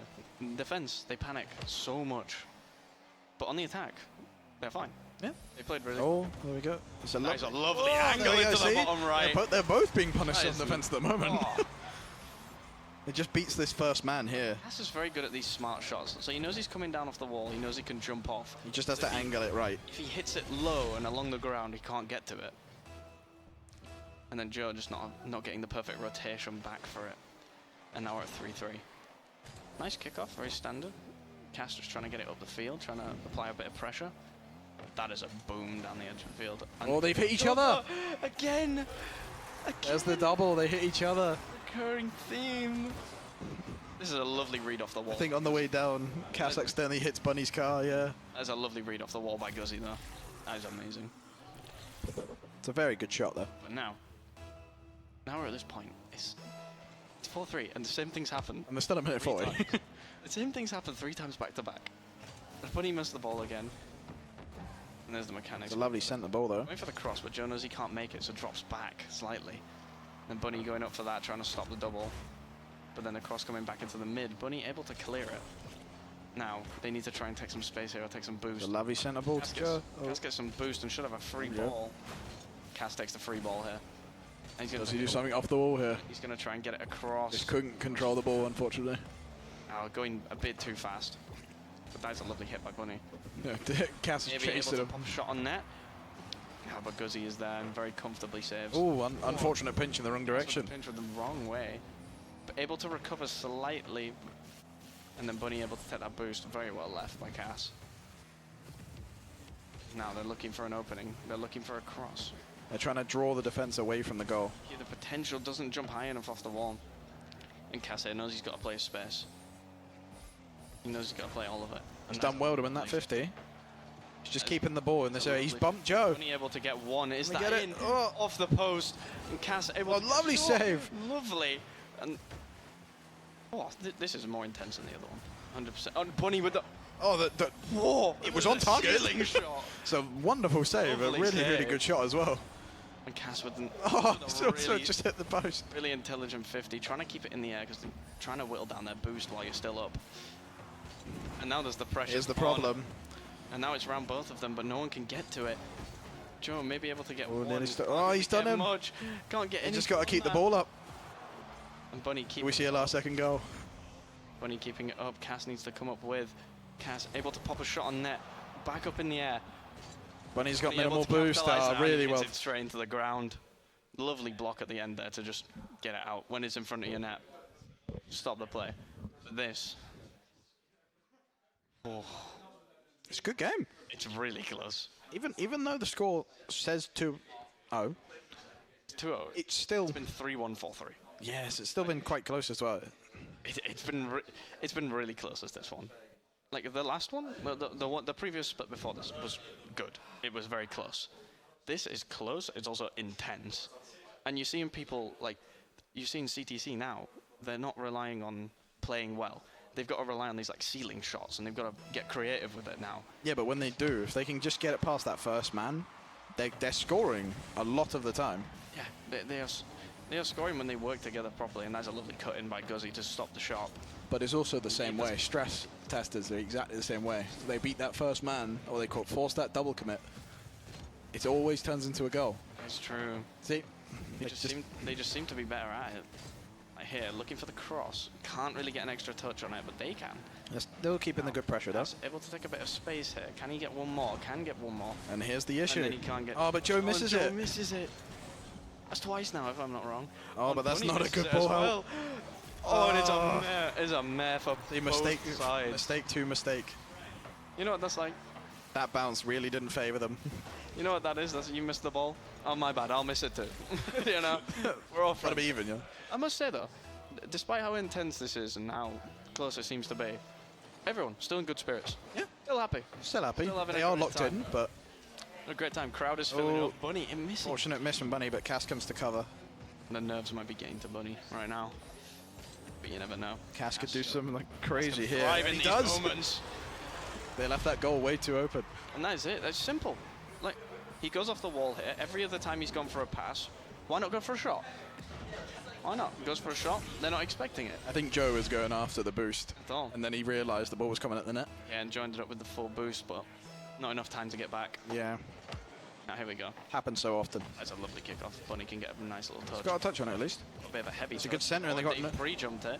Cass jumping up. Lovely. It's a smart hit by Joe there. And here, Bunny, take the time. Good bump.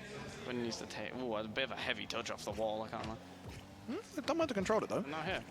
They're just playing a bit more casually. That is a lovely hit. Tries to get the double off of Cass. Here and comes can't Guzzi really again. do much. Good 50 from Very Guzzi. clean 50.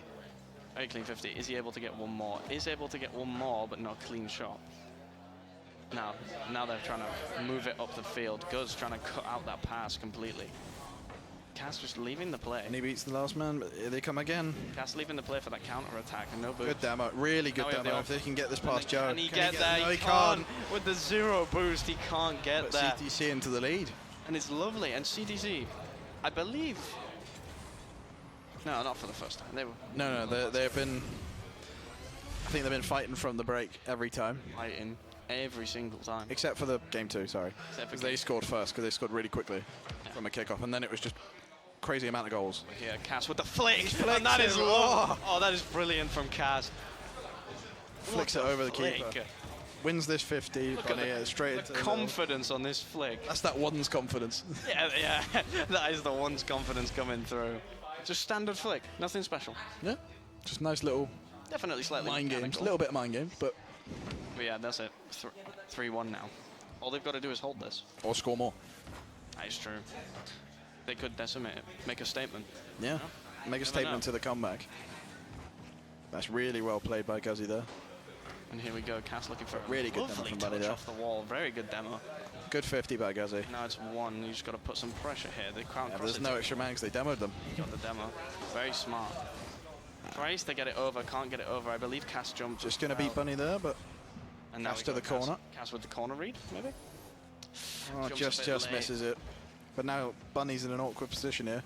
Oops, He's got to pick a player, but does really well with it. Lovely, lovely beat. And Oh, Cass he's missed again. Cass not able to capitalize on that. Keeper was back though, so expecting this defense. And Bunny's boost has been stolen. So Bunny has to now pretty much walk back home. But Cass trying to put as He's much forced it to the corner though. Cass trying to put as much pressure as possible, looking for the redirect. Bunny intercepting. They seem to have improved on the defense a little bit after that game too. They have Because definitely. they seem to stop double committing everything. They're just going, you sit defense, I'll start attacking a lot more. Like here, Yeah, that's fine to double I commit. think they are coming more clearer now. I feel like their comms are a bit. I think they're now warmed up Yeah. a little bit. I think those first 2 games were a bit of an off one for them. Oh yeah, well, I mean, you've got they're trying the ceiling shots, the flicks, like it's all coming into them now. It's like natural. Yeah, and the arena can affect you. Here, Joe Walt dribbling it in the middle of the pitch. Cass, absolutely not having any. What's a lovely fake as well. Bunny does get the control on it. It's a lovely fake. I do not think it was intended, otherwise Bunny may have been there. And here, Cass just trying to cut out every single thing Joe Wall does. Now, trying again. Trying to go up. Bunny not able to do much. Oh, there's the demo onto Bunny. They're now in an awkward spot Cass here. has to play very defensive. That's a clearing Does it well to out. clear that. Clearing it out. Wait for your teammate. Your teammate to apply pressure or go get boost. Joe balls it Right. lovely. Tries the strat again. Guzzi with the top of the car skin. Still in the problem here. And trying to get an angle on it and can't. Oh, he And just messes up the shot. Oh, they should have had a goal there. Do they counter here? Do they counter? And that is a lovely cross. but Just wide. No one is there to receive that. That is a beautiful cross, though. And now, when you look Good 50 on the side there from Guzzi. Cass looking for this. Is he going to go for more? He is trying to get a pinch on the ball. Can't because Guzzi, the lovely control. But now they've got time. Not if they give it straight to Joe Ball, though. And Cass has Oh, it's just they both missed it. Bunny able to get one though. Guzzi. It's got to be a good get save, shot, but they and can't. it's too far to the right. 30 seconds, That's one it. goal. Double commit again. They both missed. And they It was the miss when the ball came over. And they were doing so well. They were doing so well. They were defensively sound for 4.5 minutes. 4.5. Don't throw it now, boys. There's Come one on. goal, 30 seconds. Don't Can stress throw test it get the now. goal, or do we go to game 4? Yeah. You can't throw this now. It's very possible though. Only one goal. Could still go either way. Yeah.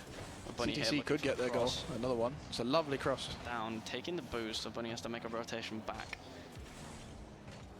See, these players, they're a lot better with the rotations. They understand where they need to be, what they need to do. Oh, Trying good to go bump. for the demo, Cass doesn't allow it. Are they They're going to just get putting a shot lot of here? pressure He's on. gonna pop a shot. Oh, he's caught And at it's 2 3-3. seconds. 2 seconds left. There's still And time. that For, is they could. not what you want. The problem is, still a possible kickoff goal now. This is it. If stress testers win this overtime, if it goes to overtime, they could score a kickoff goal. Yeah, they could score a You never kickoff. know. Same as CTC. We never know. Nah. Doesn't look like it. They'll leave unless it. Bunny can keep Oh no, it up. no. They definitely seem like they were trying to I get would out the argue wall. that should have stayed up. Mm.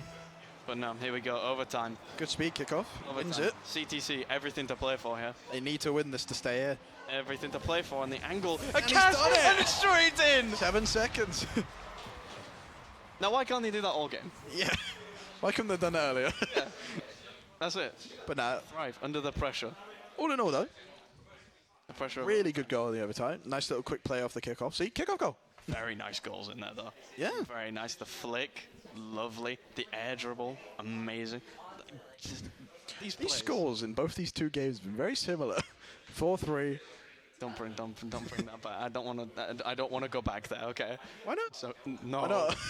No. But I would like a game 5. Yeah, all same. 'Cause I am definitely. enjoying this. I'm I'd enjoying. love a game 5 for 2 reasons, but one because it'd be great for the audience to see some more Rocket League gameplay for this and a bit more chance. But here we go into game 4. And here, Bunny taking space on the left instantly. Does miss. Who will take the first goal? Initially missed the boost. Very nice touch. Trying to get it over Joe Ball. Does succeed, but not as intended. Now, Cass Good trying to demo. get one. Cass knows here. He's got to stall it. Here, starts playing a bit slower. Looking for the fake challenge. He's got no boost, so Yeah, looking for the fake challenge with no boost. Bunny has to Doesn't play have this the- really smart here. Nice pop up. Really well played by Bunny there. Bunny stopping it out completely. And now Cass driving up the back wall. Still keeping control. Bunny Good able to centre. get it up. Cass Oh, with but the now they're in a pre-jump. problem. That's with the pre-jump. Do Can we see Bunny a, do get we see a back? count? Just Bunny about. is able to get back to that. And now Cass jumping. Cass really likes pre-jumping. I'm not. Guzzi waited for him to do it as well. Oh, there's a miss from Bunny. And a miss from Bunny. And a- Joe's hit the bar. bar. He's hit the woodwork. And now we're slow. Oh, well, never mind. Now we're back over here again. Stopped it down and we're in the back left It's again. on the goal. Scoring Great shot. save. Lovely save. I'm telling you, this man, sign him up. Wins that, but Sign him up. We're going for the double bounce off the still a floor. problem though. Still a problem. It's a Does 2v1. Chip it by accident. I was definitely looking for the power shot there. And now Cass, no boost. Bunny Just has to play the fake and just get it as far away from the goal as possible. getting the clear. Bunny still high boost, gets a nice clear, still 50 boost. Seem It's a very good centre. Good ball with Still nothing, a not the problem. best clearance.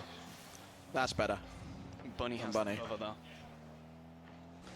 And now the cover, the double commit. Do they get the touch? Guzzi does get the touch on the ball. And Guzzi gets the touch on that and then tries to pop a shot on net. And Cass, Smart save, nice, right off the top of the goal. nice redirect. And he's just got, And then Joe Ball oh, getting good 50. Really good defensive 50. And now here, back right, Cass going for the 50. Just trying to get in the way, jumps Tried to read it. way too early. But Oh, But is anyone back? Tempo's good. No, he's gone for the Cass demo. going for one demo on one. But Guzzy does get the save. Hoping that Bunny But now the ball's in a really awkward spot here. Oh, awkward spot. And Cass Cass is misses up it. in the air. He does miss the ball. And now Bunny's got a bit of time. Bunny's got a bit of time to drag it down this wing. Not quite able to get the extra flick on it. Cass able to slow it down a bit. Not able to get the nice touch and then down. It's a wonderful save from Bunny. Oh. And that is arguably the best save we've seen. Yeah, right off the goal line. Right off. That could be a game saving. And now here, Bunny trying to go up. Cass grabbing the back right. Trying to look. It's a good shot on goal. Trying to look to do something with this boost. Nice play away from everyone. Tries to go up off the wall. Bunny's already up. And now we've got space to work with. Both of them moved by wins the 50. By the shot. Lovely 50, by the way. Dimension. Nice little redirect, but not enough power on it to actually do anything. And this is still 0-0. Yeah. I'm gonna say that they're gonna score now, aren't they? Oh, Cass misses it. It's off the bar again, and another save from Bunny again. Where's this been the whole thing? Oh, and Cass. It's a good bump. Cass missing the dribble, but does get bumped either way. Bunny just trying to stall it for him. Oh, that's Able not to the, get a it's shot. not the easiest. Oh, but Oh, just tries- misses that. Tries for the Unfortunately, but Cass smartest. has got to play this really smart, and he does. Lovely. Not the best clearance, but it'll do. And he beats is the that first on man, net but or is that over? Is it a goal? That is Can he get the over, just touch? over the bar. Gets the Cass touch. with the reshot. And he's just hit the post. The bar post. Every part of the woodwork. I feel like I played FIFA. Just hit the post. Hit the post. Yeah. And the crossbar. But Cass here, able to take. Can he control it away from his goal? And he can. Lovely mechanical control in the air there. And now, able to take it over one. Hopefully. Oh, and Jovo really well. Does well to defend it. Does get it round It's a and centre ball, but all the way. And Joe Ball here, and they're hitting each other. Bunny's Oh, backwards. And this, went a little too fancy. I would have given style points. Yeah, maybe more star points. Oh no, Here, and that it's is on the target. net. That is on target. Really well Cass saved by able to Cass. stop it. And that's why you need to know your rotations. Mm. He knows, but Bunny can't. Really good 50. Oh, unlucky. Accidentally getting a touch on it. But they don't come yet That boost. to it. Cass, 100 boost. Maybe able to make a play here. Will he do something in the air here? Maybe able to make a Oh, play. going A for the touch double. off the backboard. Just. But Bunny. And it's in! For the rebound. 9 seconds left. remaining. Oh, 9 seconds even. yeah. Little bit left. But yeah, like, Apparently I can't count to 10. I can't tell. Does he? Would you call that him faking it, or would you say he just missed? Do we give him the benefit of the doubt? I think we'd be nice. I think we'd be. So he missed. So he missed. Anyway. Yeah. But here, this is a lovely kickoff start. Lovely kickoff to start it off. Second Are that. they going to be able? They just are got to get it gonna on the be able floor. to capitalize? Is Cass going to be You able have a to choice. get Can he another beat him to it? But you got to keep it up. 50? Is he going to be able to keep it up? Can't let it touch the floor, and he No, does. he can't keep it up. It's game 5. Are we going to receive a reverse sweep? Maybe. I hope so. Yeah, well. I really hope so. I don't know why. I'm just seeing the colours here, and there's green and red, and I prefer red. So, They ain't got my colour here yet, but you know. which is weird, because considering I'm colourblind, can't really pick a colour. Grey and grey. That's not how it works, but. Well, yeah. But no, that was good. 1-0. Yeah. 1-0. 1-0, but an important 1-0 though. A very important 1-0. Yeah.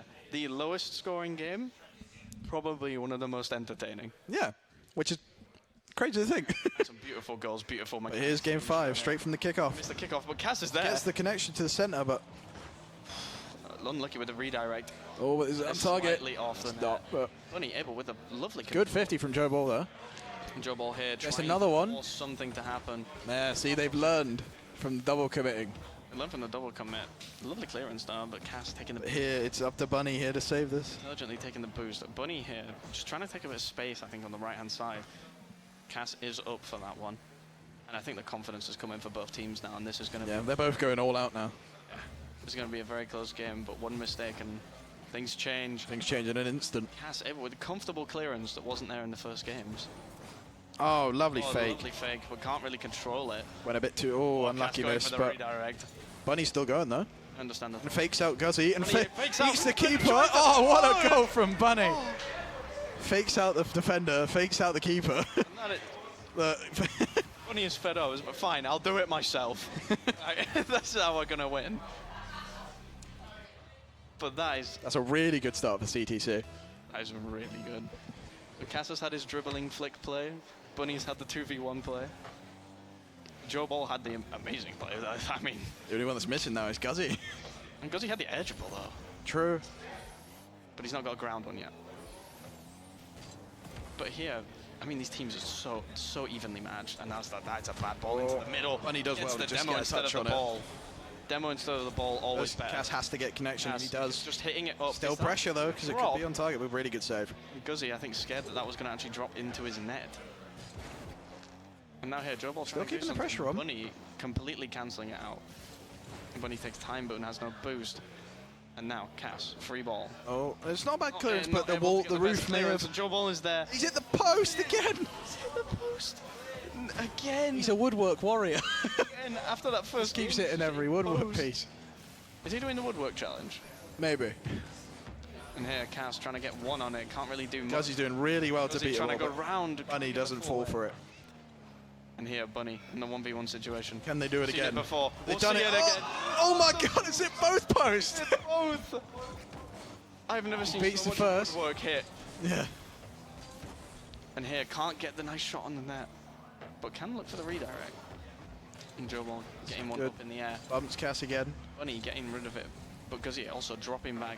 Bunny with the little tap. It's a smart bump, but can they get? Okay, it's fine. It's away from the goal, but Bunny here able to take some space, takes the boost. Able to get a very nice Really good onto 50. that. And now Cass needs to push up. Cass needs to try and make a play here if he can. can he get the double? Can he get Does double? get the touch away from the defenders though. Let's get the double, does go to his teammate. They doubled. Now Cass goes up. They're in danger here. Cass goes up for the double. Double. Can he get it? Oh, he can't just couldn't get the full angle. double. I don't know if he was going for a cross there or was getting greedy and going for the shot. Either way. Bunny here with no boost. Got to do something.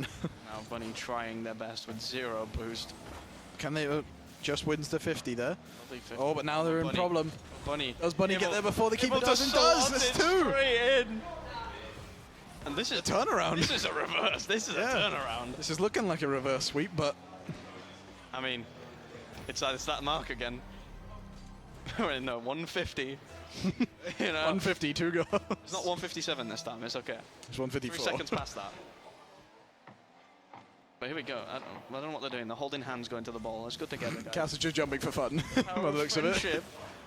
The power of That's friendship. a lovely hit, and then Joe That's Ball really well up there. directed. It's good save. Cass, lovely save. And now Cass able to get the boost as well from that. Gonna look for a 50 on that. Guzzy, really good 50 there. Oh, lovely Oh, bump from lovely Cass. bump to cut But out. Joe still controls it, but still. And then Oh, the lovely keeper pump again and from Cass is Bunny. there. He did. I didn't think he fought. He didn't know. Yeah, the comms have gone down a bit now. I think everyone's a bit more chilled out. Everyone's still looking happy though, still looking in good spirits. The good odds. Cass thinking he's zen momentarily. He's gone up though. And then Guzzy here looking for a clearance. Is Cass going to be able to capture? They can get He free. is. And Cass again. Just you are to not the zen. side. Oh. Okay, maybe you are. Never mind. Maybe you. I don't think lied. you meant to touch it. I lied, I guess. And now Joe Ball. Oh, they both missed it. Both missed it. Oh no! It's an open We net. see 3 It's again. 3-0. His Bunny's on the hat trick. Oh. And Cass was demoed at the end of that play as well, by the way. I think in a fit of rage. Yeah, they just knew they weren't going to get to the ball here. No, Cass got. Cass demoed it. He was like, "You're not touching it." Look at him. And now this is a turnaround. Yeah. But here, this is probably the confidence. Like, Simple 50. Bunny goes for it. Bunny goes into the corner, looking for that booster spawn, but doesn't. This is the kickoff. Now trying to get a redirect. He loves that backwards redirect. We've seen that multiple times now. Cass here trying to take some time. Just stalling so that Bunny can get some boost. Lovely little stall for the boost, and then Bunny able to take the mid Does boost. Bunny go Pop for a shot 4? on net. Oh, great save from Was he Guzzy. able to stop it? And It's a now- good 50 from Joe Ball there. And now Cass is he It's able a lovely centre. not able to get the shot off, but lovely centre. Here we go again, Bunny another able to centre. hit it back. He just misses Oh, it. he's boosted a little too far. Bunny beats Joe there, but Joe does demo. This is the demo. Bunny is back. Full boost though. Wait, 10 seconds. Cass able to control. It's 10 And seconds. now I think it's over. I think it's I over. think it's over. Can they keep I think it it's over. goalless in this Oh. first one for themselves? That's game. Style. And he He missed. tried, but yeah. After all that and the open net. is Easy missed. goal they missed, but that's a hell of a comeback though. After all that, and he missed the open net. It's a great reverse sweep though from CTC. That is there. a- Down 2-0 at the beginning, pulled it back to 3-2. That was some close games, though. Oh yeah, but that last one was just utter dominance. Oh, that last one was dominant. I think as soon as they worked out that the others are in the start had the better mechanics, they were better in the air. I think that's when they realised they were like, let's play ground game. A ground game, play faster. Yeah. And that was beautiful. Some good replays. Look, good team play there. The lovely double touch on that one. I mean, this was beautiful. just Lovely pull shot. That was beautiful. Then this air dribble. Oh, this was just The wonderful. extra Good touch- accuracy beats the both extra little defenders. touch on that to get it over them. So nice. That one as well. Lovely Shot. goal Those there. Very, very good goals. The skim, the skim. Even the crowd went mental over the skim. Yeah. But no, that was an amazing series of games. Yeah. Oh yeah. I think today, especially, the Rocket League has been really good. Oh, definitely. Like in the first one, it was kind of there was more funny moments that happened, but in this one, there was more like, no, that's a good goal, and stuff like that. But I think if I'm saying it, like CTC, they got better and better and better. I think every yeah, like single game. I said, those first two games, warm-up games. I think for both teams, it's been a 2 games, warm-up games. But I think that third game, when CTC got their footing in that third game, I think stress testers were a bit off of their game on that fourth one. I think they did what their name says. They put yeah, them to a 2-0 down, and they started- stress tested, and it didn't work. And it didn't work. They stress tested. And they got stressful and got themselves. reverse But swept. But I mean, that is one of the best segments of Rocket League I've ever seen. yeah, for the 2 games, both went to 5, but in different way. Yeah, both went to 5, different way, completely different game, completely different way of being played. But no, that was decent. I mean, we didn't get to see any like better mechanics like a flip reset or anything like that. No toxic chat in this one. Yeah, as well. True. However, everyone's just happy. Yeah. However, we didn't get to see obviously that mechanic, but we did get to see some flicks, some dribbles, aerials, doubles, Yeah, some very- good stuff. Very nice to see. Pull shot. which Lots is of very arguably flair. rare, right? It's the best part. They got lots of flair. Yeah, and it was brilliant to just watch today. Well, Yeah. you got anything final to say about the Rocket League segments? No, I think it's just been a really, really good day so far, and Rocket League's been very fun games. But yeah, nothing else from me. I mean, well, I think it's about time we wrap up the Rocket League for today. I think we've played a bit too much and watched a bit too much. So we will see it on Sunday though. we will see you all in the finals, and we will see you after the break. What your gamer tag is and which team you're playing for. My gamer tag's Gratz. I'm Backshots. I'm Danny Foy. Gamer tag is Harry OXOX. So I am JW Short Shots. My name is Manny. My gamer tag is Kitsurai. So I'm Peachy.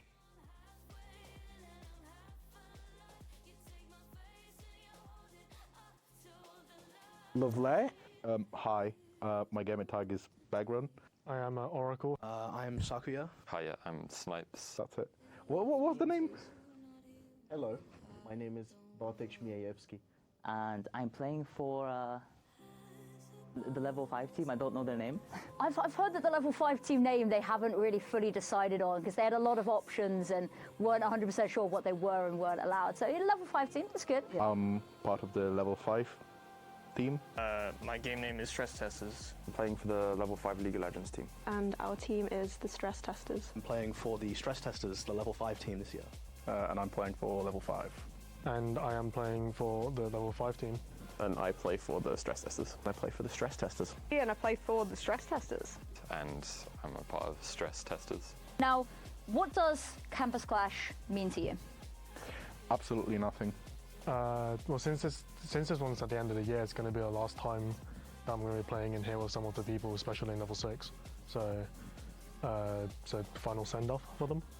Campus Clash to me has always had like a sense of community within esports, and it's nice to see it finally expand to the wider range of the university, bring in more players, bring in more variety of players as well, and I think that's just the best direction it's ever gone in.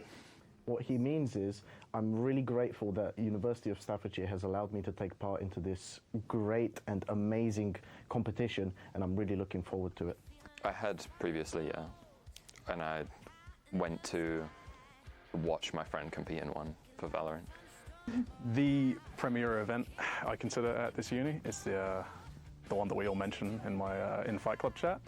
We're always looking forward to it going, I wonder who's going to get in for Guilty Gear, because it's always going to be hype. It's loud as hell. I'm a big fan. Fun. Yeah. Just a bit of fun, yeah. Best way to be, isn't it?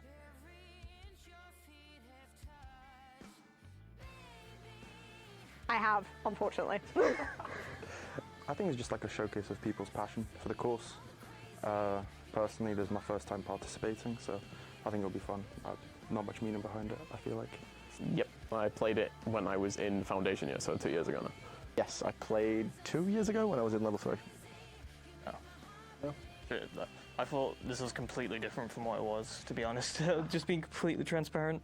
Really? Like, I thought it was you sign up with your own team and then you go into it, but I didn't realize I was signed up to be part of the level. But it's fine so far, yeah. It's just a fun event at the end of the year for everyone around to come in and compete against each other. What does it mean to me? Yeah. An excuse to play a lot of games and then go to the pub afterwards. Like how you think. I mean, it's a good way for like the uni. I find it as a nice get together at the end of the year thing, kind of more just like, it is a competition, but it's not really a competition at the end of the day. It kind of just feels like the whole big convoluted esports family getting together. So it's just vibe time. Yeah.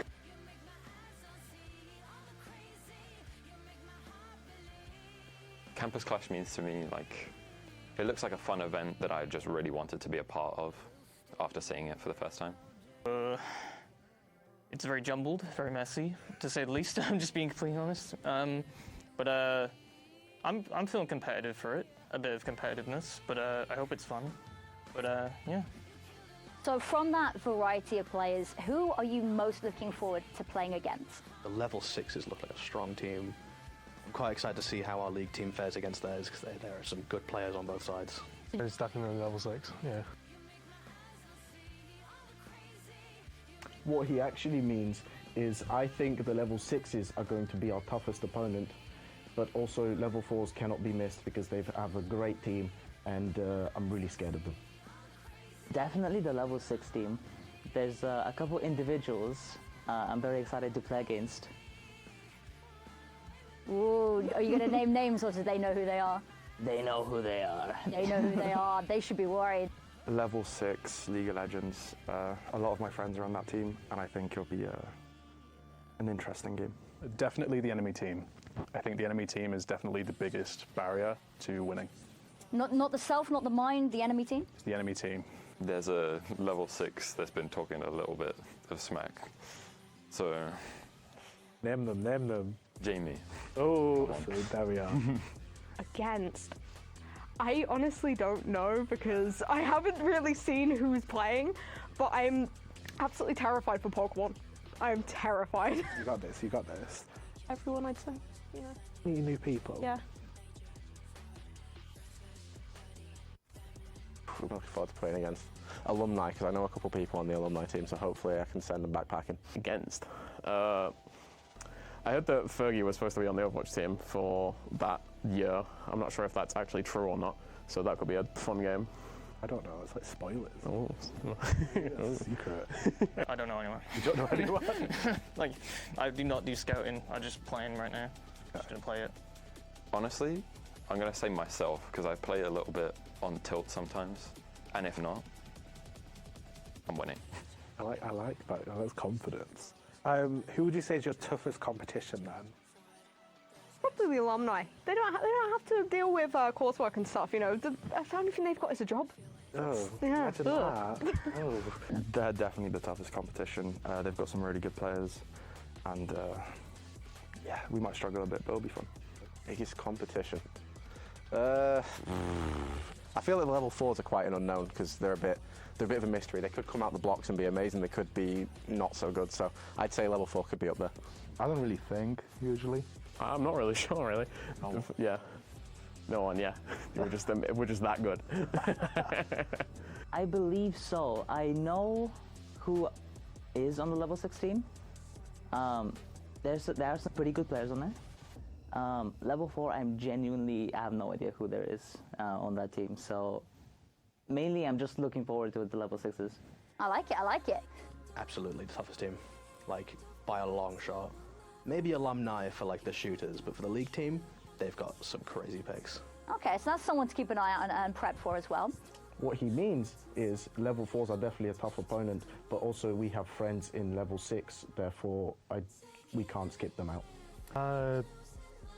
To be honest, all the good players I know are like they're the only one. They're the only team that has good players.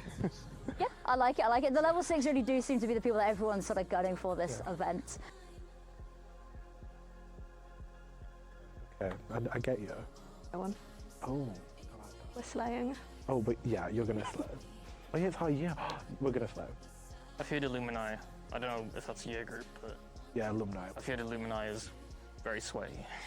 They I've heard a are. lot about it. Well, I read the chat. Definitely, if we're on one side, it's whatever team is on the other side is going to be really scared of them. I like it. honest. Confident there, confident. What are you drinking at the after party?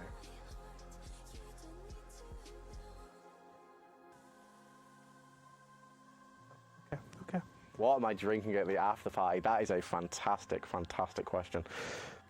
Just about anything they've got in, I'd say, but ideally a whole litre of rum. Just get in there before. Get the full bottle. Yeah, go on. Got to get it down here. Grabbing alcohol. Anything, as much as possible. Probably just shots. Yeah, that seems to have been the general attitude. I like it. I like the confidence here as well. Yeah. I'm probably gonna go home and put myself in the solo queue ranked prison. Oh, that's worse torment than anything that a bar could provide. Shots. Shots. That has sort of been the common theme throughout all of the answers that we've had here. Vodka cranberry. Oh. Every day. I'm a vodka cranberry girly. That is, I can agree with you on that one. That's a tough one.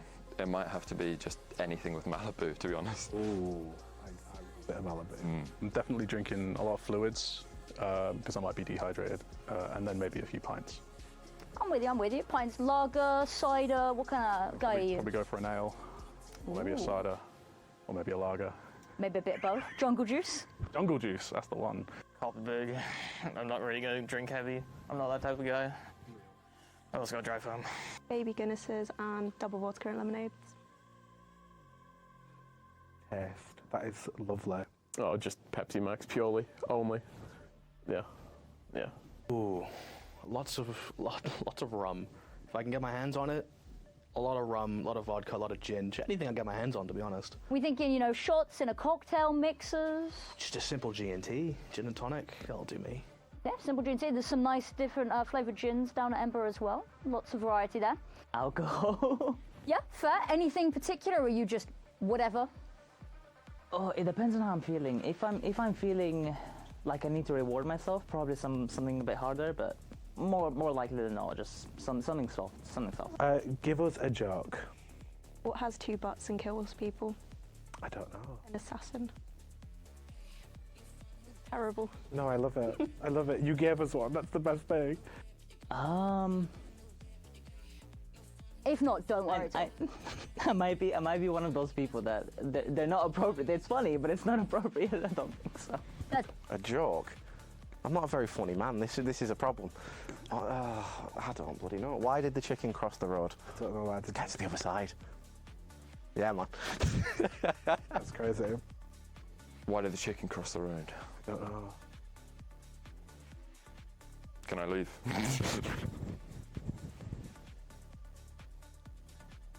Yeah. I'll take it. My financial situation. Did you hear about the Prime Minister, the new Prime Minister of Sweden?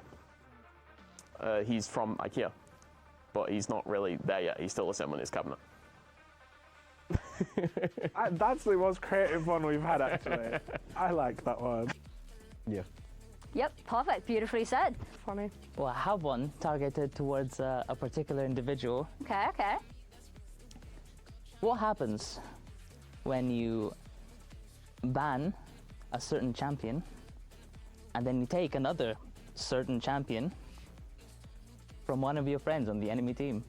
I don't know. You're gonna have to tell me what happens. Well, you might get a visitor. Oh, anyone in particular, or? Well, it might be a river's trip away, but you might see a permanent visitor. A permanent visitor. Ooh, that sounds like a warning as well as a joke. I like it. On the spot, because you know, really enthusiastic, give us a joke. Oh, come on. Cameron Vanley. I don't think I have anything I can say on camera. That's fair. That's been the majority of people.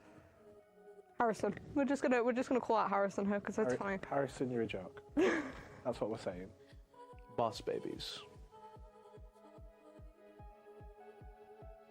If you had to duo queue with any lecturer, who would it be? Probably Fergie. I think he's got good vibes. That's exactly what he just said. He does just have good vibes, doesn't he? I think if I'm choosing like perfect 5-stack rotation, I'm thinking me, Fergie, get Phil in there, get Cameron in there, and get Ross in there for a bit of fun. Okay, and if you could only pick one of them to queue with, like duo queuing here, who's your number Duo one? queuing? For fun, I think I'd pick Fergie. It would be Jonathan Westlake, and I'd try and get his wife in for a trio queue as well. After they're back from the ABBA concert. I'll probably say Josh, just the one that I've spoke to the most. So. It's Josh. It's like 20. Yeah, I forgot there's like 3 Joshes. Yeah, I'm Josh as well. Fergie. Oh, Ross. I love Ross. Why Ross? Because he's such a chill guy. There's nothing to not like about Ross. I mean, I love all of the lectures. Yeah. Nicely said. Magical cow. I miss the magical cow. I hope he gets better. I miss Ross. Queued with a couple lecturers already.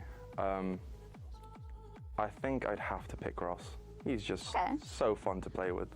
Brings a good energy to the game. None of them.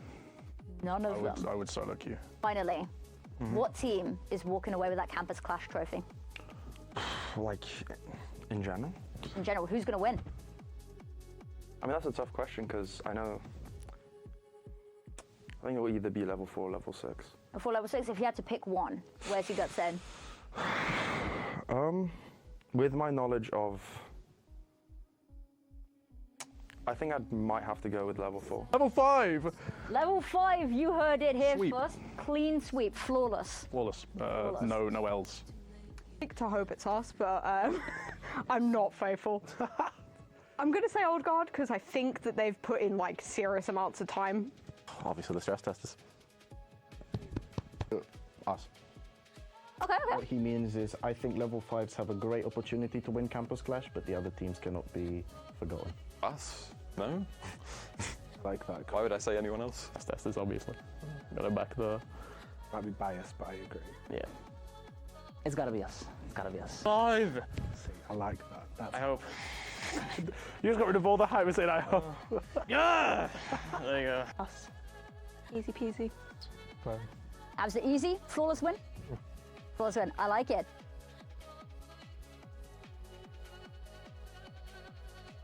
Perfect, thank you very much. Challenged by Cameron next year for this joke. Oh, Nah, you won't. we move. That would require Cameron to have the skill to do it. Oh, can we put that in, by the way?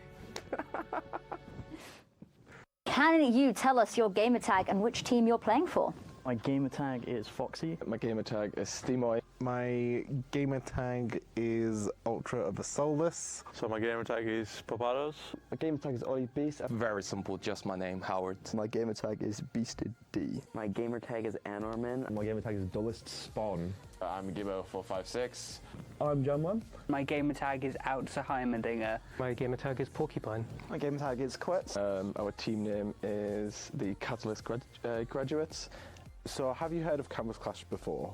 Yes, I have helped run it the last 2 years. I've been the player manager for my respected year, and it's finally time to play. I know it's an amazing event that brings together a lot of people.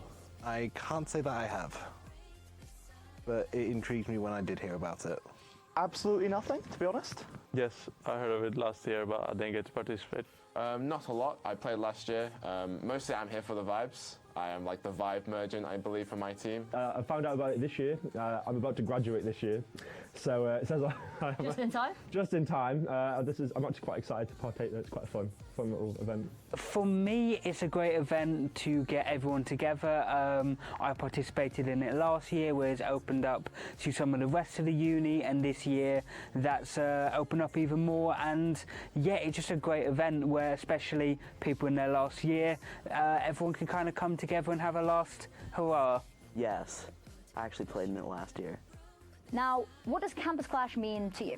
It's just a bit of fun, really. It's just a way of getting together with some friends, trying out some new games, and just having a bit of a laugh before I finish uni. I've been dragged in last minute. It's a bit of fun to have. I'm just excited to be here. I think Campus Clash, especially now that you're in level 6, I think it's a great way to round off the year and get to know a lot of either your people in your year, people in the lower years.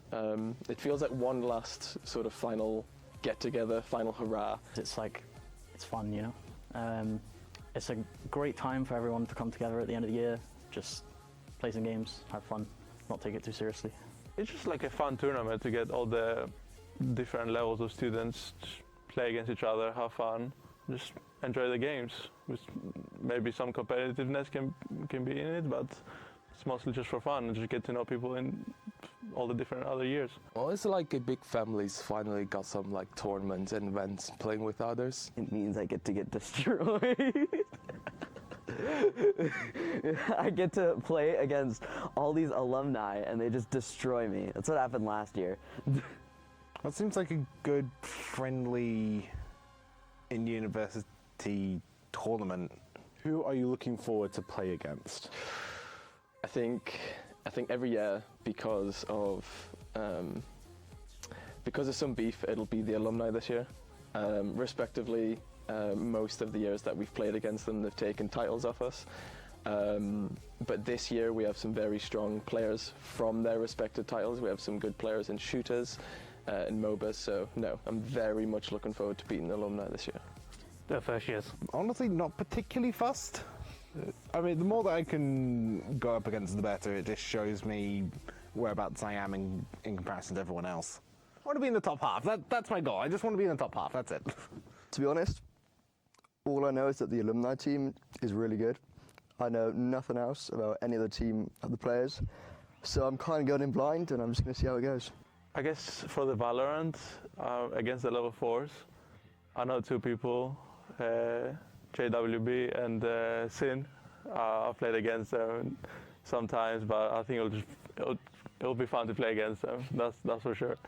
I don't know if we'll win or not, but I'll enjoy it. I know that. Definitely the level 5 team is one of the more interesting teams. That's actually kind of difficult because last year we had the lectures and I wanted to play against Cameron because Cameron, I don't know, he talked too much trash about the Vancouver Whitecaps and I wasn't having it.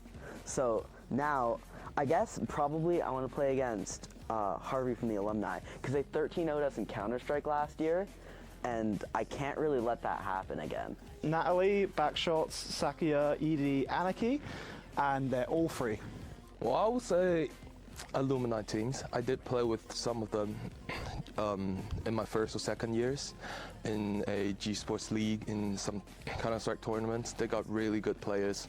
I think they got 2 or 3 facing level 10 players. I gotta say, level 5. Who would you say is your biggest competition? I'd say my biggest competition is probably specifically the level 5 League of Legends team. I think I've worked alongside and played with them for many years now, and this year it'll be whoever gets the title between us.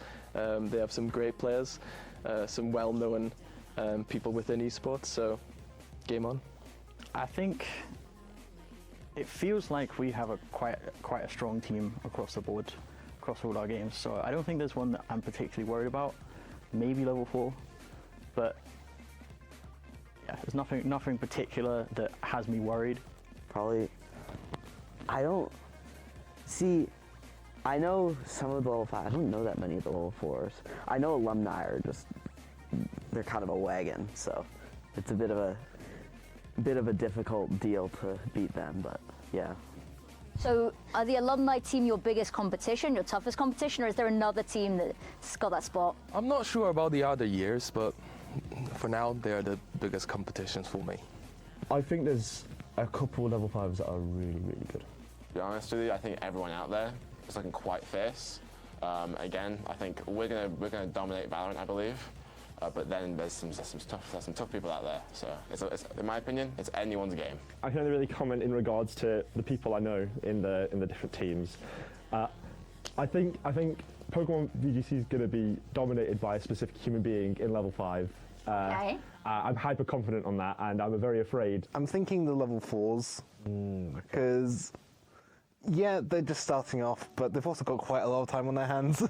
I can see them just practicing like hell, while level 5s and level 6s, they don't really get that luxury because we're so focused on our education first. I love that actually. The level 4s is just, okay, I just need to figure out how to live. Everything else is fine. It's secondary to that. I would say the biggest competition would be probably in League, at least, against the level 5s. I know they have a pretty good, strong team, so I think that will be like with Uni and Oracle and Grads. That's a strong team, so I think that will be the most competitive game that I'll probably play. So what are you drinking at the after party? It'll have to be probably a double JD, honey, and a Coke. Probably some sort of spirit, whatever gets you drunk the cheapest. That's what you got to do. You got to find the highest alcohol percentage for the lowest amount of money. Lots of things, probably. Probably some cocktails, maybe some beer. I'm not too fussy, just not wine. Oh, it's gonna sound tame, but I like a cider. I do. Oh, the alcohols I like ciders, I like rums. Definitely gonna go for some Captain Morgan. Oh, okay. Some Kraken, one of the two. Anything and everything that is put in front of me. That's a good question. I prepare some Chinese alcohol for everyone. Ooh. I burnt 3 bottles of them.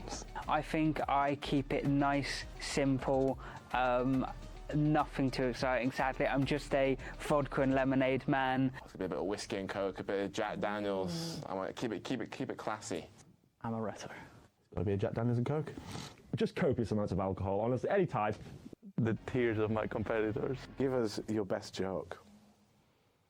On the spot? On the spot. Jeez. Right now. Oh, you caught me there. I'm no jokes person. Right now? Oh, shoot. Ganon F smash. What do you call an alligator in a vest? I don't know. An investigator. What is a car's favourite breakfast? No clue. Traffic jam. Thank you. Yeah, you ain't getting one from me. You ain't getting one from me. It's fine. It's going to be my KD after these games. Okay, not particularly a great joke, but what do you call a policeman with one eye? I don't know. Cyclops. I don't have one, but just look at JB's airline. No, I couldn't say I've got an appropriate one. Ah, I think that's the problem. Campus walks into a bar, it clashes. Look, I told you it was terrible. So if you had to pick one of the lecturers to queue games with, who are you choosing? Probably I would say Cameron's. Ross has to have been the fan favourite over and over. Oh, it'd be Cameron. That's just going to be hilarious. Josh? I know who I would have said last year. I think for this year I'm going to say Phil. Ooh, the only one I've played with before is Cameron, so I have to go with him. And you're willing to do that against yourself?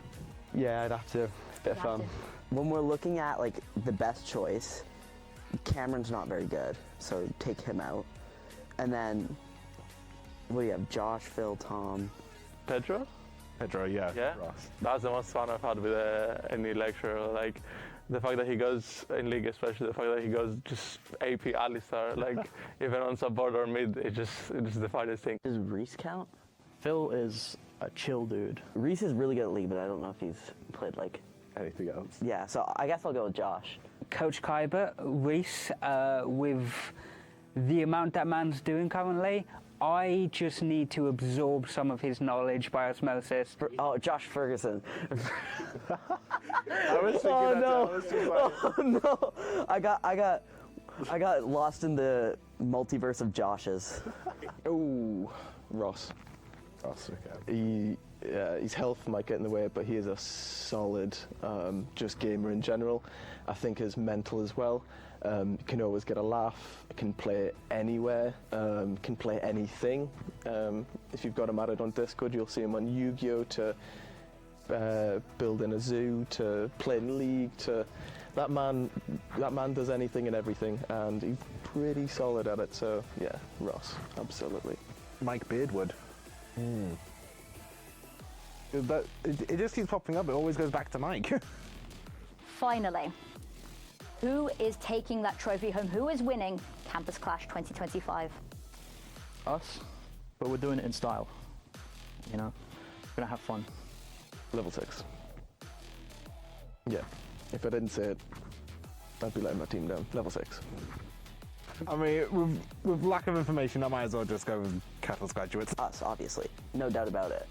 See, they may put us in Catalyst to graduate, but they can't bring us down. They can't stop us forever. Oh, us, obviously. It's our turn to take the crown as a Catalyst graduates. I feel like it's going to be the level 6s. Well, so I know very little about it in general, so let's do a shot in the dark and let's back ourselves, even see what happens. Is that a question? It's definitely going to be level 6. Well, level 6 are winning. Easy? Yeah. I know nothing else but anyone else, but we're winning. I'd like to say the Catalyst graduates are going to take it home. Of course, we are going to win. I mean, who else? Of course, it's going to be us. Surely the level 6 are the favourites, right? Can you give me your gamer tag and the team you're playing for? My name is OT, and I'm playing for the Old Guard. I'm Crix. My gamer tag is Sleepy Luke. I am BK. My gamer tag is Xenoflame. I'm Matt, the Mighty Sloth. My gamer tag is Edgy. My gamer tag is Garlic Bread Lover. My name is XCO. I go by Peapod or Harvey Peapod. I go by Walker. So I'm Dave FMV. I'm Sugurto, also known as Sog or Soggy Toes. What does Campus Clash mean to you? I guess Campus Clash means a lot to me. I was there from the very first one. I did graphics for the very first. Welcome back, everybody. One more game awaits us on day number 1 of Campus Clash 2025, and it is a banger to close us out with. Oh, 100%. I feel like this is the perfect way to end the Friday. Yeah. You know, start building that hype for the weekend, get everyone ready for the really competitive stuff that's going to start happening. Exactly. And it's a little bit of a difficult one, maybe, because some of these players have had games all day. Here, 204 in Ember Lounge. This might not be their first game of the day. It's a best of 3, and if it goes the full distance, could be a little bit tired towards the end. That's when the mistakes start to show. Oh, so you think we're going to have a bit of fatigue here? I think we might, but I'm keeping my fingers crossed for an awesome series. I don't know a lot about some of these players. Now, there's a couple of people. We've seen, the likes of Beans play Valorant a lot. I've heard, though, specifically requested Counter-Strike. Oh, okay. I didn't think that was his signature game. He's known for being a Smite player. I believe he has just spent the past 6 months in Finland on the exchange trip with Felix, who was, of course, an analyst with us last year, and one of the biggest CS nerds you'll ever meet, absolute legend. So maybe, a little bit of corruption going on there. I don't know, I feel, maybe he's just been forced to play CS for, months, and now he's, missing Felix. This is reminiscing. This is to connect them to, because I believe Felix actually might still be across the ocean. So that's exciting. Hello if you're watching out there, previous analysts and previous Campus Clash participants. So CS2, I'm excited. Yeah. You're excited? I'm excited. I'm not the most knowledgeable on CS2, but let's be real. When it comes to a game like this, you know when something's going right. They get shot, they die. You know what I mean? Simple. You can tell what's going on. So even people like me. So you know a bit of Valorant, don't you? I do. I know Valorant. Imagine that everyone is just playing as KO. Okay. Yeah, I can do that. There's a Molotov, there's a flash. There are smoke grenades as well, but The way I see it, CS is just Valorant without colour. Yeah. Maybe. I'm kind of dressed the part, I'm wearing all green. You are embodying. What we need to see Ancient pick today to really sort of commit to the aesthetic. Yeah, I knew that was going to happen. So, I was like, let's camouflage. You saw it. Yeah, I saw a vision. I'm like Raven Simone, yeah. See. Couldn't have said it better Genius. myself. Now, we do have 2 casters waiting.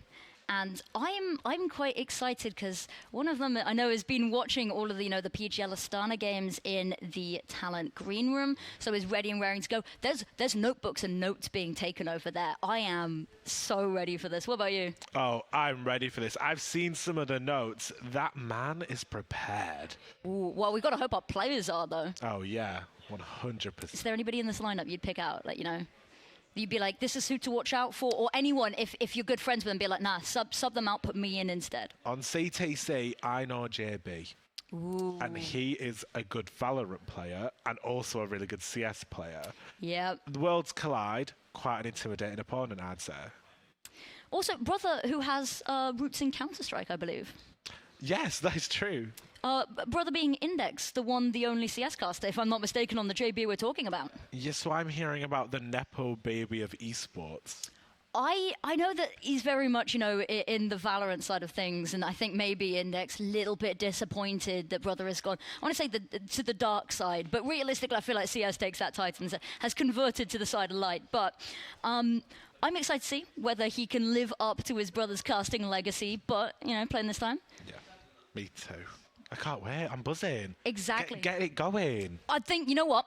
I think you have hit it right on the head with that one. I think it is time to get it going, and there's nobody else better to bring you the action. Over to our wonderful casters. Yeah, thanks for that. It's great to be here, and finally, CS2 in the arena. We don't get it very often, basically once a year, and I'll say CS better than Val.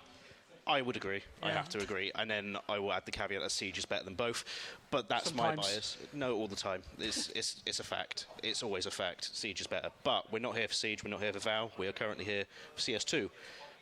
You got any leanings between these two teams, between CTC and Stress Testers? Because I know I do. Tough to say, because last year, Stress Testers, there was the level 4 team. They played okay, but ultimately they all got stomped out by the old guard in the end, and that's kind of what I'm expecting. Whoever wins this goes to the final on Sunday, gets stomped out in a best of 3 against the old guard, and hopefully this game, we just want this one to be competitive. I do have to agree that I think the inevitability of the old guard coming along, back down to Stoke, stamping on everyone, then going home, after winning everything, is the theme. But for this game in particular, I've done a little bit of digging. And looking at what kind of ranks that these two teams have, CTC seems to be a fairly even spread, mostly around silver. I think that's one that's a Premier rating of about 20k or something along those lines. And then you look at the side of the Stress Testers, everyone bar VEG Beans is unranked. Grand. And then VEG Beans has a face-it level of 7.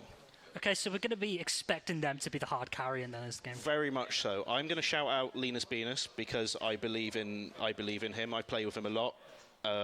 He can be a gunner when he wants to. If that translates to Counter-Strike, I'm not 100% sure. But Going to be difficult because, again, the weapon, like the bullet spreads are a bit different in 2 than it is in Go. Definitely different in like Valorant and Siege. Very different. This was like, if you can control that, then we're in a firepower meta right now. Utility is not going to be as important. it does very much feel like it's going to be, you have the average spread team versus a team that's going to have to, if they want any successes, they're going to have to put themselves behind VEG Beans, aren't they? And really try to enable him. I'm not sure if he is an AWP or a rifler. I would have to guess he's a rifler. If I'd have to guess that as well. I'd guess that. It's the safe bet. Yeah, so you would assume that's what they're going to go for. I'm not sure what level of tactics we're going to see either, if there's going to be a massive focus on objective play. I'm expecting a lot of tactics. Like, this is not going to be the most tactical game. We're going to be expecting more like the Nip Amcows of the world, the sort of games that make you like wonder, is this it for me? The Nip Amcow game you sent me last night and told me to watch was perhaps one of the worst things in esports I've seen in my life. And now we get to see some of the best. This is true. We know that these guys should be in the current PGL scene right now. They should definitely go and fly to Kazakhstan. And I've got to think, like, we spoke about the right individual abilities, like the map pool itself, that's changed a lot over the past year as well. We've had obviously overpasses out the pool that got replaced just before Campus Clash last year. And finally, what I love, Vertigo's gone. Got replaced by Train. Bit of an upgrade, not much, but Vertigo's gone. So, yeah. So we're opening up into the first map of Anubis is our first map.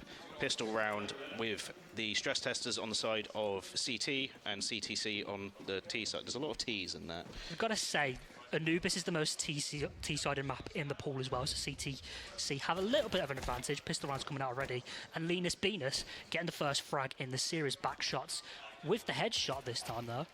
5-3-3 advantage, yeah. 5-3-3 advantage in the favour of stress testers, which I think bodes well, because obviously taking advantage of these pistol rounds. Timing. Gets shot in the back by Kai.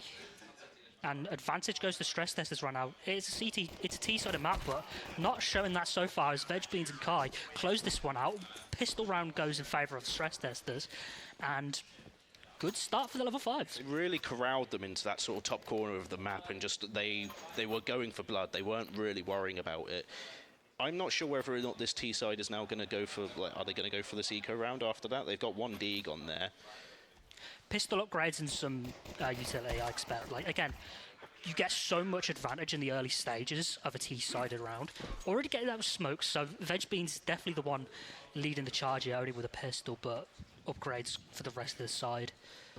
Very much so. The CTC kind of going through this sort of mid with 3 players already along one of the on the left side bomb site from the side of stress testers, and Danny going for a flank. Linus Venus with the first pick, traded back by JWB. Natalie LeRae. Oh, what's that say? Natalie LeRae. Natalie LeRae. VegBeans with another pistol kill as well. Going to try and get another kill. Kai also fragging as well, and already stress testers. The bomb has gone down, but Natalie LeRae, that is a tongue twister. Anyway, 1 versus 3. Against definitely superior weaponry. How are they going to handle this? They do have the bomb. This is out on Kai. VegBeans with the pistol, going to get the headshot. Stress testers 2 on the board. It's a very good sort of, it kind of starting to perhaps show the difference between maybe the level of gun skill, JWB and Natalie LeRae being the only ones to get frags on the board, and the only ones with kills on their side as well, whereas everyone else on the side of stress testers has managed to put themselves on that board. Getting on there early as well, and with the CT side you definitely want to get a bit of early momentum as well, because Anubis is difficult to get rounds with as a CT, difficult to get retakes as well, but so far VegBeans leading the charge, 3 kills. They've got the AWP out, so that could be impactful. I was going to say, yeah, that's their first. We both thought they were rifler, perhaps they're just feeling themselves and want to show off some nice flicks. Magic very low already, must have got tagged by that AWP. Incendiary's out, JWB getting the first frag on the board, Danny goes down. And now they're going to back off and head towards the B site. Already though, rotations in. Kai's found the player, gets tagged out by Natalie LeRae, and Natalie LeRae and Magic have entered into this site. 4 versus 2. All up to Linus and back shots. Going to try and maybe save that AWP. Yeah, that's the call. I think that's fair. I think it's probably the wiser move. And especially when you look at it, it is going to show that those first picks are perhaps some of the most important things to kind of help swing that momentum. The only question is that are CTC going to sit there and try and hunt down Linus Venus, or are they going to sit there and just worry and kind of focus their positions? I imagine once they plant the bomb, maybe they'll send a few out. So it will be up to Linus Venus to kind of keep himself on a nice angle safe and have to take out anyone that comes up hunting for him. Yeah, the hunt is definitely a potential for them though, but Backshots has the money to buy an AWP in the next round, provided Linus gets hunted down, of course. But ultimately, they're just going to keep this one safe. CTC on the board, finally getting their first T round, and that was a pretty good entry from them ultimately, despite Magic getting tagged early and Bowden going down.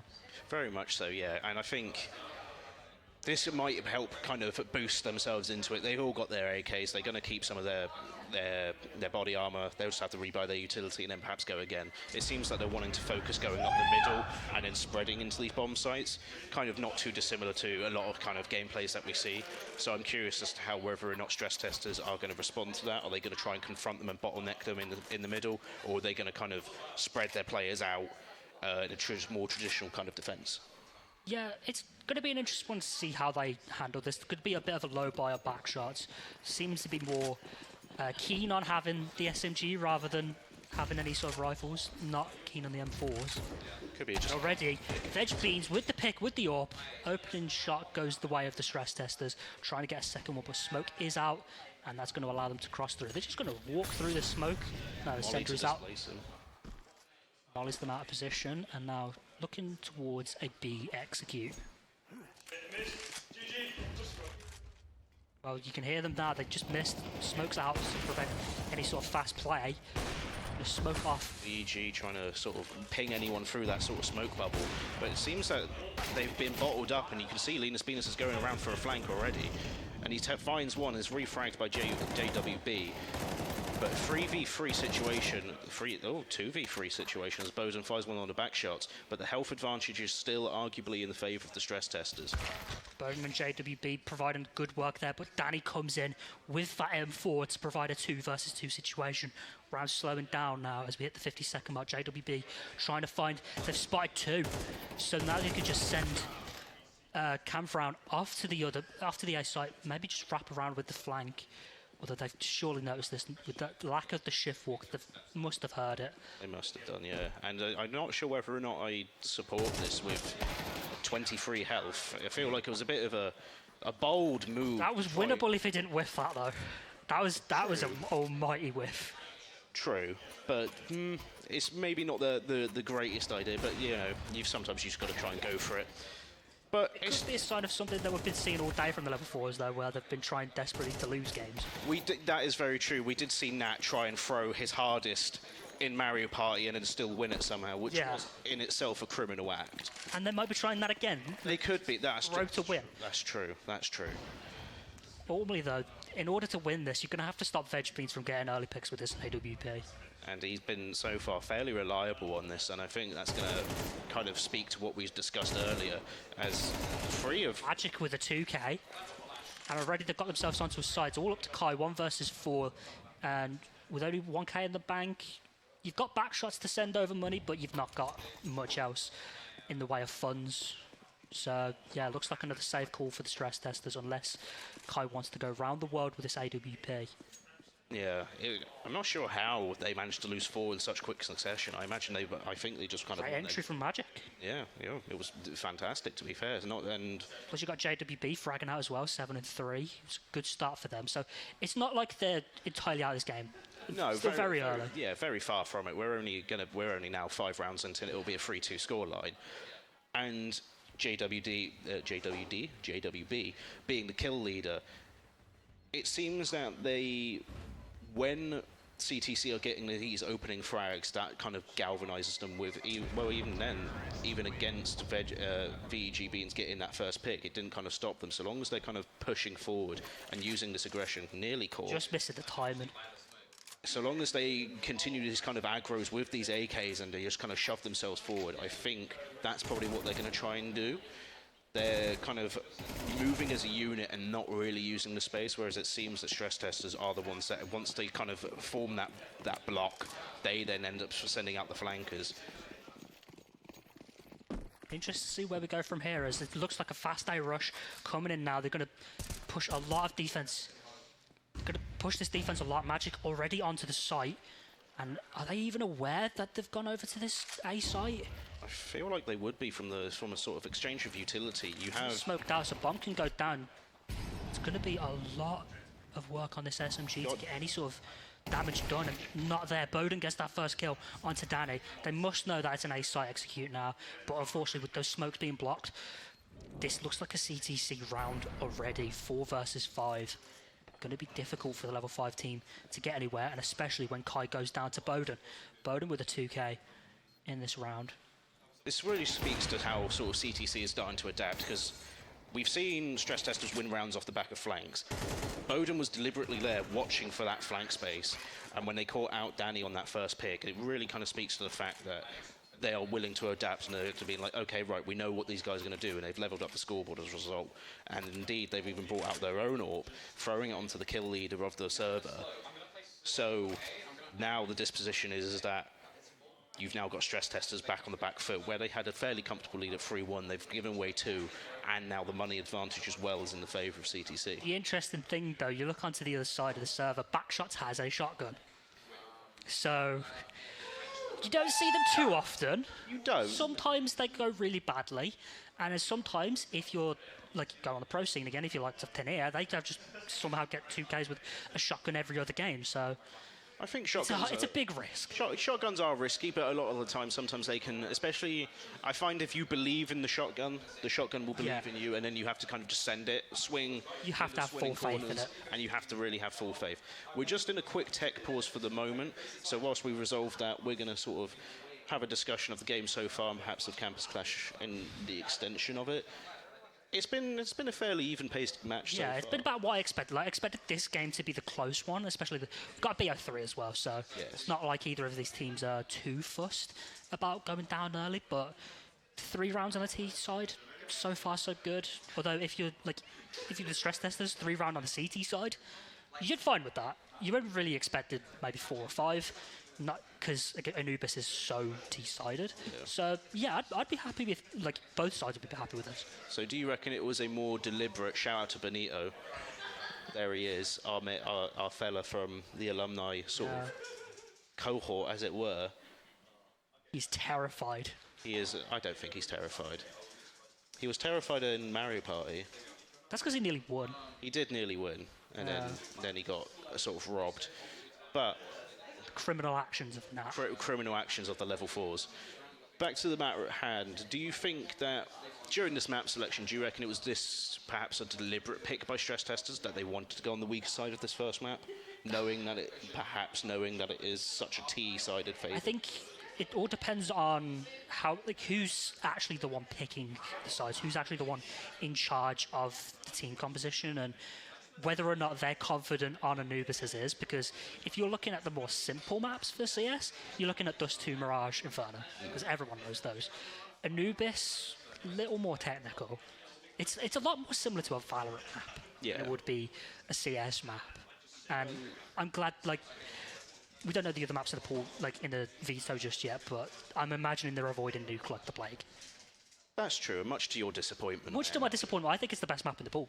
I mean, judging by VEG Beans' experience, and I know he's played Valorant as well, I imagine he's probably the primary shot caller here. Yeah. I imagine he's the one that's going to be in charge of all the comms. I imagine he's the one that picked the map. So judging by that, I presume it's a safe bet that they deliberately picked it as we go back into Anubis on round 7. We see this sort of half buy, I suppose, or kind of just buying with what scraps they've got on the side of stress testers.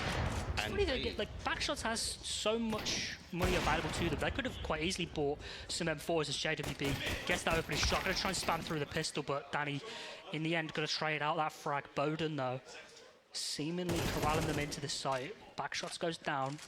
They did leave. I felt that maybe is a misstep from CTC. Not maybe in the terms of the round, but in terms of at least the economy, is that they did leave JWB on an island with that AWP. And it almost feels like the stress testers just wanted to rush that AWP and take it for themselves, concede the round. It's a free weapon.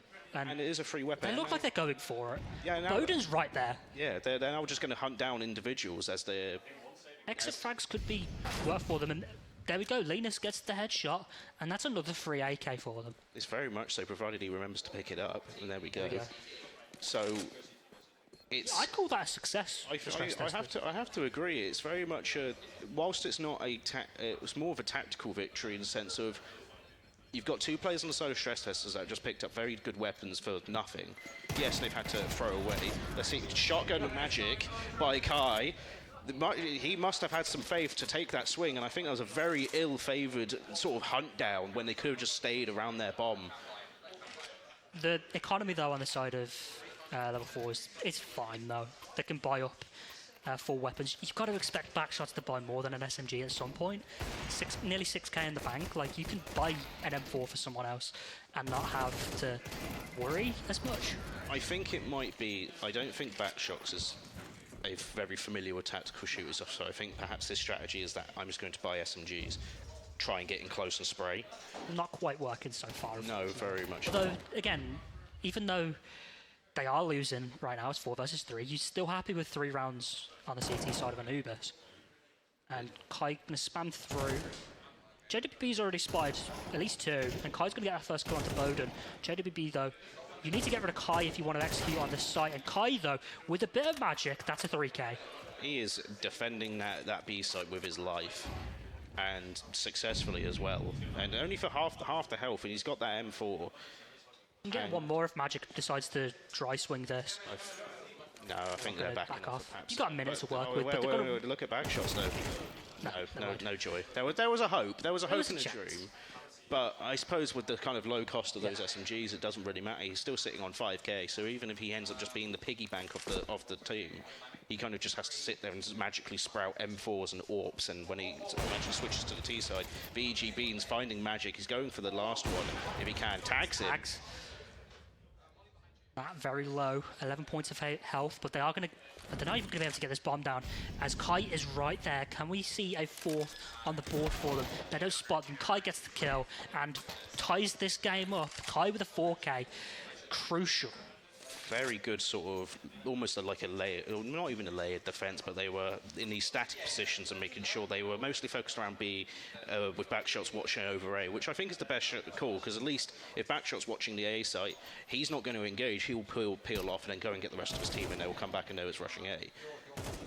Make sure there was in tradable positions, as when JWB got the kill, Kai can then swing in and trade it out. Veg Beans monitoring any sort of rush over and already getting the kill onto Camfran. Another A rush coming for them. It's provided a little bit of success so far for CTC. I'm not sure if the stress testers know they're kind of rushing A. Veg Beans would have almost certainly figured that one out, as Magic going to get that headshot into Linux. Danny though, going to make this interesting. It's 4 versus 3 as the bomb goes down. Going to come up onto Heaven. Doesn't get the spot. Magic with the timing. Going to grab the AK, get a second, potentially a third. No, Danny's right there with the M4, 2 versus 2 as Veg Beans. I don't think AWB. He doesn't know. He's not him. Oh, perhaps he should have retreated and come and covered. JWB finding the last one onto Danny. I liked the concept, what stress tests were doing for that retake. I just feel that VG Beans was perhaps maybe a touch out of position for after that first kill. It should have been first kill, retreat, and then coordinate with Danny to come along, pincer, and then remove him and then get that defuse. I'm not sure if even of them had kit, or VG had the kit. They had plenty of time there to work with, and it's just a case of clearing JWB at the end of the day. 12 and 5. Definitely happy with that, as we've highlighted probably one of the star players. And already Veg Beans. Now, you're not even using it with the AWP now. Headshot onto Camfran. He's had a pretty miserable day. 007 on there. It's not been a good thing, but you've got JWB kind of sitting here trying to bring it up. Linus Venus elsewhere on the map finds the headshot onto Magic. It's been backed up though. Like, you've not necessarily needed the kills from Camfran, because JWB and Magic have been entering like madmen, and they're about to do it again. As Bowden's already on the site, already spots one, and the smoke is kind of missed. So they do Plan is not the cleanest. Danny gets the kill onto Bowden. 5 versus 2. This is going to be really difficult. JWB might need to back this one off. Natalie gets a frag onto Kai. I think they're just trying to stick. I don't think they're just trying to force this issue here. Linus Venus still trying to contest the side, trying to keep an eye on them. They had to. They had to. Beans getting that flank successfully. 5 on the board. You're definitely happy with this now, and I'm not able to recover the AWP, but it can be sent over to DG Beans if back shots knows how to. No, Kai's just going to buy it. I think that might be. So I don't think Backshots has actually sold a weapon yet. I don't think he has, and perhaps it's just something that they haven't communicated to him. Maybe they're just like, it doesn't matter, just get your body. Just go, yeah. So perhaps they're just using Backshots as that little scout machine. He has still got 1 kill, so he's not the worst. He's not at the bottom of the fray. Not at the bottom. Not at the bottom of the pile. He has provided a lot of helpful support for VG Beans to frack out. And it seems the stress testers have now decided to, right, we've had enough of these kind of quick A pushes. They've split their attention. You've got 3 watching A, and you've got the 2 watching B. And coincidentally, the 2 sort of more reliable fraggers. Camfran is on the site. Camfran is on the A site and is already planting this bomb. Magic is going to cover this flank, and again, those Backshots is on the site. They need to stick this plant now if they want any chance of getting this. Do they have a smoke available to them? No. Bowden's going to get the kill with the SSG. Going to grab another shot onto Linus. It's 3 versus 2, and this one is all wrapped up. Danny's got not much of a chance. He needs to get this frag onto Magic, but no, Magic is right there with a 4K. 6 on the board for CTC. That was messy. I'm not very knowledgeable in CS2. However, can you explain the math to me? How the only player with no kills manages to sneak into A under the eyeballs of 3 people and still plant? Can you do the math? Because I can't. No. I don't think math was involved there. I think hoping and praying. I mean, it definitely worked. They got the bomb down. They won the round. Very much so, but sometimes all you need is that sort of meat shield. I guess so, but Stress Testers kind of, I think they now maybe want to have a bit more of an aggressive one, try and end this half on a sort of a level round count. But they are still staying in this kind of set positions around B with 2 people watching A, and it seems that CTC do actually just want to kind of send this straight through. Natalie LaRoe, the first person to fall to VG Beans, who's been, I think, fairly consistent on these opening picks. Yeah, the opener's definitely going the way of VG Beans so far. Camfrown still yet to find a frag as JWB gets the kill to make it a 4 versus 3. Are they just going to try peek this though? You still got Veg Beans, star player, 12 kills. Trying to make it a 13. All nearly lined up for him though. Out of bullets. Camfrown is just in the sight and gets mowed down because of it. Another misplay. Bowden though, try and make things a little more interesting. You don't have access to this bomb. And with the 2 versus 1, you need to get this shot into Veg Beans as fast as possible. Gets the first. Are they going to get this second? They do. Bowden with a 2 versus 1 clutch to make it a 7-5 round. Successful T side, but I wouldn't be too disappointed with 5 rounds on the board for Stress Testers. No, I can imagine VG Beans is probably a touch bitter about that, especially after getting, what was it, 4 or 3? 4 kills, yeah. 4 kills in a round, missing his ace, and that was primarily down to this. If we even look at this, I'm not even sure why Camfrown was stood there and lined up for it. I'm really not sure what kind of positioning they were doing. I'm not sure if they had the utility to flush him out properly. Not that they needed it, because obviously CTC didn't end the round with just rushing him with the AK because VG Beans didn't have the health. But side swap. First pistol round of the T side. Can be an interesting one. JWB already taken a lot of early CT aggression, and he's just going to walk right into this stack. VG Beans opening headshot yet again. I'd be interested to see just how many first bloods he's managed to get in this game. Now, trying to get a couple tags, not able to find too much of anything, and not able to find the same success. Danny gets the kill, 5 versus 3. It seems that they're kind of favouring this A site. VG Beans kind of looking lost a bit there in the middle of the site, which I guess trying to just kind of scope out who was sort of lurking around. Now they've lost their main gunner. It's now going to be down to the likes of Kai and Danny. Camfrown gets a kill. He gets 2. Gets traded out by Kai though, and Magic and Bowden providing the work for him. Kai needs to get this bomb down. Does have access to it. He's going to be able to get himself into a good position before the players. He needs to speed this up a little bit because they're going to be right there on Palace as this bomb goes down. And they can hear the bomb going down, and they've already rushed. Now they're already in a set position. Magic though, with another 2K, more on the board. The Error Chickens are back. Error Chickens? I did see the error. Is that to do with chickens? Yeah. So last year we had, I think, if anyone remembers, we had a couple of games on Inferno. Inferno was littered with chickens. However, for some reason, they wouldn't load in properly. So we just saw big errors. I love it. Running around the map. Fair enough. Well, the Error Chickens have returned. Opening CT for the side of CTC. I think that's, like you said, especially on this T-sided favoured map, this is going to be the point where Stress Testers really need to start sort of picking up their game and picking up their ideas. Only 1 machine pistol. I suppose they're kind of going to use this as an eco round, see what it can steal again. Only really a Tech 9. Like that's, I wouldn't even say that's an SMG. Like, pistol's coming out. Veg Beans already with a Tech 9 kill. Try to get a second, but gets mowed down by the SMG of JWB. Star players fighting each other. 14 on the board for JWB. He's already spotted 2 more. Backshots is just going to stand there and accept his fate as Magic gets 2 more headshots to push this into a 4 versus 2. Magic with 1 more, but gets the round anyway. 9 on the board for CTC. You're speeding this one up a little bit. Stress Testers not finding any sort of success in the second half. I'm starting to feel that this might be starting to get away from Stress Testers. I'm not sure how much that relying on VEG Beans to lead the charge and stay alive. I think they also may need to start switching up, perhaps put Kai on that entry, leave VEG as sort of more of a backline player so that you can reserve that firepower that we know that he's got, especially how he's been displaying it so far. 17 kills, 1 behind the kill leader in the server. They need to start straightening up this strategy before we're about 1 round, 2 rounds before it kind of just is completely gone away from them. The interesting though is they are still getting onto the site. They're just not able to find any sort of trade frags. They're able to get the first picks.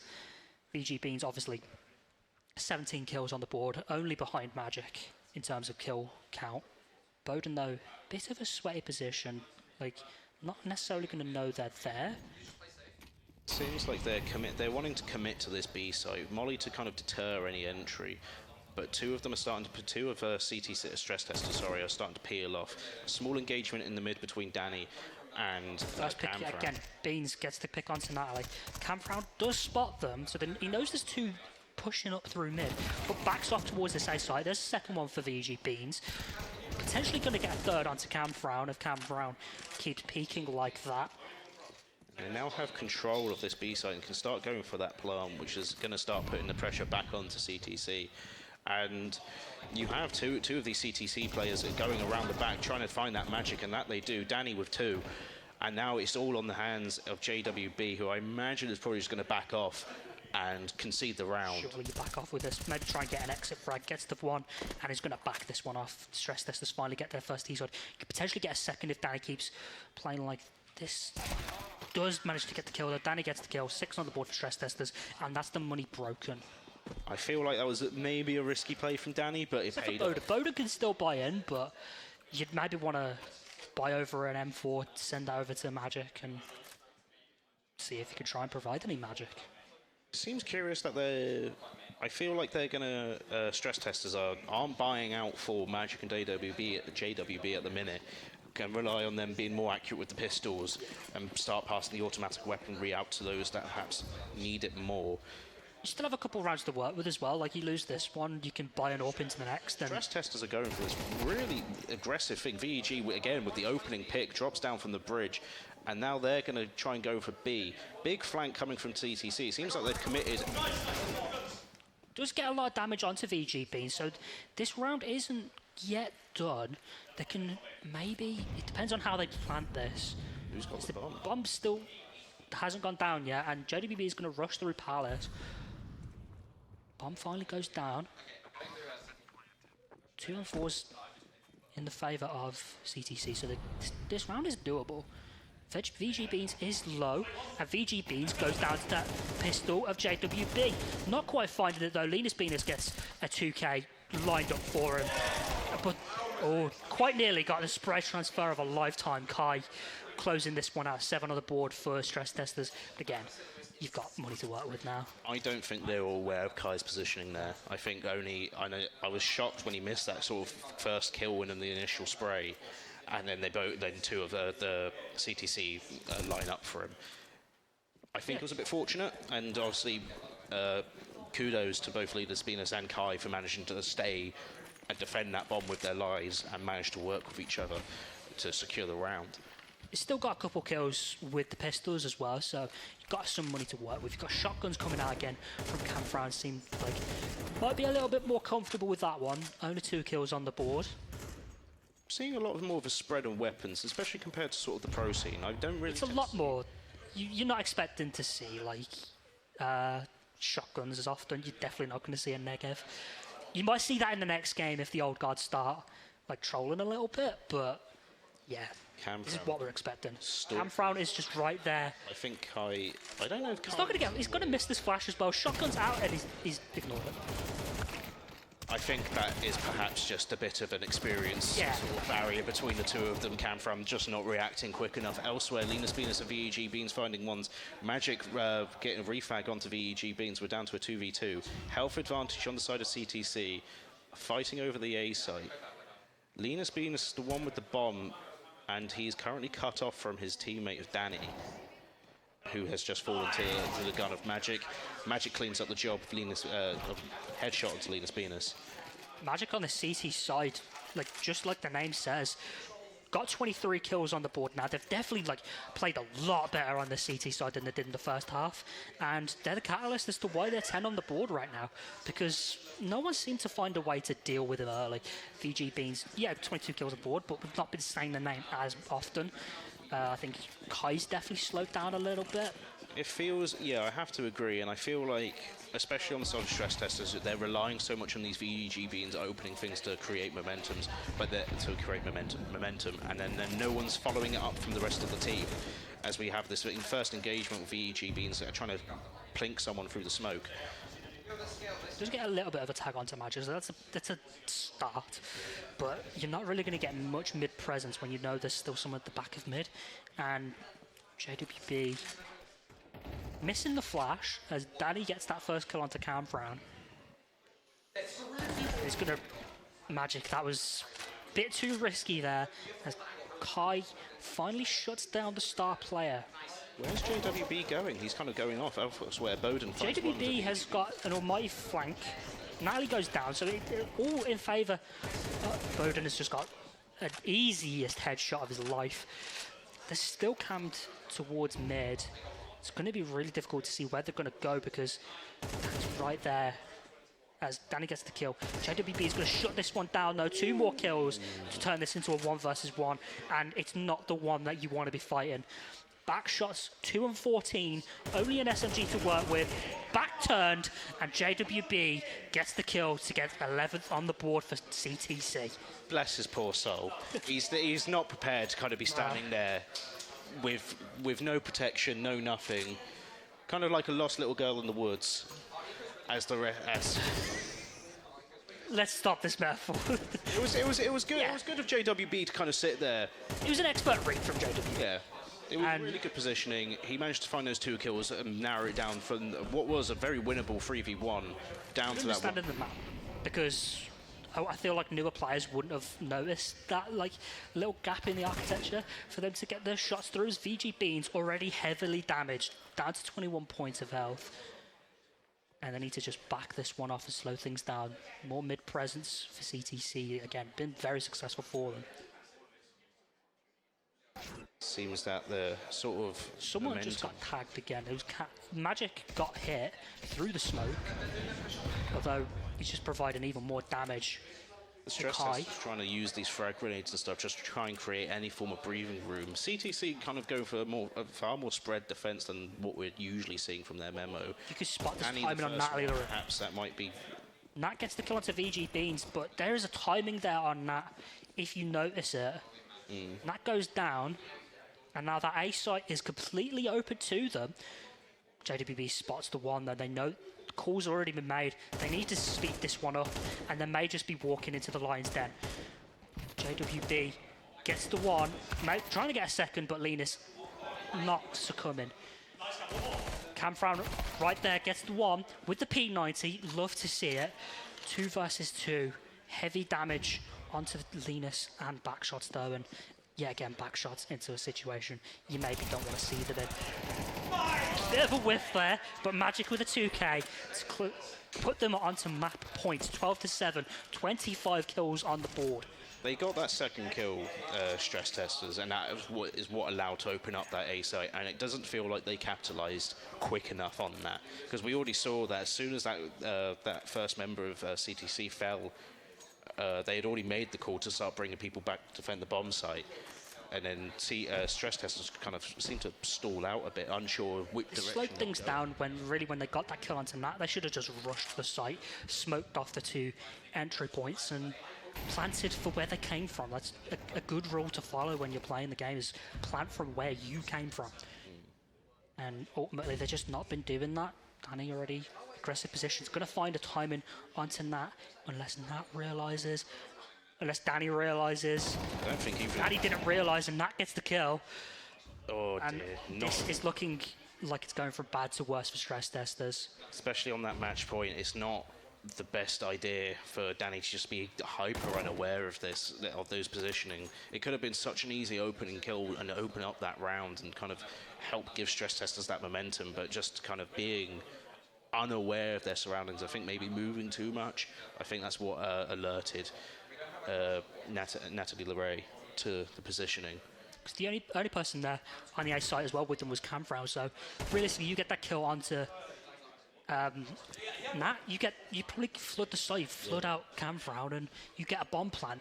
Right now, 5 versus 3. Probably not going to get that as Nat, yet again, second kill, heavy damage. Camfrau's going to shut this one down. 2 kills on the board, 13-7, and map number 1 going in the favour of CTC.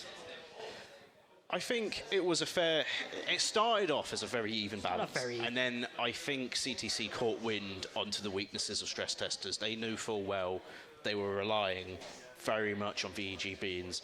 And then the gunners underneath them, your Linus Venus and Danny, they started off well. Kind of slowed down as we went along. Really slowed down as on the side swap.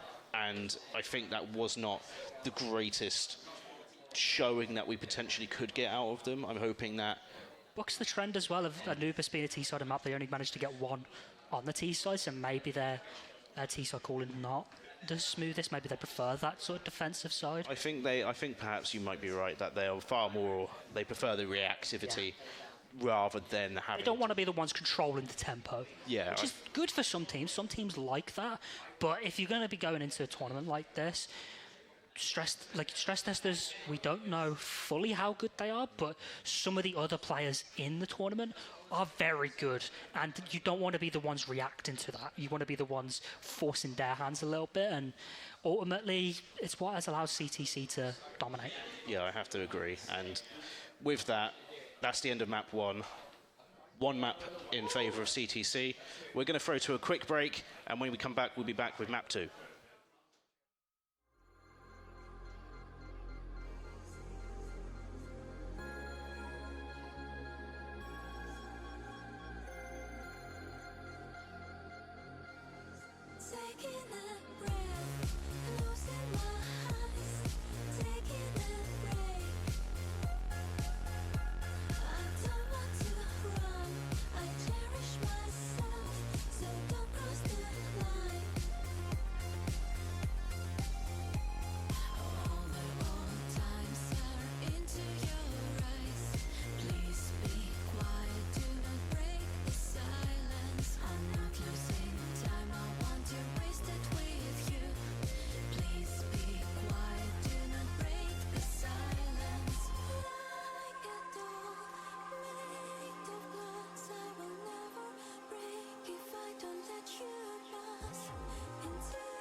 13-7 scoreline to kick things off here in the CS2 semi-finals between the Stress Testers and CTC. CTC coming out on top, very much as even as we expected in that first half, but tied off near the end.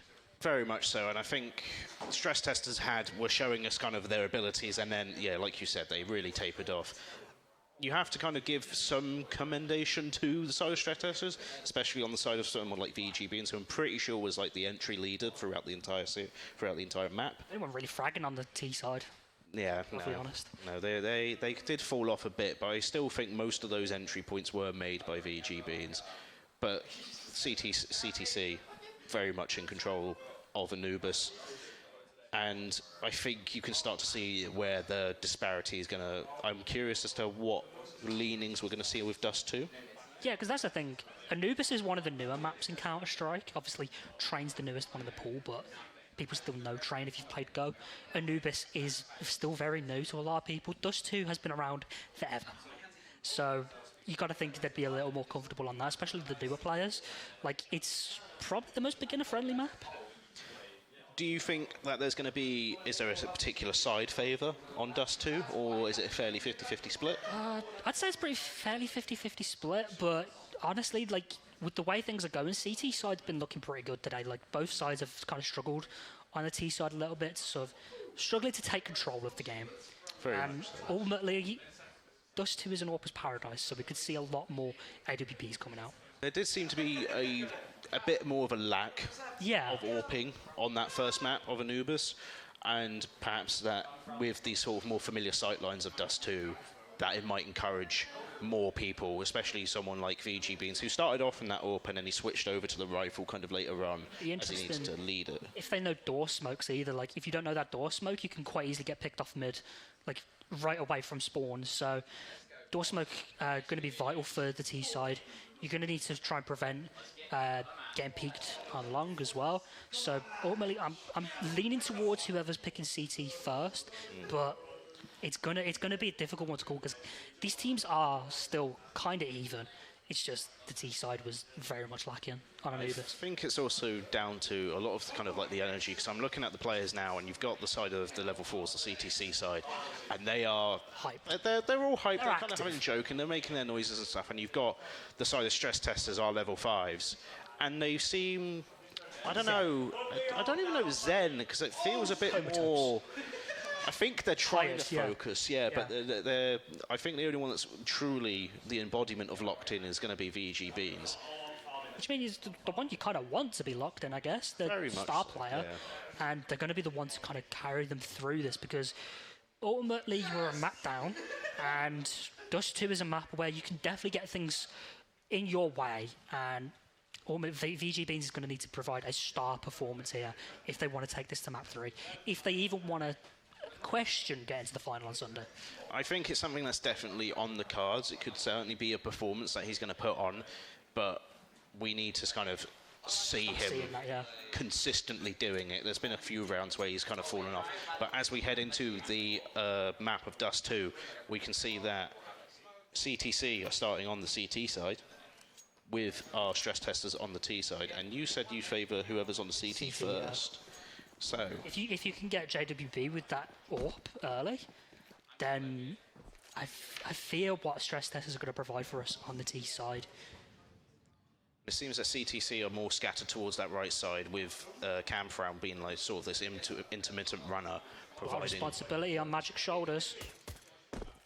Does get a tag, gonna get a lot of damage with that nade. Missed smoke. Gonna smoke off the door for them. Try and get to Kai as fast as possible. Not going to find any headshots so far. He's still alive. Backshots already matching their total from the first map. As JWB, with a little bit of assistance, gets the kill onto VG Beans. Bomb goes down, 4 versus 3. As JWB tries to find any sort of peek he can. Gets shot down. Backshots with a 3K. Winning this round on his own. Where was this backshots before? Where was this? Who is playing on Backshot's account right now? Nat gets the frag onto Kai. Linus stops the ace. 4 kills from Backshots on the pistol round. Where was this? That is crazy that Backshots managed to deliver 4 whole kills.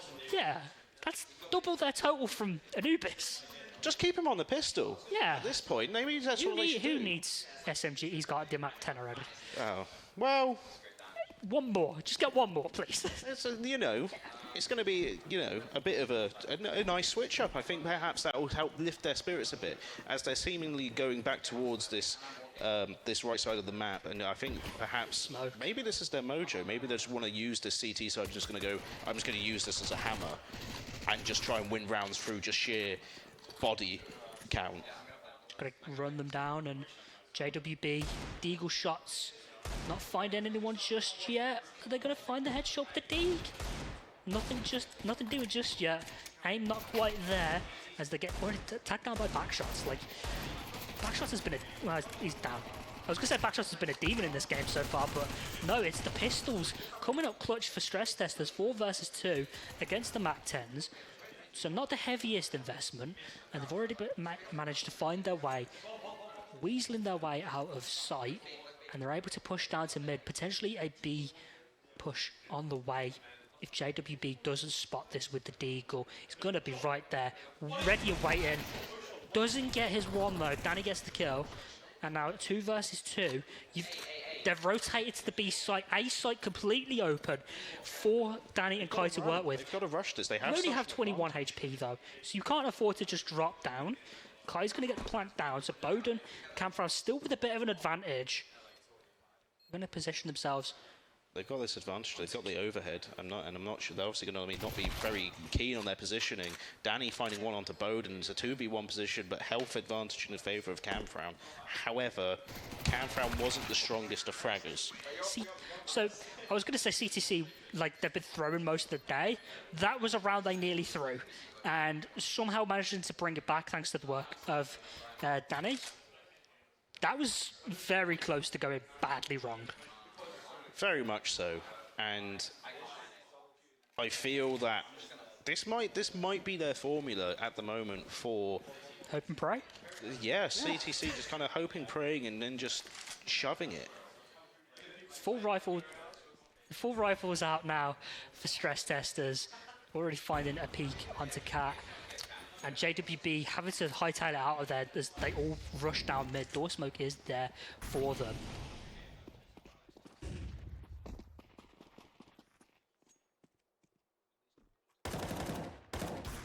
So Matt, gonna try, got a frag grenade on them, so nothing doing to just yet. So, Danny. That goes down. Finds one onto Natalie LeRae. Opening pick. Not normally who's been doing it, I feel, but Danny was performing well last round as they start to flood into this sort of B site, the side of Stress Testers. Linus Beans, VG Beans finding one apiece, and this feels like a bit more of a momentum-based team. They're really kind of sort of swinging themselves into this. And I think that's what we were saying about the side of Stress Testers, is that we really wanted to just see them kind of really try and use that gunpowder and start elevating the rest of the roster up, not just rely on VG Beans for all these kills. Because I mean, you look at it, he's got his first one in round 3. An important thing is, though, they're also winning gun rounds as well. Like, that's the first proper rifle round in this game. And they're winning against even weaponry. Even, of course, like, mitigated from Backshot's constant use of the SMG. 3 on the board for Stress Testers. And, yeah, this has looked a lot more solid than what we saw on Anubis. So if you're the side of CTC, what would you start to do? Would you start to change up anything? It's still a bit too early to start worrying. Like, you are still ahead in the best of 3. You've still got time to work with, and honestly, just keep things simple. Don't overthink this. I think that's a fair. I think make sure like you're not losing mentals too early, because Dust 2 is a map that can go either way, like at drop of a hat. Not risking any sort of warp doors down mid, but JWB is just going to rush him down, get a lot of HP damage. VegBeans with 2, Kai's going to get a kill onto Magic as well, so it's a 4 versus 2, all at the expense of VegBeans AWP, but at the end of the day, bomb site's open, you've got a 4th round on the board pretty much. And I think partially that's perhaps what they should. That is also something that they probably didn't do as much as they did in map 1. Was just kind of leave VG Beans on an island with a good weapon, either an AWP, an AK, and M4, and just let the rest of CTC try and hunt him down. He ended up taking 2 with him, and then I'm not sure who Kai got another one. And that it leaves the entire bomb sites, both bomb sites, arguably very open, and CTC not really seeming tunnel focused on just trying to kill this one individual and leaving both bomb sites open. I think is a very strategic blunder in their side. I wouldn't be so keen for stress testers to try and go and hunt this. I can't lie. I'd have been fine. Like you've got enough in the bank to work with. 8+ on almost everyone. You can go and hunt down Nat, because if Nat dies, especially after time, you don't get that sort of loss bonus to work with, really. And they would have lost the AWP. Like, wouldn't have had that available to any of them. You get another couple rounds on the board.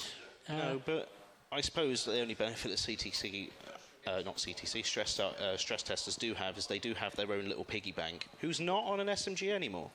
True. Yeah, Nat, with the AWP, you might want to have shifted that over to JWB if you're going to peek long. Decoy grenades being utilised. Again, more stuff we're not used to seeing on the pro scene. We're more used to seeing that in comp games, maybe Premier if your teammates hate you. But moving on, Kai's going to drop down into pit. It seems that stress testers are like CTC may have learnt from their previous round and now wanting to spread out their material. Misses the shot. Windy. Manages to make up for it though with Kai's bit of aggressive peek. Yet again, this long push. It's an Orpus Paradise. There's 3. They're lining up for Nat. Are you going to make it 4? Not going to try and not quite get that flick. Don't have the ammo to work with. Only 5 shots of the AWP now. That got nerfed a while back. 4 on the board. Can we make it an ace? Danny, are you going to walk up into the scope of this AWP? You're going to HE grenade a bomb, and you're just going to allow JWB to mow you down with the SMG. Not able to quite get the ace, but 4K on the board for on an AWP. That was a low buy round that maybe they shouldn't have won. I think fair enough to Natalie Leray for getting those 4 picks, but I have to seriously criticise stress testers for why are you feeding that many people up the same route that you've just watched? No one's swinging, like they're not double swinging, they're all like just individually going in, and already Danny is trying to scope out this door. No one quite peeking it just yet though. There is a bit of presence smoking out the doors. VG Beans gonna notice that. Notice at least 3 is a rail around this B site thanks to the scope of Danny. It seems that he's very much sort of traded in his AWP and is now trying to lead this charge from the front like we're normally used to, that we saw in the last round, and leading his team across mid. Good amount of information for VGBs to work with. You could smoke off potentially Cat now to... You're going to smoke off Cat, you're going to smoke off the CT spawn. Magic's going to get that first kill onto Danny though, and the AWP is lost. Oh shit! It's not Something's ideal. happened.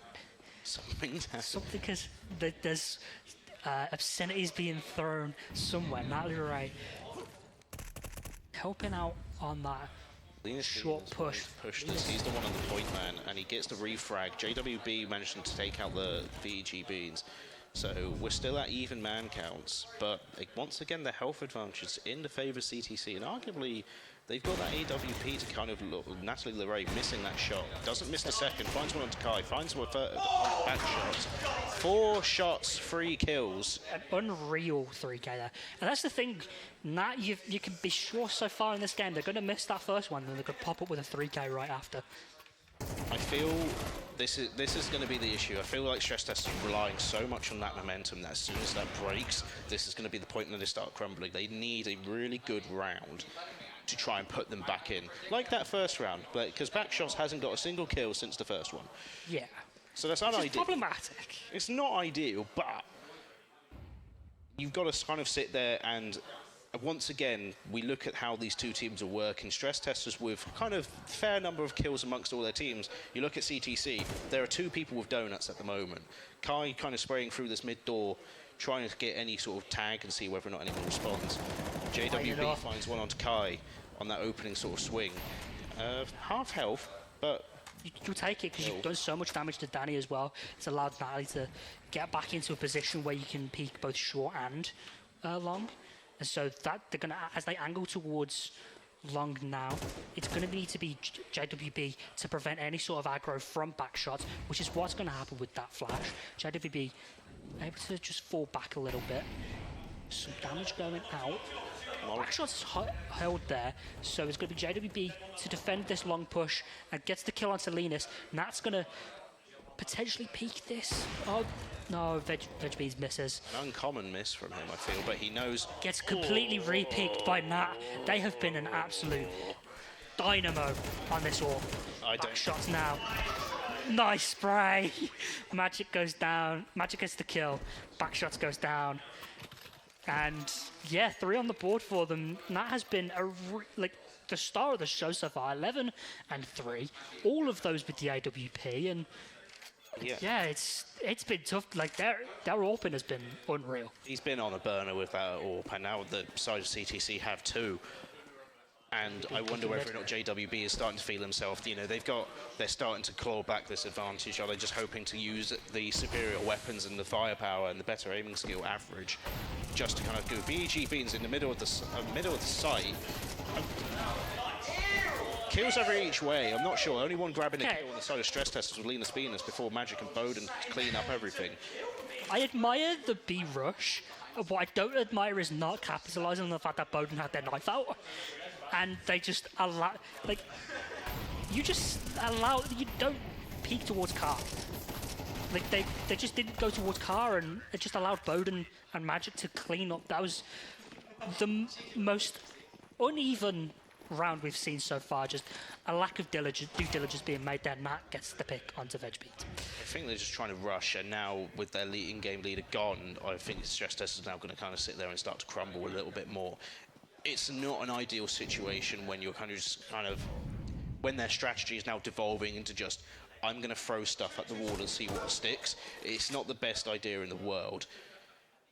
They were 4-0 up as well, which is got to be a little damaging as well, like to the psyche. You're 1 map down, you've just lost 4 in a row, and you've been getting completely annihilated by one single player. Your B-rush play doesn't work. You get peeked out on mid. Campfrown is just going to spam through the door. Going to get a lot of damage, but isn't going to get the kill. And the Incendiary could provide a lot of assistance as JWB gets the headshot onto backshot. It's the fact as well that on that mid door you had 3 players of Stress Testers trying to take one, and they just Danny getting the reflag onto JWB. Onto Magic, sorry. JWB finds one to Linus Venus, Danny finds one back onto Bowden. So a bit of a better trade game, but there's still a man advantage in the favour of CTC. Danny getting the bomb down on that ace, on the B side, sorry. No escape route for him though, so even if you find these 2 kills coming your way, you're just going to get shot down by JWB, and that's going to be a 5th round on the board for CTC, and it's all starting to fall apart for the level 5 Stress Testers. CTC going to take the lead the first time in this map, sorry, and you've got to deserved it. They've looked like completely a world of their own. JWB providing a lot of good supporting frags, even though like 10-6, that's pretty good at this point in the map, and they've been the supportive element to Nat's AWB. Bowden and Magic have just been allowed to anchor both sides as easy as possible, and I fail to see what Stress Testers do to change things up a bit and not get caught out. I'm not really sure either. It just feels that there needs to be a bit more coordination. I think what I said still, see, now what they're doing is that the VG is at the back, VG Beans is at the back, and I think that's probably a better play. Rather than him going forward and taking these first frags, they play this trade game. JWB gets the first one onto Kai, but they're still remaining as that group, and they're going to try and hunt down this refrag together. Unless backshots get it. Linus Venus finally finding the one onto JWB. That's the first refrag. Now they've still got that man disadvantage, so they need to set up some kind of crossfire or some kind of adequate trade game where one gets 2 picks back onto the side of, back on CTC, help level up that game. Danny finds one onto Magic. not good for a second. Damage done onto Camfram now, and it's only VG Beans left after Bowden slays 2 of his teammates. With a minute left on the clock, you're not probably not going to keep this AK if you go for this. As Bowden is right there. Headshots on the board, 6 in a row. It's all falling apart. It's so hard to see where they come back from this. It really does, and it's a shame really, because you had VG Beans have a really good game last one. I feel like it's just kind of gotten to him a little bit. There's a lot of pressure on his shoulders, and now it's just starting to wear him down. He's not checking corners properly. He's not hitting the shots that he needs to. And it's just a bit of a shadow from that first map on Anubis where we saw VG Beans. I'm pretty sure. Confident. There's a bit of ego to it. Entry leader, I'm not sure without go back and checking takes. It's right there. Kai's going to walk into this. There we go. There's one. Are they going to get their second? Wisely going up, and they're just going to push up this ramp again. I mean, the long push is a good idea, but your best weapon really is a P90. You've got 3 AKs to work with, but I mean, it's good to see Backshot have a weapon that's more expensive than 2K, but you're just going to walk into this AWP scope. Especially, that's the one you don't want to be losing so far. I don't think they really have the utility either to kind of even cover any form of approach. Oh, that's something to get the momentum back. Had enough of perhaps our slander, and has finally got the reflag back onto Natty Lorraine. Shut down that AWP for now. It's up to CTC. The best part, you could slow this down as long as you cover this. As long as you get this kill onto Magic, you could possibly win this round by rushing the B side. But Magic is just going to mow them down. Going to get 1. It's 3 versus 2, so Stress Testers have the advantage, and they're going to go up short to the waiting crosshairs of Camfram. Hasn't quite managed to figure out the bullet patterns of CS2 just yet. All onto JWB. But it's one player you want in a 1 versus 3 clutch. It's going to be JWB. Gets the 2. And there we go, 7 on the board. JWB making it look easy. Stress Testers had the right idea. They were going for those trade games. They were staying as a unit and taking each individual gunfight. They know they were going to lose 1, but they would then retrade that, and that was the thing. In that final fight with those 2, all that had to happen was VG Beans and Leans Beans needed to shoot at the same time. That's all they did. They did the hard part. All they needed to do was go to the B side because JWB was so far away. Or that. B side was completely open for them, and did they have the bomb? I feel like they had the bomb. So then, yeah, then they should have done that as well. Yeah. They had options, and it just feels like they chose the worst execution of that of those final moments. And it's heartbreaking to see such a winnable round be sort of tossed to the wind.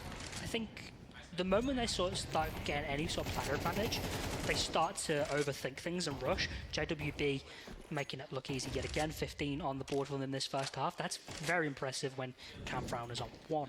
Very much so, and the VGB's just getting stopped from having any momentum in this game as well. It's really unfortunate to see from them. JWB gonna get killed.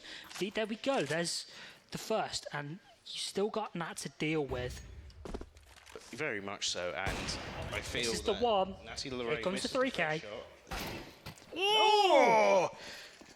VG Beans twice in a row. Has had enough. Disgusting headshots.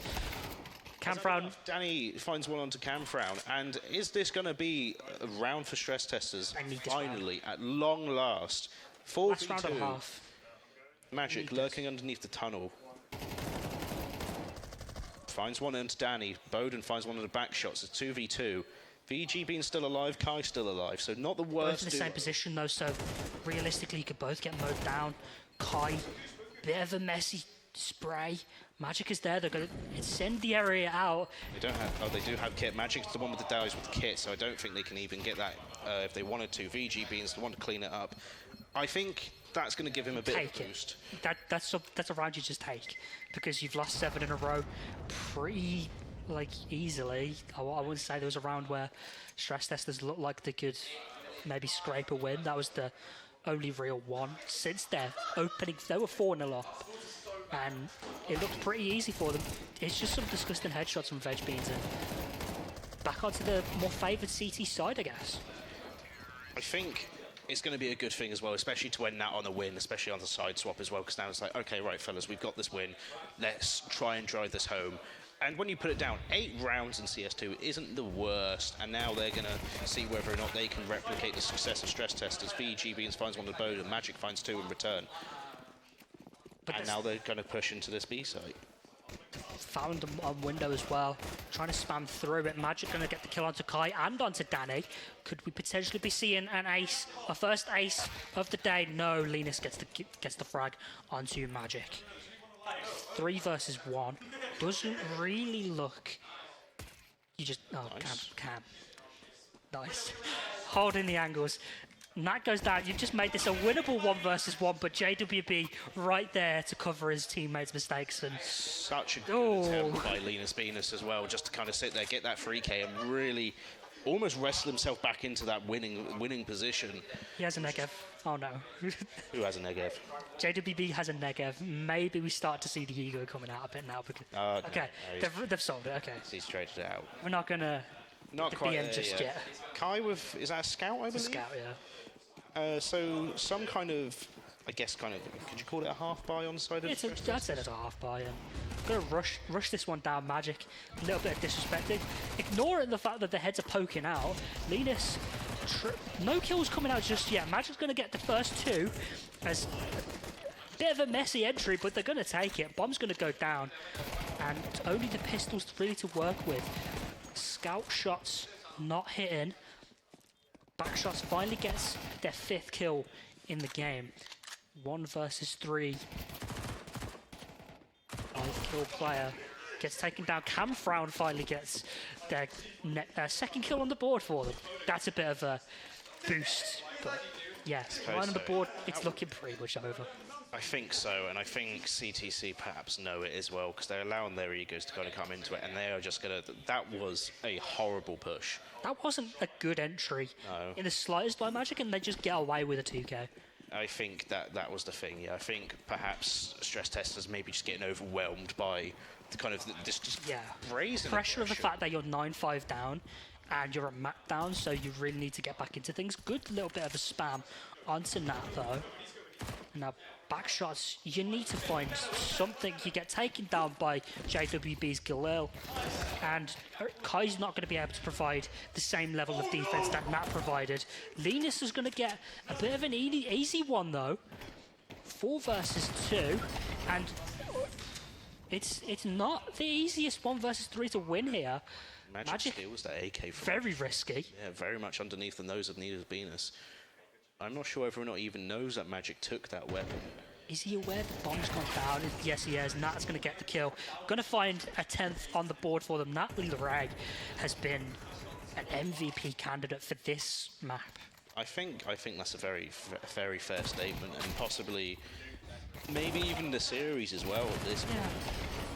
They've just been really... It's a dominant performance from them on Dust 2, and I've yet to see anyone, except for VGB. It's good that Linus has stepped up a little bit, but ultimately you're not getting any sort of production, the same amount of production that you got in the first game from Kyle Danny.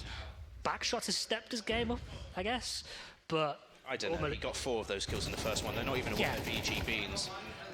They're still not aware. They're still not aware. You're going to get 2 easy frags there. Really good. CTC have kind of thrown this... Oh, they nearly threw that one in the bin. VGBeans, anchor position, 3 kills on the board for them. Stress Testers finally get an execute go their way.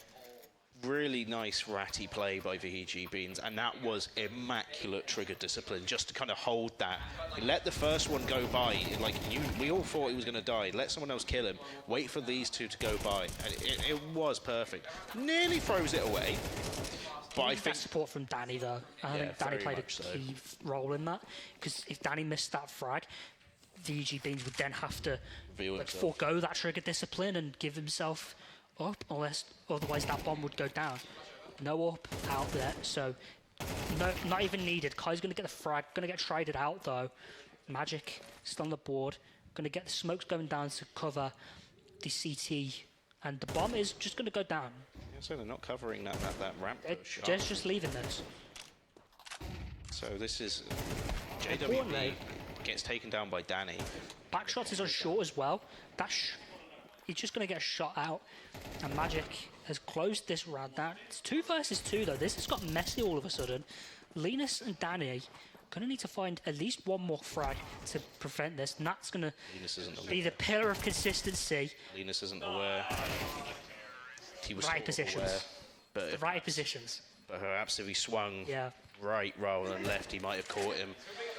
Again, Linus, I think, really trying his best in these rounds, especially when he's left on his own. He's fairly calm and cool. He tries to keep it as best together. It's just, I think, perhaps the lack of mechanical skill in this game. Of lack of experience as well. You're not going to necessarily know that sort of angle. Yeah, ultimately CTC, they've looked pretty good. Miss Smoke. I should stop praising people because then they do something like that. Anyway. It's true. Back shots with the shotgun. You're going to need the one. You're not going to get the one. Natalie LeRae, 19 kills on the board for them. They're going to get Smoke down to smoke off this CT push as well. Kai's going to get a kill onto Boda. You're going to need something special out of VG Beans. You're not going to get that as JWB Magic. They've accessed the site pretty consistently, and Linus, yet again, on an island of their own, you have to save this M4. You don't go for this. I'm not sure though. I think he will. They're smart players to save it, but I'm not sure whether or not he's going to. He's got a kit. Yeah, you got to risk it. Right? He's got a kit, and this is the thing. This is the round just before match point, so he's got to do something. But you know, the waiting arms of JWB. You don't have an M4 going into the next round for anyone, so you could have maybe dropped the M4 you save over to VG Beans to try and provide any sort of impact on that CT side. Unfortunately, though, you go for it like this would have been a case where you save and try and go for it. Kai has an AWP. I was going to say, I was going to point that out. Kai with an AWP, and it feels like they're now very much obviously in this do or die position. Because throw anything at the wall. Anything that's going to stick is going to stick. Natty LeRae pulling off from that mid position. I think they're just going to go what's been working for them, which is just rushing the site. Kai finds the first kill. That's a big kill as well. JWB goes down. They have to speed this up now. This is where you start being a lot more aggressive. It's not quite happening for them. FAMAS shots coming out from Danny. It's going to get a lot of damage in, but Bowden is going to take down back shots. Sniper shots not able to work out for them. Beans dragging this team, kicking and screaming to a 7th round potentially. Although Natalie LeRae now has their hands on the AWP. Gonna get a big tag onto VGBs. This is a winnable round for them. Camfrown versus Linus. VG Beans only on 10 points of health as well. What is Camfrown's gonna do? He's got to wait for his team. Smokes out and they're just gonna push. Yeah. It's a good performance by VG Beans. He needed that, and I think it's been consistently showing that he's been dedicated to trying and out shooting Natty LeRae. With those, I think that's 3 engagements now. VG Beans has won with arguably the inferior weapon for a straight shootout in regards to an AWP versus an AK, especially at that distance. Again, he's dragging this team kicking and screaming into a competitive game, potentially even further. Like, you win this round, money's broken completely. You've only got Mac 10s to work with. Bit of a messy spray there from Magic. VG Bean's going to get the frag with the AK. Danny's going to provide a lot of support, but he's going to get spammed out through the smoke after that 2K. Natalie LeRae is going to give them access to the site. Big 2K from them. Going to find themselves in a position to get that plant down. It's all down to Kai and back shots, and this is going to be a horrible way to go out after they had such a good defense, and now their top fraggers have gone. JWB caught unawares, still wins it. Back shots. Kai with 1. That's game. CTC cement themselves a place in the finals on Sunday. 13-7 win. Looked very dominant for large periods of that map. It really felt like only Linus and VG Beans truly stepped up to the potential that CTC have shown us.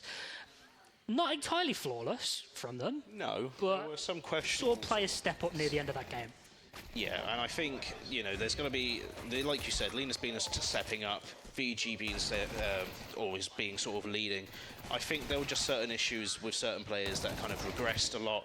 CTC really kind of just using this hype, using this aggression very much to their advantage, just hammering home every kind of possible push they can, even when they were kind of down in the dumps and they didn't have much to work with, like that last round when they only had machine pistols and SMGs.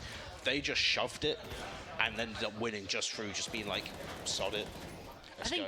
What's important, like, if you're stress testers, you've still got a chance at a third place. Like, still got games to play during this event, so you can't be too down. If you fix the sort of spray of Camfrown a little bit, then obviously there was more kills on the board for them, because positional-wise, they're there. It's just fixing up the spray a bit. It's a difficult one to work with, the aim, and ultimately CTC managed to figure that out first. And again, got to highlight Magic, especially on the entry. They figured out that more effective style for Magic.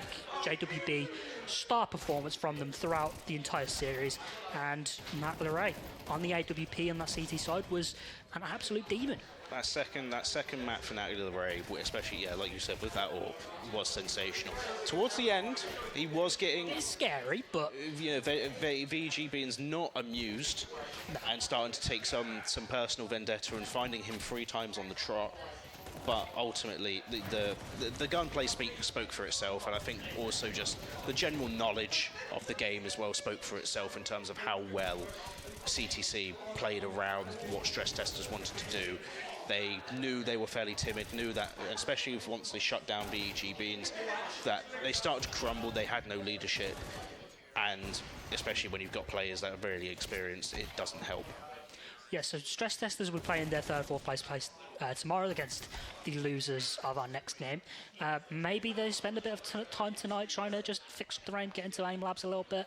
But if you're CTC, you can sort of kick back, relax for the next few days, at least for Counter-Strike. Still got more games to play, of course, but for Counter-Strike, sit back, relax, watch our next game between the Old Guard and the Level 6 team. And that's going to be... That's going to be a little less close.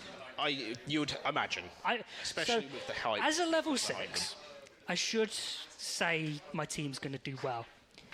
I would be surprised if they got 2 rounds total. I think maybe a little bit more, but I do think that very much the Old Guard are very much large and in charge. We're playing more maps than we're going to see the Level 6s get rounds today. So, okay, right, so give me your score predictions for the... 13-0, 13-1. 13-0, 13-1. Yeah. That's your prediction. Yeah, the Old Guard is going to... This is going to be a quick faith. one. No This is going to be a quick one. Unfortunately, we don't want it to be a quick one. Hopefully we can see an underdog story come out, but we're going to have to find out and see in our second game of CS semi-finals. When I first started uni, I didn't really know where I wanted to go in terms of esports. So when we did our very first campus clash, I was brought on as VT lead, which is where I got the nickname VT Boy. And then 2nd year, I ran it with Luke Seagrove, and then 3rd year, I ran it with Tajay.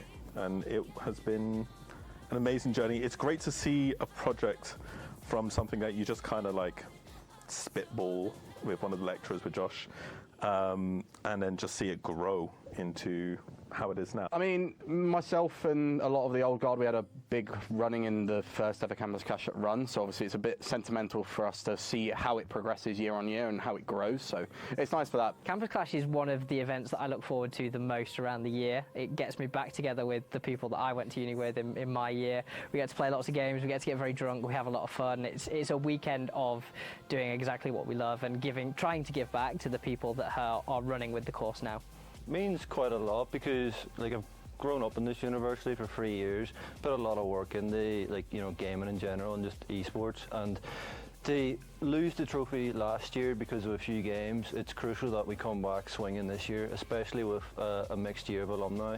It's quite good to see people coming back and enthusiastic to come back especially. So yeah, I'm quite excited for it, and it means a lot because we want to take that trophy home this year. I guess it's kind of the thing you always look forward to, especially in your guys' position. At the end of the year, you're like, oh, it's Campus Clash, it's like the best time of the year. And then you realise you've got like 8 million assignments to hand in and you just hate your life. Yeah. Right? But for me, I mean, I got my work done relatively early over my dissertation, so Campus Clash has always kind of been, I'm going to work as talent, I'm going to have a blast, I love everyone that does this, and I appreciate everyone that puts in the work to do this. Especially you guys, I mean, I appreciate everything everyone does, because like I'm coming in as a player, so literally all I've had to do was turn up, and then you guys put in so much work, so I just appreciate that. Personally, it's about reuniting with old friends, since we, did the course together. We've done a lot of events together, gotten to know each other so closely. So for me, it's more about just coming back, having fun. Is there anybody from the course that you're looking forward to playing against? I'm really looking forward to playing against Howard in CS. I really hope we meet up with him in the bracket. I think he's going to be the strongest competition and someone that I still remember and know from uni. I like the idea of going against the level 6s purely because I want to give them a taste of what it's like in the real world. I'm going to be playing CS and Val, so for CS, looking forward to playing against Howard. Played quite a bit of uni leagues with him together, so it'll be interesting matchup. I think that's the hardest team that we'll play against. Should be still easy, but for Val, I'm pretty sure the level 4s are the only decent team, but I mean, we'll just try to get in their head and win the mental game. I mean, it's all the same. You know, the lecturers this year didn't decide to take part because they knew they'd get embarrassed. So, yeah, we don't really care who it is. We'll just play whoever. See, from behind the scenes, I'm very much looking forward to the captain of, well, the old captain of Boss Babies. Forgot his name, but he seems like a sound lad. The only person that I'm like sort of excited to play is Samantha with VGC, because like she's the only other person that I know when it comes to Pokemon. So it's really interesting to see that side where she's a VGC Unite player and I'm a TCG player, so we're kind of having to fight out in something that we don't really play, but it'll be nice. Whoever's easiest is going to be the most fun, so I'd rather go against them. The easiest, the most fun. It's just nice and easy to trash them. Well, we haven't played against the level 6s or 5s, I think, or one of the years, so I'm quite looking forward to playing against them because I think they're going to be a good team to play against. We don't know what they are, we don't know if they're, you know, fast-paced, slow-paced, we don't know what they're going to hit us with. All we know is we've been doing our prep and, you know, whatever pace they want to have, whatever strategy they have, we've countered. I'm excited to play against the level 6s. Obviously, they've just done their final assignments, so I'm sure they're wanting to get a lot of their anger out at those assignments through Campus Clash. So I think that'll be a good competition. I would say level 4s for competitiveness, but level 5s for me personally is like the people who I know the most. So it'll be quite fun to play against like people that I know, you know, a bit of bragging rights. Who do you think is going to be your toughest competition? I don't know any of the year groups. I'm so sorry. It's not because I'm trying to ego check you. We're just so old now that you guys, like, we just don't know. I think out of all the opponents, they're all easy, but if I had to say one was hard, it's got to be the level 6s. The level 6s probably might be able to do a bit, but not enough to worry us. If I'm honest, no. I don't think anyone on the track is going to really give me any issues. In Strive, however, I feel like everyone's going to beat the snot out of me, so I'm just there for a good time, not a long time. No, it's going to be easy. I think I'm most excited to beat Miles or Sakuya from level 5. I don't know why. That dude's way too cool, and we need to do something about it. My only answer really is Kevin, but I know he's doing audio. Individually, Howard Wang. Are there going to be communication issues and language barriers with the team? Yes, most definitely, like without a doubt. You have to pick a lecturer to queue games with. Who are you choosing? My boy Ballads01 or Fergie or Josh. Oh, I'm duo queuing with Fergie every day of the week. We're singing Boys a Liar down the mic and we're getting some frags. Oh, well, I mostly play the FPS games, so that would leave me with no one. I'm going to have to go with Phil Cook purely because he is awful at video games, and I feel like I just wouldn't feel bad playing with him. A little bit of an ego boost? Oh, yeah, 100%. I love it, I love it. That's exactly what you need. I mean, he's the only lecturer I've seen who has mollied himself, stayed in the molly, and then died. I'd probably go Ross. He just seemed like he'd be a good person to play wingman with. She might have a tricky schedule, but Ying Yang. Yin Yang. We've not had that so far. Why Yin Yang? Well, she's a very smart woman. I think she could bring a lot to League of Legends. I think her analytical brain could bring a lot to League, and I like it. I think she wins with that. Probably Ross. You know what? Ross. I'm going to go with Ross because me and Ross, we enjoy a good chat about Football Manager. So I'd do a duo career with Ross on Football Manager. That'd be fun. I mean, there's probably two I have in mind. One of them's Ross. Okay. Just because he's just Megamind, right? In any game I've ever played with him, he has some undercover knowledge or strat or whatever that he just pulls out, like Alistar mid. Or the last time I spoke to him, I was playing Balatro, and he just helped me completely gamble in a game that I had no clue what I was doing. But the actual answer is probably going to be Josh Ferguson, right? We're playing League together. He's the GOAT of ADC. He plays Dota. He's actually picked a better game, League of Legends, and he's actually just going to carry our team. If I was forced to play like League, then I guess it would probably have to be either Fergie or Cameron, just because from what I know, or Kybert. But I've never actually spoken to Kybert, but he could still carry me. What are you drinking at the after party? Probably whatever concoction Aaron makes me. Oh, after party, Serrano double with cranberry juice with a pint of Guinness on the side. A very ill-advised mix of whatever ends up in front of me. I'm drinking whatever is put in front of me. I'm drinking like a fish. I don't drink, so I'll be having my Pepsi Maxes. They say that water's duck in water, and it will swim up that river. I will be that duck, and I will guzzle all of that water in the river and enjoy whatever is put in front of me. I was going to say, I'm assuming probably not water though. No, of course not. Absolutely not. I've drove all the way here. It's a 3-hour drive. No chance. It's got to be a Jaeger bomb. Basically, anything that is on the bar, I will partake in. I don't really care too much. Start slow on the pints, probably a couple dark fruits, and then probably switch over to rum, maybe some shots after. Guinness. Cup of tea, no sugars, a little bit of semi-skimmed milk, and voila. Can you give me your best joke? Oh, my best joke just off rip. I don't have jokes. Knock knock. What? The only joke that we'll see is my performance in Campus Clash. Knock knock. What? Probably the lack of competition this year. Knock knock. Why are you knocking? I got nothing. It's not a joke, it's a person. Okay, okay. So if you look at Jack Destroyer 4, fart. You best not edit say it. Guess what?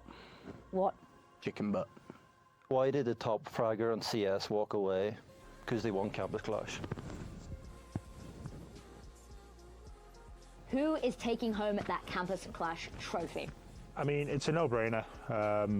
You know, last year we let the level 6s win a couple of games. This year we just decided to take a few of them and just ensure that we take it home ourselves. Oh, obviously the old guard. Come on, that's not even a question. That's just an outright factual statement. Obviously, it's an outright mind to say the old guard, but I honestly think it'll be one of the other years, but I'm not entirely too sure who. The old guard.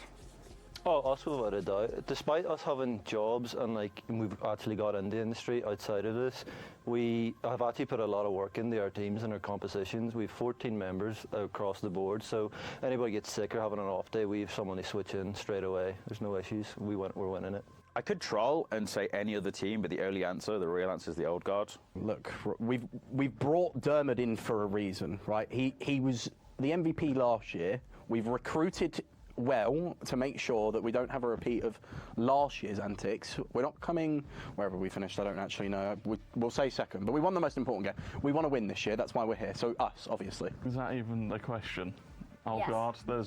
We're 15 strong. It's got to be the old guard. If it's not the old guard, why have we come? I mean, it's obviously old guard. All guard all the way. Now that's a hard question to answer. I'd like to come right out and say, yeah, we're definitely winning the whole thing, the old guard.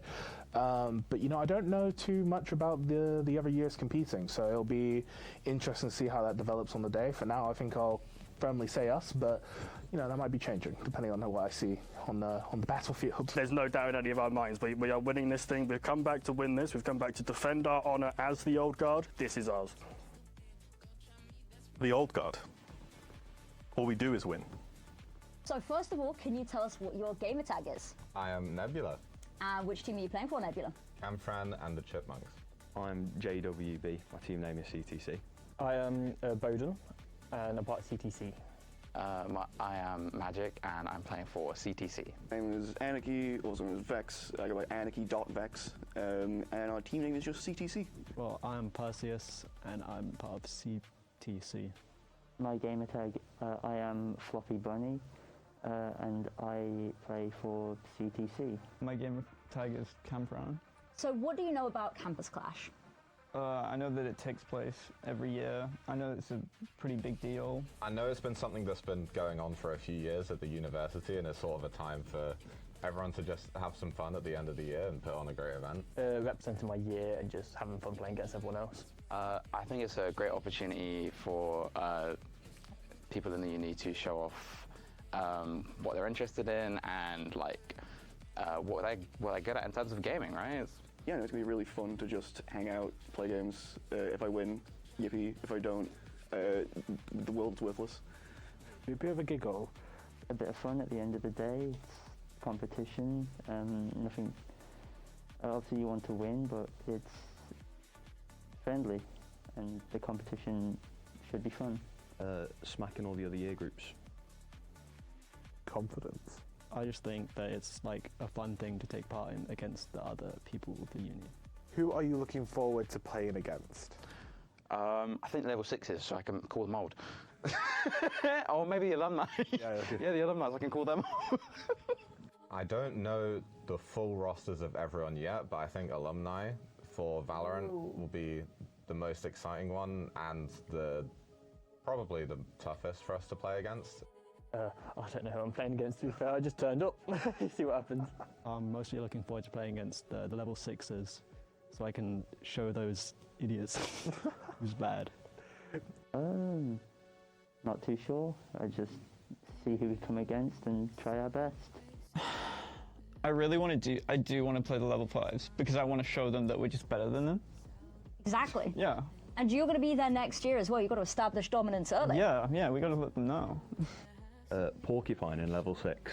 I'm fed up of him. He's killed me too many times at Val Society. I can confirm.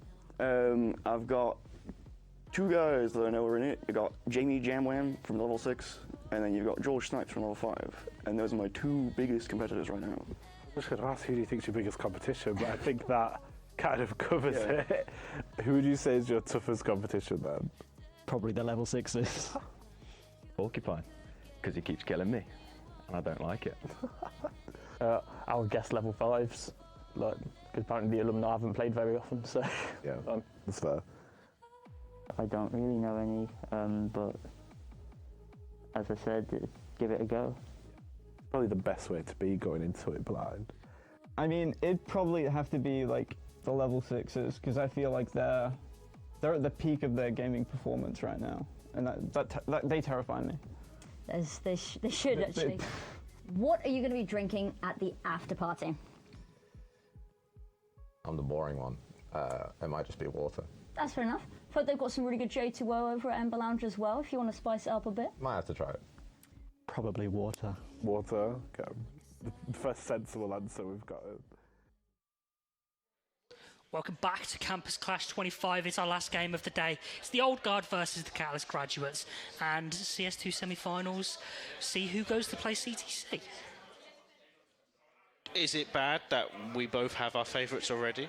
Is it bad we've both been lectured for not believing in the level 6s enough?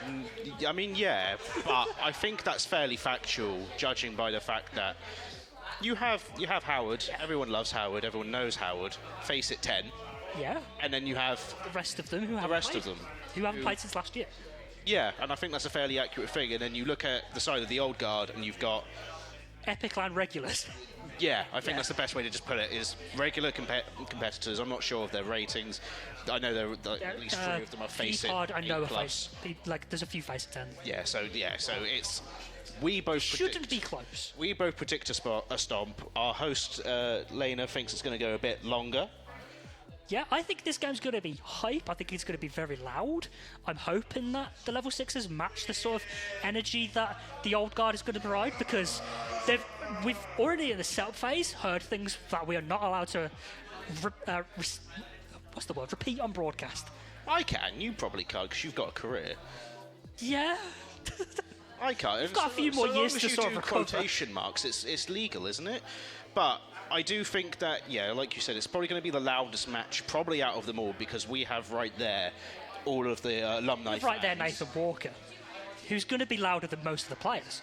I think that's a fair statement. Yeah. I think that is a fair statement. Well, I don't know. I mean, the players can probably get quite loud, and we've also got Old Guard closest to us as well. Yeah, exactly. So they could probably be heard through these mics, and that's probably going to be a lot of fun. So in that case, we could just not talk and let them provide all the content.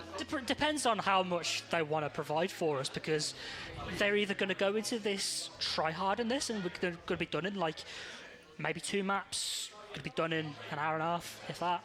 Or we're going to see them troll a little bit and take it to 3 just to spite people. Do you think they're going to do it? What side are you leaning more towards? I'm leaning more towards the try hard and stop, at least for this first game. I think they'll keep it in 2. I think they'll have a few rounds with Troll. Either they keep pistols, or they run the Gevs, or someone goes for an unnecessary knife when they really don't need to. They'll start like 5 scars. Yeah, I think that's what. I don't even think they play the scar in their loadouts, but they'll just put it in just for the sake of it. Yeah, I think that's fair, and I think we've obviously got our favourites. I just want sure level 6 to make this competitive. Don't make this a one-man show, and get more than 2 in the series. That'd be nice, because I've spoke to Sam before, Animan. They're not confident in the slightest. Like, outside of Howard, none of these players are terribly confident going into this game, and I want them to sort of nip that in the bud a little bit and think that they're at least going to make this competitive. And I think that's a fair statement to say as well. You've got to hope that you're going to have some kind of confidence going into any form of sort of game. And you've got someone that's really knowledgeable like Howard that's going to sit there and hope to guide the rest of his team. So long as the other 4 have some kind of use of their hands and eyes, they might be able to They've at least... played the game before. They were at least here last year, and they were better than the staff. Well, there we go. Just a start. And perhaps, if there's any crossover with any of them. I'm pretty sure the twins play Valorant, or at least one of the twins plays Valorant. So there's going to be some crossover anyway. So perhaps we are selling your year group short. I think what maps are being picked is going to be crucial as well, though, because I'd imagine Howard would want to keep things simple. Maybe go to a Dust, maybe go to a Mirage. But if you're on the old guard, you don't have Vertigo to stop people anymore, which pleases me a lot. But you can still float a nuke in there, float a train. Train is still the newest map in the pool. Just seen it coming in January, so almost certain that only Howard would have played Train. I believe you're hoping for a nuke, aren't you? I'm hoping for I really like nuke, but you're hoping that I pull out a nuke. don't expect it. I do think Train might be floated.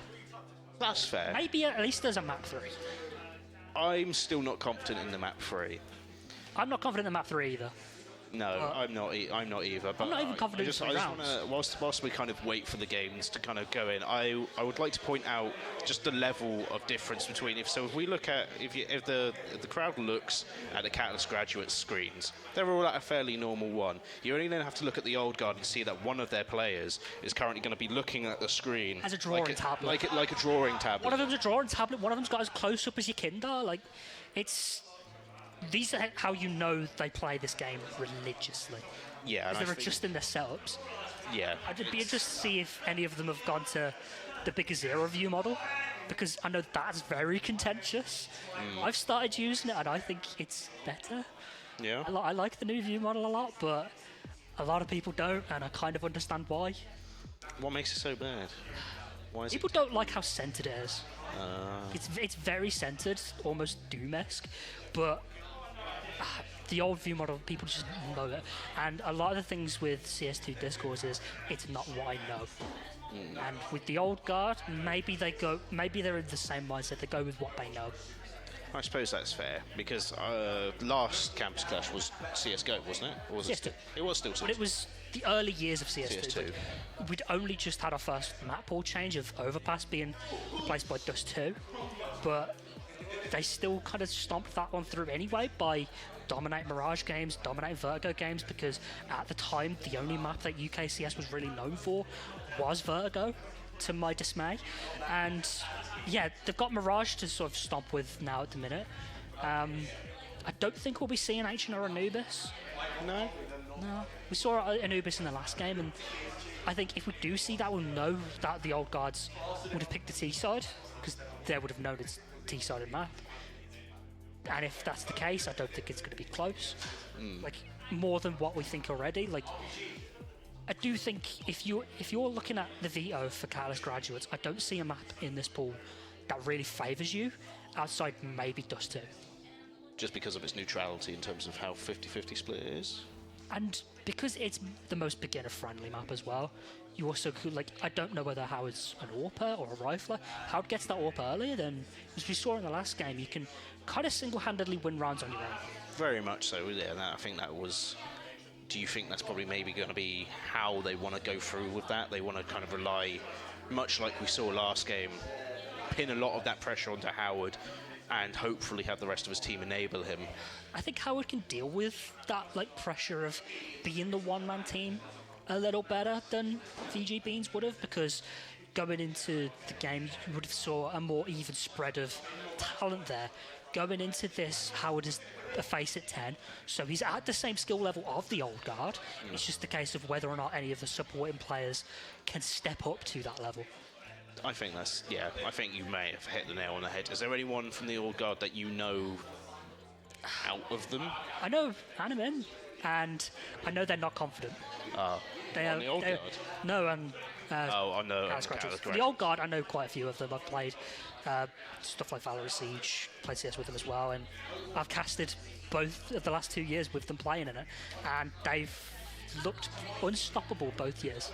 I think that's a fair statement. I think that's a sentiment shared by a lot of people knocking around the campus. And you've got to sort of... If there's a game that the old guard going into it are going to dominate, it's CS2. Because, yeah, they're good at other shooters. You've got Valorant as well. They're pretty solid with. Overwatch could provide a little bit of damage, but this is the game that if we were doing pick'ems, this is the first name written down, no matter what game. I think even the name of the team kind of speaks to it, because CS2 is one of those... It's obviously CS2 is the new version of Counter-Strike, but it's got its roots set in 25 years plus. Exactly. And then you look at obviously Valorant and other kind of games being a bit more fresh, a bit newer. Like our lovely co-host, or just host, Quino said is that in his opinion it's Counter-Strike is Valorant without colour, and I think that's a fair way to put it. I have other things to say about Valorant being CS, but I think that would get me told off as well. But no, and I think that's understandable. But I think there's a certain purity with CS, isn't there? There's a certain purity. It's a legacy esport. Very much. Much like a League of Legends, much like a Dota 2. Like, these are the games that are embedded in esports itself, and the old guard kind of feel like they're embedded in the University of Staff's lifestyle, the culture of them. Everyone knows them, even if you're a level 4. It's going to be something that, in 100 years' time, you're just going to find the Counter-Strike on a floppy disk somewhere buried in the desert. But as we finally get into our first map is Ancient. Tech Boys, right? Tech Boys. Ancient, though, which is a little bit surprising. Although Mirage, I did Train Map 3. You did say Train Map 3. Kind of expected the Mirage as well. Ancient is a bit of a weird one. Be interested to see who picked that one. Ancient, Mirage, and Train. Ancient, Mirage, and Train, yeah. And if we do see Train, there's a randomness to it because it is so new that if we do see Train, maybe we can see an upset. We first need to get there though, and Ancient is their best bet. So you reckon Ancient is level 6's best bet? So you think that level 6 need to try and steal this Ancient map away in order to even stand a chance in this series? Because Mirage, that's an aimer's paradise.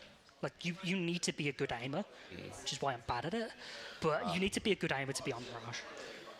So Ancient, you can be a little bit more strategic with it, and that's where I'm trusting Howard to have a game plan in the back of his head. Do you reckon that they're going to try and slowball it with this play on Ancient, or do you reckon they're going to try and press any form of aggression that they can muster? The level 6s, this is. The old guard might try to force things. They might try and force mistakes, and they might try and force the graduates to sort of rush things a little bit and not quite think things through. I think this is a game where Ancient, you can play a little bit slow. You can play up to the 20-second mark, and we weren't really seeing that in the last game where teams were taking their time during rounds. In this game, you kind of need to, otherwise the old guard are just going to stomp through. So if you were level 6 coach, you would say to the squad, slow it down. Let them come to us. Let them in there trying to bait us out, make the mistakes. Let them come to us, but don't always put yourself in tradable positions, because the old guard are better players than you, so you need to put yourself in positions where you're not just left on an island on your own. You're not just being put in positions where you're forced to make errors. Do you think there's going to be a fair amount of ratty plays, much like we saw in the tail end of Series 1? I think ratty plays might be what gets the Catus Graduates round. Yeah. You get a ratty play on either of the sides, really. You can kind of just sit behind a wall and camp a little bit, but that's got to be what's needed to get them rounds, because in a straight-up gunfight, I don't see any way they win. No, I don't either, but we're having a few small technical issues, so we're just going to throw to a quick break whilst we resolve them. When we come back, we're going to have our first map of Series 2. What your gamer tag is and which team you're playing for. My gamer tag's Gratz. I'm Backshots. I'm Danny Foy. Gamer tag is Harry OXOX. So I am JW Short Shots. My name is Manny. My gamer tag is Kate Sarai. So I'm Peachy.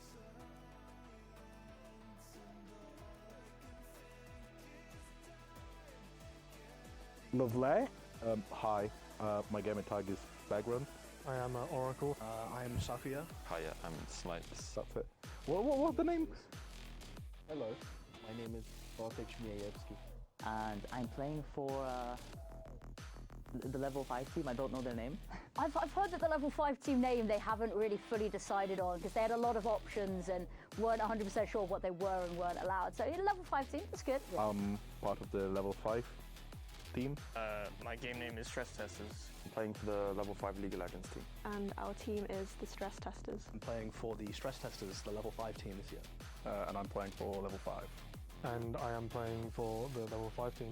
And I play for the Stress Testers. I play for the Stress Testers. And I play for the Stress Testers. And I'm a part of Stress Testers. Now, what does Campus Clash mean to you? Absolutely nothing. Well, since this one's at the end of the year, it's going to be the last time that I'm going to be playing in here with some of the people, especially in level 6. So final send-off for them.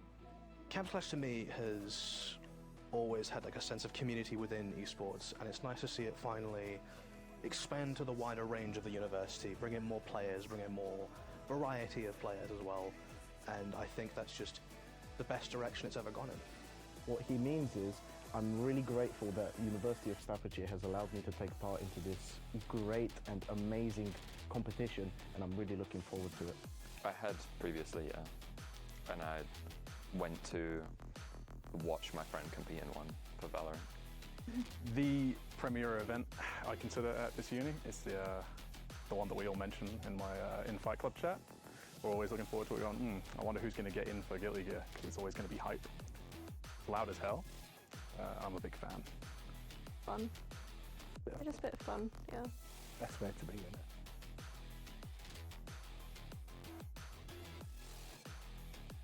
I have, unfortunately. I think it's just like a showcase of people's passion for the course. We're back. We're finally going to get to see map 1 of our second series of the day to see who goes to Sunday's grand finals. We've got the Catalyst graduates of level 6 versus the old guard, the alumni, the heavy favourites. Very much so, and we're going to be opening with our first map of Ancient. A bit of a surprise. I expected the simpler maps, and again, I expected more of a Dust 2 Inferno, but no, we get Ancient, and then we're heading off to, I believe it's Mirage and Train. So, again, if there's a map that the Catalyst graduates have a chance in, it's Ancient. It's Ancient, and you stressed sort of in the build-up to this that level 6 need to do sort of two things. They need to listen to Howard and rely on his ability, and then try and let the old guard make the mistakes, go for these ratty plays, and win rounds off of that. Yeah.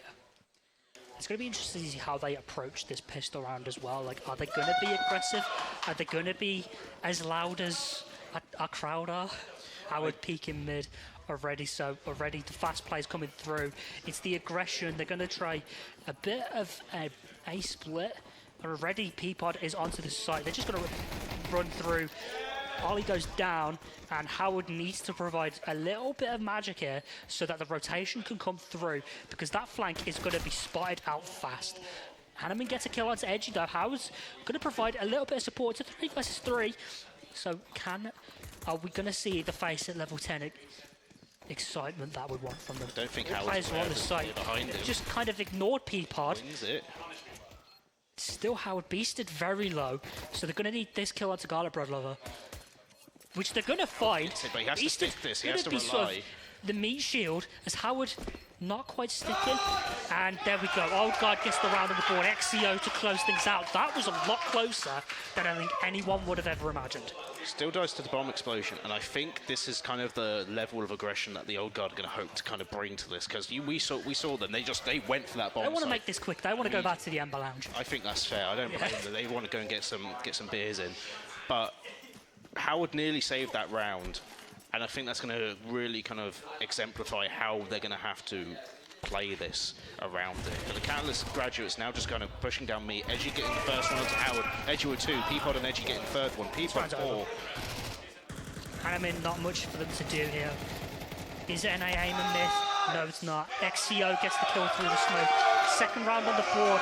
Crowd goes wild. This is the most hype we've seen them throughout this entire day. If you look carefully, you can even see VEG Beans is there. He's kind of thrown in his lot with the Old Guard and gone sod it. Kind of has to, I guess. I don't blame him. Try and get some tips of the trade. Oh, yeah, maybe, yeah. Tomorrow. Because again, whoever loses this does play in T204 tomorrow's game. And it's not over for them. And ultimately, as we were saying, just make it competitive. Because that round was a lot less competitive than the Pistols. No, but Catalyst graduates all with M4s. The Old Guard reserving some of their cash, which I think is probably them just stressing that they are better. Howard with Beasted 1 as well. Beasted 2. But they're just going to ignore XCO's rush through. They're going to just walk through this smoke. They are going to get XCO with another kill. Ollie Beast goes down, and it's 2 versus 3. What? Already XCO gets shot out. Animin's going to get a round on the board. There's the one. How many more? They were relying a lot on that trade game there, and... Well, just relying on Howard, though. Beasted and Animin both coming up with a bunch of important frags as well. And stopping any sort of entries. We've seen Diamond be very quiet in these first 3 rounds. They were the MVP of the entire tournament last year. We might have undersold Catalyst graduates' abilities here. It's still early. It's still early. It is still early, but they've got a round already, which is not something I was expecting. And it was a round where they had weaker weapons. The weaponry wasn't on their side. It's still not the best. You got 4 and 4s in the FAMAS, and already Edge is going to get that first kill into Cave onto Beasted. Garlic Bread Lover. You're just going to push through this into Howard's M4. Howard's going to back off. Animan's still there. He's going to ignore it. Animan's going to get a free kill. Not checking those corners. Edgy finds Ollie Beast somewhere else on the map, and now we're on 4v3 in the favour of Old Guard. And they're circling around one of these sites, and I think this is going to be where they make their home. B tends to be the more favourable site for plants. You tend to see a lot more teams go towards the B site than you do the A site. You're going to need something out. You're all completely smoked off. There's not a lot of room to work with. You've planted for yourself, so they're all in positions where it's hard to see where Catalyst graduates coming from this. Diamond gets their first kill on the board. XCO is going to carry this through, and Old Guard is going to shut this one down. 3-1, no consecutive rounds for the level 6s. No, unfortunately, you saw Anarin sort of stalking through that smoke, but not quite committing to, there was a world where he goes on, pushes onto Edgy, takes out that 50% play, and then maybe the round goes slightly differently, but it just seems to be very much you can tell who outfrags. You can tell who knows the utility game a bit better, because if you had a frag grenade there, quite easily right-click it and get a little bit of damage onto Edgy as you just spam them through with the pistol. Like, it's an experience game at the end of the day. They've got pistol upgrades at the most. Garlic Bread Lover gonna find his one, gonna get a second as well before getting degged by Howard. Diamond though gonna trade that one out, and it's 4 versus 2 with only Animin and Ollie Beast left to play. Animin's gonna find his 4th of the game, really stepping things up, nearly gonna get another kill onto Edgy, but Edgy's right there, and Edgy's gonna try and get a 1-tap. Does get 1-tapped himself by Ollie. Bob still isn't down. This is still a winnable 1 versus 2, but again, XCO and Peapod already on fire. You're going to have to pray for something here. Goes open the smoke, Peapod gets the kill, 4 on the board for the Old Guard, and these rounds are close. These are competitive. I'm really liking what I'm seeing from I have to agree, but you even saw just in that sort of the use of the frag grenade, disperse the smoke and opens up that line of sight just to kill Ollie Beast there. It does show the level of knowledge, experience and knowledge. Because I'd hazard to guess a few of the players on the level 16 don't know you can blow open smokes, even though again, it's been around a few years now, but they wouldn't have known this as much as Peapod going in for the first quick entry, finds one on the Beasted, going for 2, doesn't get it. Howard hits him in return. Edgy finds one back onto Howard. We're onto a 4v3. And trade out early and mid as well. It's vital for any sort of play. Garlic bread onto Anamin. That's his name. That's another free kill though. They put themselves in positions where the kills that the Catalyst graduates again are very easy kills. These shouldn't be as simple as it is. Olibeast getting a lot of damage, but Dharma though, with the AWP, damage coming out already from last year's MVP. We are noticing a trend on certain teams though. As you look at the side of Old Guard, they've all got kills. What do we notice on the side of Catalyst graduates? There is Still someone yet to see one with goose egg. 0. And it's not ideal, especially when you've got the rest of this team really kind of positioning themselves well and doing their best in what they can do in terms of these situations. You need Gibbo to kind of step up a bit. They've kind of been targeted early on. Dharma though, finding the angle. Just know there's a player there, so you can get a little bit of damage with the HE, and Garlic Bread Lover is going to get an entry onto the side. He's going to find 2 before getting shot down by Beasted. Beasted defending himself on this B side with the Deagle, trying to thwart any form of attack. 3v4 in the side of Old Guard. XEO spraying through the smoke, trying to tap someone down. Edgy gets Beasted. Howard finds XEO. This is exactly what we were saying, the experience level thing. Howard, 8 and 7, that's very admirable stats for them. It's Gibbo, it's a 1 versus 2 versus Edgy and Peapod. Gonna get damage on the Deagle, but it's gonna get shot. But they're gonna, Peapod's gonna close this one out. I had faith. It was I had faith in Gibbo. Again, Gibbo got damage on the board, just needed to kind of stick it a little bit. Got a kill on the board.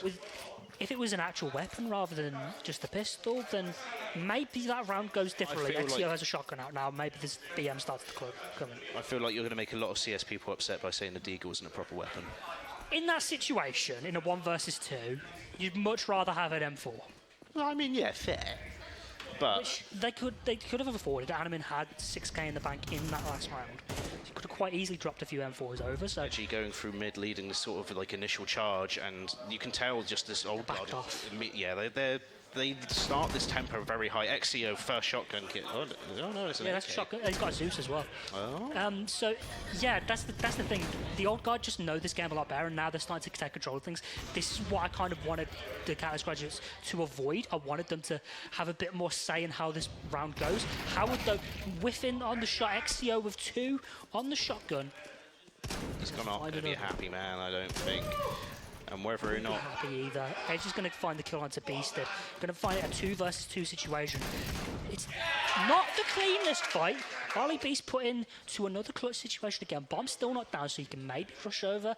Only 950 in the bank though, so do you really want to risk this? He still thinks they're on the beat on the A site, and they are rushing over. So Olibeast nearly finding a free frag. Gets 1 onto XEO. Can only Olibeast do this? Can they? Second round on the board for them. Olibeast just needs to not overstep this. And there we go. Second round on the board. Olibeast played that to perfection. 5. And that was the thing as well. XEO traded out his shotgun for an actual weapon as well, and you could sort of see them just going forward, being like, we know where he is, we're going to try and take this. I question why they didn't do a double swing. Question why they didn't plant on B. Or that as well, I suppose that also works. It's an oversight that sometimes ego provides. And maybe this is where Catalyst graduates get their foot into this game.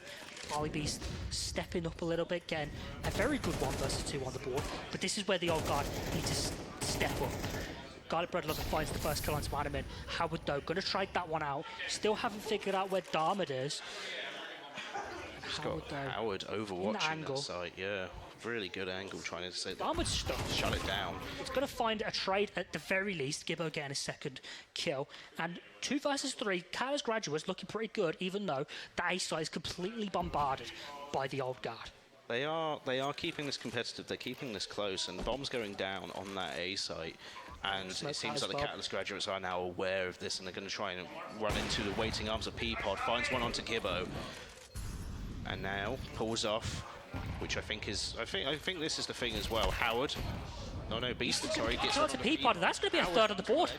That's... They're keeping it close. They are keeping this close. Kit onto... No, Kit onto... They've got enough time. They've got plenty of time. Anyway, so it doesn't really matter.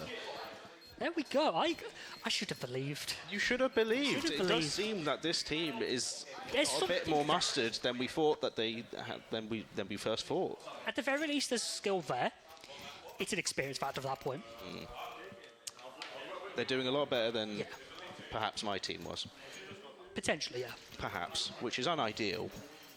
But there we are. The old guard are making some mistakes. The money's kind of broken as well. You're only on pistol upgrades as well. Bit of utility on the side of Garlic Bread Lover. So this isn't going to be a clean round. You need to capitalise on this if you're Catalyst graduates. Make this a clean one. Make this flawless. Rush through. There's one. Doesn't make it flawless. Peapod's going to get the kill with the Deagle. Smoke off any entries to the side as well. Bit of pre-fire as well. You got Anna Marin finding. What's Darmid? Edges with the first missing each headshot. Bomb goes down. 3 versus 4. Doable round for the Catalyst graduates. Deagle misses. On Howard with his AWP.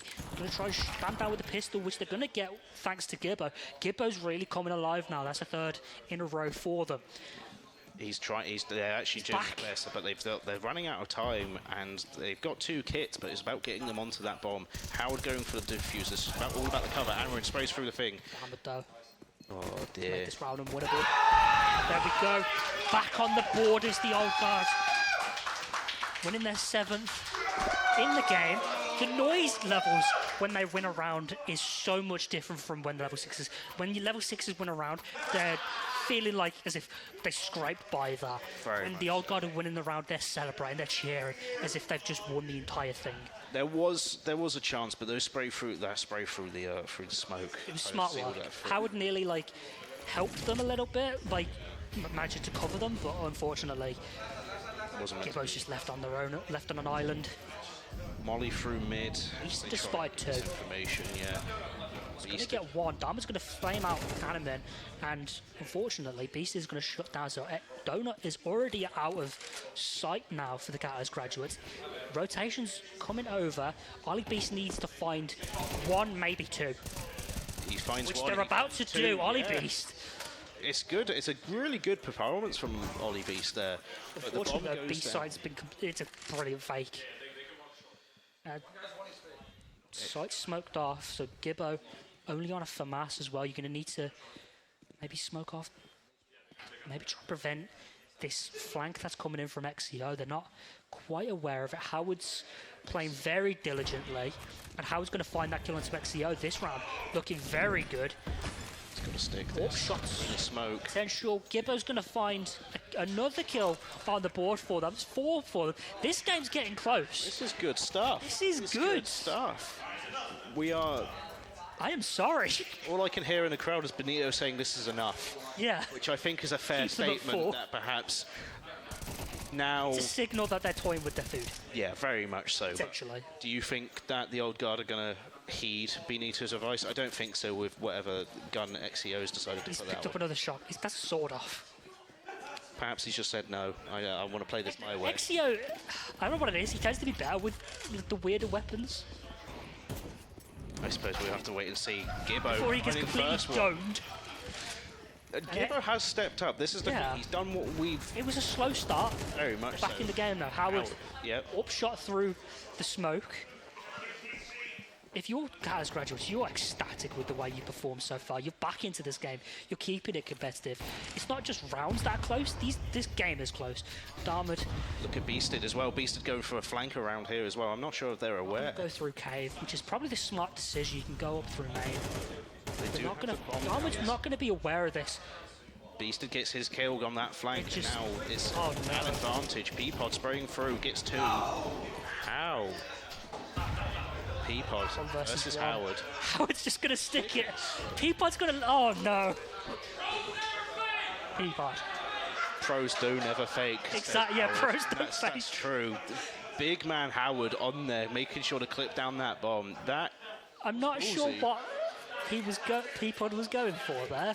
Trying to get a nade kill when a spam through the wall would have been enough. I think perhaps he was trying to finesse it a little bit, and there was style points. A lack of finesse. It's got to be said. Peapod did really well though, getting those 2 kills with an assist onto a third, really dragging that man count back in their favour. It's just okay. The smoke's coming out. Like Howard's got them well drilled, and they've played really well in this game. Beasted and Ollie Beast has stepped things up a little bit. Gibbo's back in again. Darmod gets 2 kills for the smoke. And trying to get third. Animus just spamming through. Flawless victory for the old guard. That's probably the most dominant victory they've had in quite a while. I think so, and it comes on the back of that side swap as well as they switch sides. And they can get their weaponry. This is where the round differential starts to pay up a little bit. You've got FAMASs throughout the team. You've got the MP12. And yeah, Darmod on an M4 as well. And you've only got pistols on the side of Catalyst Graduates, and this is the thing as well. I don't know whether or not Catalyst Graduates are going to be bringing that aggression, whereas the old guard are going to take this aggressive defense. And as you can see through the utility usage, they're trying to pin Catalyst Graduates onto their side of the map and go, no, you can't come here. Cave push potentially. No, going to get stopped by Darmod. There's one. There's a second. Trying for a third. Has to reload. But unfortunately, Beast is going to be taken down by the FAMAS of Garlic Bread Lover. And already we might be seeing 5 left alive. This is where they may have said, that's enough. Perhaps. 5. And if you're the Catalyst Guardian, Catalyst Graduates, you'd be happy with 5. Another flawless round. Speaking to them before, they didn't think they'd get 1. I didn't think they'd get 1. 5 is good. 5 is all right, and especially the way they've been playing as well. It's not like, apart from these 2 previous rounds, the rest of the rounds have been close. There's been actual, like, okay, all right, fair enough. They've been exchanging. There's been enough to say that if this was any other team, Catalyst Graduates may be winning this map. I have to agree, yeah. Especially, if they were playing, perhaps... If they played either of the other 2 teams, this is a Catalyst Graduates win. This score been inversed. It's got to be said, and the old guard still bringing this sort of really aggressive thing. First engagement, no damage, a touch of damage onto Diamond. But they're really stacking for this B-side push. Spam's coming out from the FAMAS in the M4 of old guard, and there we go. 4 more left alive. This money is just stockpiling, or it's getting really difficult to see where Catalyst Graduates make a play because the B side's not been open, the A side's not been open. Mid has been completely aggressed from not even minute 1, from like second 10. I think the thing is as well is you have the Catalyst Graduates. Obviously, I think they wanted to just try and shove B, judging by where they all stacked up. And the old guard went for this lopsided flank, stopping them with 2 and flanking them with 3, and then go for that trade game. Didn't even really need the trade game, to be honest. Edgy finding 1 onto Arrowman in the first one, XCO finding a second. Ollie Beast finds 1 in return onto XCO. Edgy finds 1 back onto Ollie Beast. And I give Ollie Beast a lot of praise using the ump, a weapon I do quite like, but unfortunately, it's not going to be enough. 11 on the board for them, and now there's a point where the egos have gone now from the old guard. They want to lock in, they want to send us to Mirage, they want to close this game out early. And it does very much feel like the pace has very much been picked up. We're on 11-5, there's 2 more rounds in it for old guard to kind of send this to our second map. And I think I have to agree with you. I don't think they're really playing with their food. 1 AK, 1 AWP, an M4 FAMAS. They've saved a lot of money because none of them are really dying in these rounds. These rounds haven't been the most competitive. Obviously, Ollie Beast getting a kill with an ump. I like to see that, an ump enjoyer, but 5 AKs, you need to make sure that the old guard aren't the ones controlling this. Catalyst Graduates leaning more towards the A site, where it's only Peapods FAMAS that can provide any sort of damage. You do have, I believe it's XCO coming over, a lot of damage from that FAMAS. The Incendiary is going to come out, and there's the AG grenade to provide the damage. Peapod with the first, Peapod with 2. XCO's going to provide a lot of damage as well. Beasted getting onto the site, and there we go. This round is basically over unless Howard could provide a 1v3 out of nowhere. Missed AWP shot from Garlic Bread Lover, but not in this FAMAS from Peapod. Crucial anchor work there from the Alpine Esports member. 12-5. It didn't seem like they had, this was the thing, I always felt like Catalyst Graduates were maybe hesitant to commit to this push and not really getting enough information as to the positioning of those 2 anchors that were on the site. and not really shoving us as we go into our fight to match point for Old Guard. Double up sap as well. You've got to imagine this is where they kind of tied us up in a nice little bow and send us to map 2. I'm happy with the way that Callus Graduates have played. Spam's coming out through Guardian Bread Lover. Going to get a bit of HE damage as well onto Gibbo. He is refragged from Aramin in though. Aramin getting the kill onto Guardian Bread Lover. You still have both orbs left to deal with, and that's going to be exactly what XCO does. They're going to deal with this push from the level 6 graduates. And there we go, 13-5, Old Guard, wrap up Ancient. That was more competitive than I expected, but the same result nonetheless. I agree, and it was a lot more competent, I think, from the side of Callus Graduates. Because I'm pretty sure I asked you for your prediction off of camera, and you went 13-0, 13-1. Yeah, I didn't expect them to get 5 rounds. I don't 5 expect them times to get more than what you thought, and I think that's really speaking credit to the level. And that was the other thing as well, especially on that on the first half of the game. You had Callus Graduates really trying their best, really displaying a level of competence. It was just when we had that side swap, I think, like you said, the Old Guard finished playing with their food. T-side wasn't quite it, and I'll say this, if it was against another team, this game's a lot closer than what we saw. 13-5 doesn't quite do it justice how good Callus Graduates played throughout most of that. It looked a lot more structured than I was expecting. It wasn't just Howard fragging out on their own, like we saw Aramin step up in crucial moments with Gibbo and Ollie Beast, like really provide a good amount of frags to the team. But unfortunately, it's an experience factor at the end of the day. The Old Guard play this religiously. Callus Graduates kind of don't, and we saw that on the scoreboard today. No, I have to agree, but for now, we're going to sit there and throw to a quick break. When we come back, we'll have map 2 of Mirage.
Time for map 2 of our second semi-final here at Campus Clash 25. Catalyst Graduates down 0-1, losing Ancient to the Old Guard, who we kind of expected to win, but not in a fashion that they did. It was a lot closer than we expected, despite the 13-5 scoreline. It felt a lot like the Old Guard were perhaps playing with their food a little bit too much and let a few things slip away that they didn't necessarily need to. We saw at the side swap, though, that the Old Guard went, okay, right, I've had enough, and they very quickly closed out after that. But I think the Catalyst Graduates very much impressed both of us in terms of how well some of their players were really stepping up and performing, especially like Ollie Beast, who was doing fantastically well. I think they would have surprised themselves as well, because, again, it's a complete mismatch when you look at it on paper. And, yeah, when we was looking at it on paper, we was thinking 13-0, 13-1, not 13-5. They got 5 solid rounds on the board. It's just when you switch to that T side, you then have to start controlling things, and that's where the Old Guard kind of just took over. They didn't allow Catalyst to really make any plays of sort. They didn't get the bomb down once. It was complete domination on that CT half, and hopefully we see a little bit different on Mirage, because this is the map where I'm expecting Old Guard to really lock in and maybe not play with the food as much.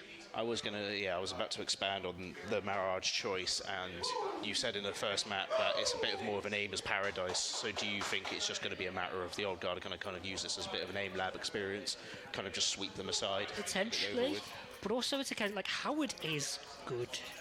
And we saw the aim of some of the rest of the players as well. Like, it's there. It's a lot smoother than what we saw in the first series. Like, some of the aim not as erratic, I'd say. So if they can get that early, you can get the early momentum on this T side especially. You can get maybe 4 rounds on this T side. Catalyst Guardians do stand a chance of taking this to Strain. I'm not much of a believer yet, but Beast is going to try and change that as they get that first pick onto Guybred Lover. And it seems that the Catalyst Graduates taking a leap out of the Old Guard's book and really bringing this aggression. Dermond finds 2 in return though. Howard finds 1 back onto Dermond, and now it's 2v1 in the favour of Catalyst Graduates. Edgy with Gibbo. Now it's a 1v1. Howard versus Edgy.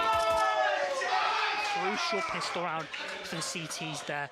It's hard to build a CT economy after losing a pistol, but Edgy prevents that and gives a much needed pistol win, because Catalyst Guardians, you're happy with that. You got the bomb down, got some good kills on the board, you made it expensive. Yeah, I'd be happy with that. You know, Beasted leading the charge with that sort of initial 3K. The Beasted brothers, I think, are doing phenomenally well comparatively to what perhaps we initially expected. More of the same, more of them switching up the tempo a little bit, making a faster play, especially onto that Beast side. We're going to see more of a bit of a stack now. 2 players up with 2 on mid. They're going to try and push mid a little bit more. We're going to see pretty much a mode down as Darmwood gets 3. Peapod going to shut this one down as well. That was much faster. I think it was an obvious eco round on the side of the Catalyst Graduates, and perhaps they could have maybe fed some of them in like we saw in game 1 and try and rob some of those weapons off the corpses of the Old Guard. Pushing mid was a bit of a mistake, I feel, because you definitely could have played that round a lot slower. You know that tempo is now on the side of the Old Guard, so you're not in control as much. And 5 AKs on the board. Animin's already took so much damage. It's not ideal, but like you said, we've got these 5 IKs and they're going down towards the bottom site. Armor's going to flank Palace as well. Shove it. Edgy being the first point of contact for these engagements. And Darmwood here. Darmwood on the flank. Backed off. Edgy with the HE onto Animin, and I believe it's Kobe. Yeah, Kobe. As the crowd said. Plant's been going down. Beasted finds one onto Dermond, and now it's a 4v4 post-plant situation. Not watch this flank. Exio shutting this round down, and they're all smoked out from Palace as well. Got a lot of damage being put through. Guybred Lover can stick this if they really want to, which they're going to do. 3 on the board for the Old Guard. They're converting that pistol. Error chickens maybe providing more of an error in Catalyst Graduate strategy. And this is the other thing as well, the Old Guard obviously knowing the value of these weapons, and they've all robbed AKs. So now it's going to be 3 AKs on side of the CT, plus an M4, and then whatever Edgy decides to pick up as well, because he's got the bank. Send an AWP over if they really want to. They're going to go for the M4 instead. I don't but definitely had the money. Yeah, but I also don't think that's the style of play they're going for. I think they're always going to keep automatics, and they're just going to sort of shove this with these aggressive defenses. Yeah. You see that they're already going for this sort of split immediately. Everyone knows where they're going as Catalyst Graduates sort of send push. Yeah, they send Ollie Beastie off on his own to kind of. Flash kind of saves Peapod's life there. Got to get a lot of damage in. Dharma's going to get that first kill. Howard's not going to be able to provide any more impact as XCO and Dharma shut this round down. The trade game is not working for Catalyst Graduates. The trade game is not working because the Old Guard just have such a superior advantage in the mechanical skill that it doesn't matter how they stack themselves up. You can quite easily tell that two players, the Catalyst Graduates, don't make up to one of the Old Guard. So Mid you just really isn't need working. to. It's not working. So perhaps the B push was probably the most successful execute so far. What we may see coming out from Beasted, they might go and try underpass. Peapod has the AWP out finally, so can they try and find a pick onto mid, which they've gone through again. This is a successful play onto mid, smoked out now for Apartments. Scarlet Breadlover taking a lot of damage from that Deagle. See, this feels like more about what the Catalyst Graduates maybe need to do. They need to kind of pick one target, isolate them, hunt them down and murder them, and then move on forward towards the rest of the site. Make that opening, and you see how they're sticking to these edges of the maps. That's how they kind of want to ingress in towards this. A little bit of a lull now as we wait for whoever wants to make the sort of first aggressive sort of swings. P90 on the side of XCO as well, so long-range engagements maybe not going to be as effective as the AK. Scarlet Breadlover gets traded out. Bomb site is available to them. Are they able to play with Frank Everett? Yes, they are. And Beasted has provided two important entries onto that site. Bomb still hasn't gone down just yet, and Sender is out to flush them out a little bit. Not quite going to get the spread that they want from it though. Bomb down, but we have been here before in a 4v2 situation, and the Old Guard have pulled. This looks winnable though. It does look very winnable. They've got a better side. Edgy going forward. Raw gunfights needed. Peapod's going to find the first. Two more needed. You're going to need to get rid of Beasted and Howard. Howard sitting back playing at a bit of a ratty angle. What we kind of expected. Same as Beasted. Beasted being very clutch in this round so far. They make that 3. First round on the board for Catalyst Graduates. It's exactly what we wanted. The ratty angles. Yeah, very much so. And they played that well to make sure they keep themselves protected, keep themselves tough, especially after they took out Edgy on that sort of very brazen attack to try and get something. And he does well kind of open up the round and take 2 men from that 4-man advantage. It was just Catalyst Graduates reading the situation, going, right, we need to pull off and let the bomb tick out and force the remaining player of the Old Guard into making some kind of decision. Give a lot of props to Beasted as well with that entry, 3k. And 9 on the board for them already, top fragging on the server alongside Darmid. And yeah, impressive work from them so far. It's 4-1. Old Guard still in control of things, but Catalyst Graduates making a name for themselves. They have made I think I have to agree with you in terms of they've made a name for themselves in a few of those rounds. A few of those rounds we've seen that the Old Guard have kind of done what they do, come along, spray them all down, get over with. But Aramin with the first one onto XCO, they're keeping it competitive. They're really fighting tooth and nail for every one of these picks that they can. And looks fine. The timing, bit of a messy engagement, but they are going to get that trade frag onto Aramin. Not the best showing, but he gets the kill. Stop the push though. Onto the Apartments lurk. They are starting to rotate players over though, so 54 seconds on the clock. Catalyst Graduates rethinking this, playing this a lot slower, a lot more tactically versed than we've seen throughout the day. And maybe this is the A play that they're expecting. Gibbo not shift walking through Palace, so a lot of noise being made. Darwin not able to find that first kill, but Ollie Beast is headshot onto Edgy. You can see the Old Guard trying to rotate their players now, so Catalyst Graduates have to try and make their way through now. Ollie Beast falls, 3v3 situation. Only 20 seconds on the clock. Howard's going to get the plant down potentially. There it goes. Darmid's get yet another frag. Old Guard's going to win this round yet again. And whilst the tactical awareness was there, the frags just weren't. There, they weren't, and you've almost got to scream at the Crackers graduates and go like, you have a very, very, very small window of opportunity to kind of create these executions. And they had it set up, but they just needed to go quicker, more aggressive, and like you said, ultimately comes down to a game of clicking heads, and they just need to start hitting these shots a bit more reliably. Yeah, at the end of the day, Counter-Strike is a point-and-click adventure at times, and at that time, you kind of just needed to... It was a case of slowing things down, Gibbo making too much noise, but at that point, Ollie has just headshot Darmod. Exio, though, going to provide 2 more before getting traded out by Howard. And we're already at a 3v3. This is the faster pace. Coming up through Cat. And now, Peapod with this AWP, going to find this one. Maybe gets a second. Peapod finds 2 with the AWP. One of them, no scope. Gibbo as well, 0-6, not really expecting... Can we expect to get 1? At the very least, get 1. No. Garlic Bread, gonna try and fight this. Bombs out, try and knife them? No, there's his first kill. Flames. Does that count? That's terrifying, almost. You see a jumping man with a knife? Peapod. There we go, Kobe's out. Nice. Peapod with 3. Yeah, like... Queen with the food, that one. That was a little bit. I'm not sure whether or not it was necessary for him to kind of jump scare him with a knife. Yeah. But... Just go with him a knife whilst on fire. Maybe he felt bad and just wanted to get Gibbo a kill. So... Nevertheless... 6-1. That was still a good round. Like, for the most part, they still got a couple good kills. Is that a Scar? What does Exio have? I can't tell what weapon that is, and it terrifies me. Like an aim. Peapod with 2 more, though. On that AWP, Darmod providing a lot of support on that mid push again. It's just not working for them. Exio and Peapod gonna shut this one down, 7-1. Very quick shutdown on that one, and it's just... And shooting their bodies as well, a little bit of BM from Darmod. It's not Last year's looking MVP. good. Lord Howard, not impressed.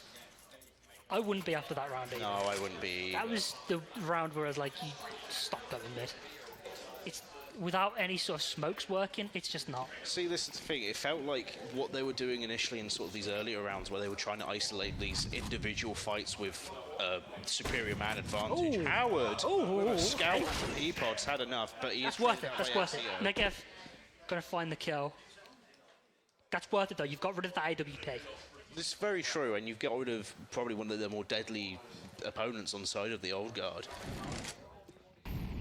And now That's a lot of information that Garlic Bread Lovers just found.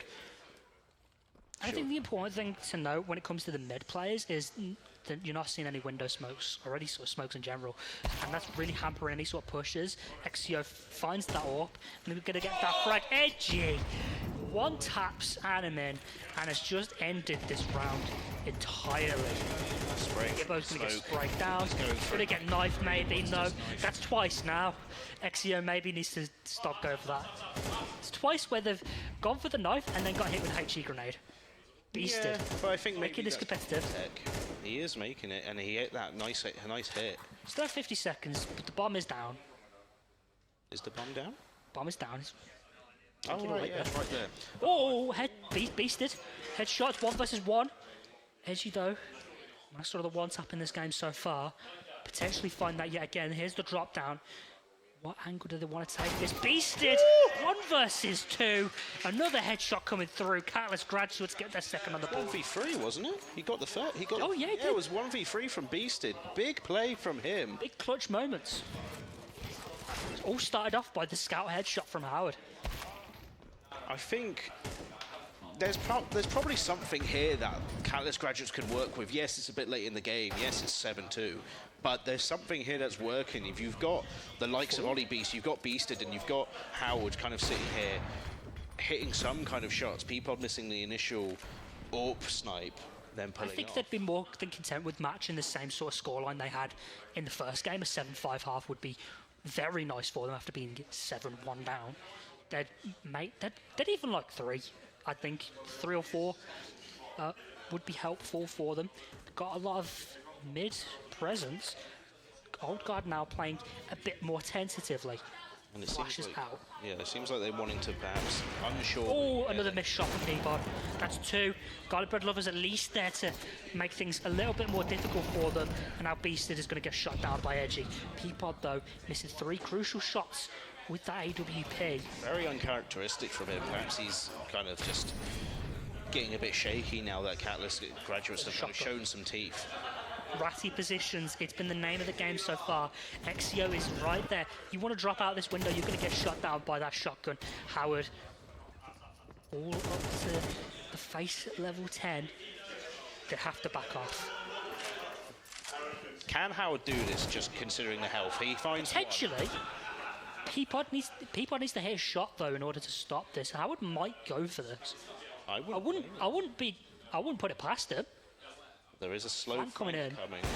There's the shot coming through. Peapod gets the one where it matters and puts an 8th on the board. Crucial shot for that because Catalyst Graduates only won 1 round, but that was a round that really gets some momentum started. Very much so, and there was obviously a lot of pressure on the side of Howard, and there was a world he gets a really good shot there onto Exio, thank you. I had XQC in my head for some reason. I went, he's not here. Yeah. Anyway, round number 11. Late into the half now. No, they're opting to not go for mid-presses this time, which maybe this was the case you started doing this earlier, but going more towards the A side. They've had little to no success here thanks to Edgy. They've just ignored the player at the middle of the site, and there we go. Pretty easily put from Darmod. Darmod and Edgy. This is why they haven't been going to the A site. 9 on the board for the old guard. Very poor, kind of just leaving Edgy there unchecked, uncontested on those boxes in the middle of sight, and Darmod has farmed on the A site so far as well. yeah, it's not. That wasn't the best looking performance from Catalyst Graduates that we've seen, and I feel that they could have done something a touch better. And I think this has been like the sort of story of how this game's gone right for the Catalyst Graduates, is that they pull off an amazing round, and then the round later it pulls off something really sloppy and not as thought through. Howard back on that scout, not able to find the headshot this time, as Peapod and Darmod close this one out pretty much 4 versus 3. It's going to be really difficult to see where they come Does get through. one onto Derman through some form of. A lot of apps pressure. Scarlet Bread Lover needs to find 1. And Aramin kind of having this engagement, this exchange with Garlic Bread Lover. Smoke through. Crowd cheering on the old guard. It's really difficult. Anyway, Beasted and Ollie Beast. Can they find any sort of presence in this last round of the half? No, maybe. I'm not sure. They seem very indecisive about where they want to go. Garlic Bread, especially with that kind of putting the man advantage even further into the side of Old Guard. It's starting to look a bit ropey now. It's starting to look a bit beyond saving. You still have 50 seconds on the clock. If you can avoid. It's Exio's only on a shotgun, so maybe they won't find any sort of. I think that's the information gathered, though. Exio wants to go. Oh, he's going with for dualies. They're not going to find the frag that they need. Ollie Beast is going to find 1 to Edgy. Peapod's still there on ticket with the AWP. Going to try and find a second. Garlic Bread Lover is right there to close this one out. 10 on the board. This is more like what was expected throughout this entire game. I think that's fair. But you gotta give, especially to Beasted, someone that doesn't really play that much CS. Beasted just fragged out. Like they've been really good. Quite well. And the rounds they're winning have been excellent wins. I love Benito. Sometimes I don't know what he's saying, and it's even better. I have to agree. Yeah. I'd wonder if 10-2. he knows what he's saying half the time. I don't. Nevertheless, round 13, pistol round on the board. This can really make or break the game. Old Guard win this, and we can basically call it all over. Unless they want to start playing Game of Thrones. Jibbo with the first. Headshot onto Edgy. Going to rush through the site there. Exio is going to get traded out. Howard, though, keeping things interesting. 3 versus 2. Bomb does go down, and smoke. They are kind of smoked out. Howard going to need to do a lot. Adam is going to rush in, sort of be that bait. And I think that's the best way to do it. Tagged out, Peapod and Garlic Bread Lover all onto Howard now. Can you keep Catalyst Graduates in this game, or are we going to be saying goodbye to the level 6s in the semi-finals? Peapod tries to spam through. Howard Wasteland got a lot of time. don't have this time to waste. No kit really available to them. Peapod going to try and find an easy headshot. 11 on the board for the old guard. It's looking all but done.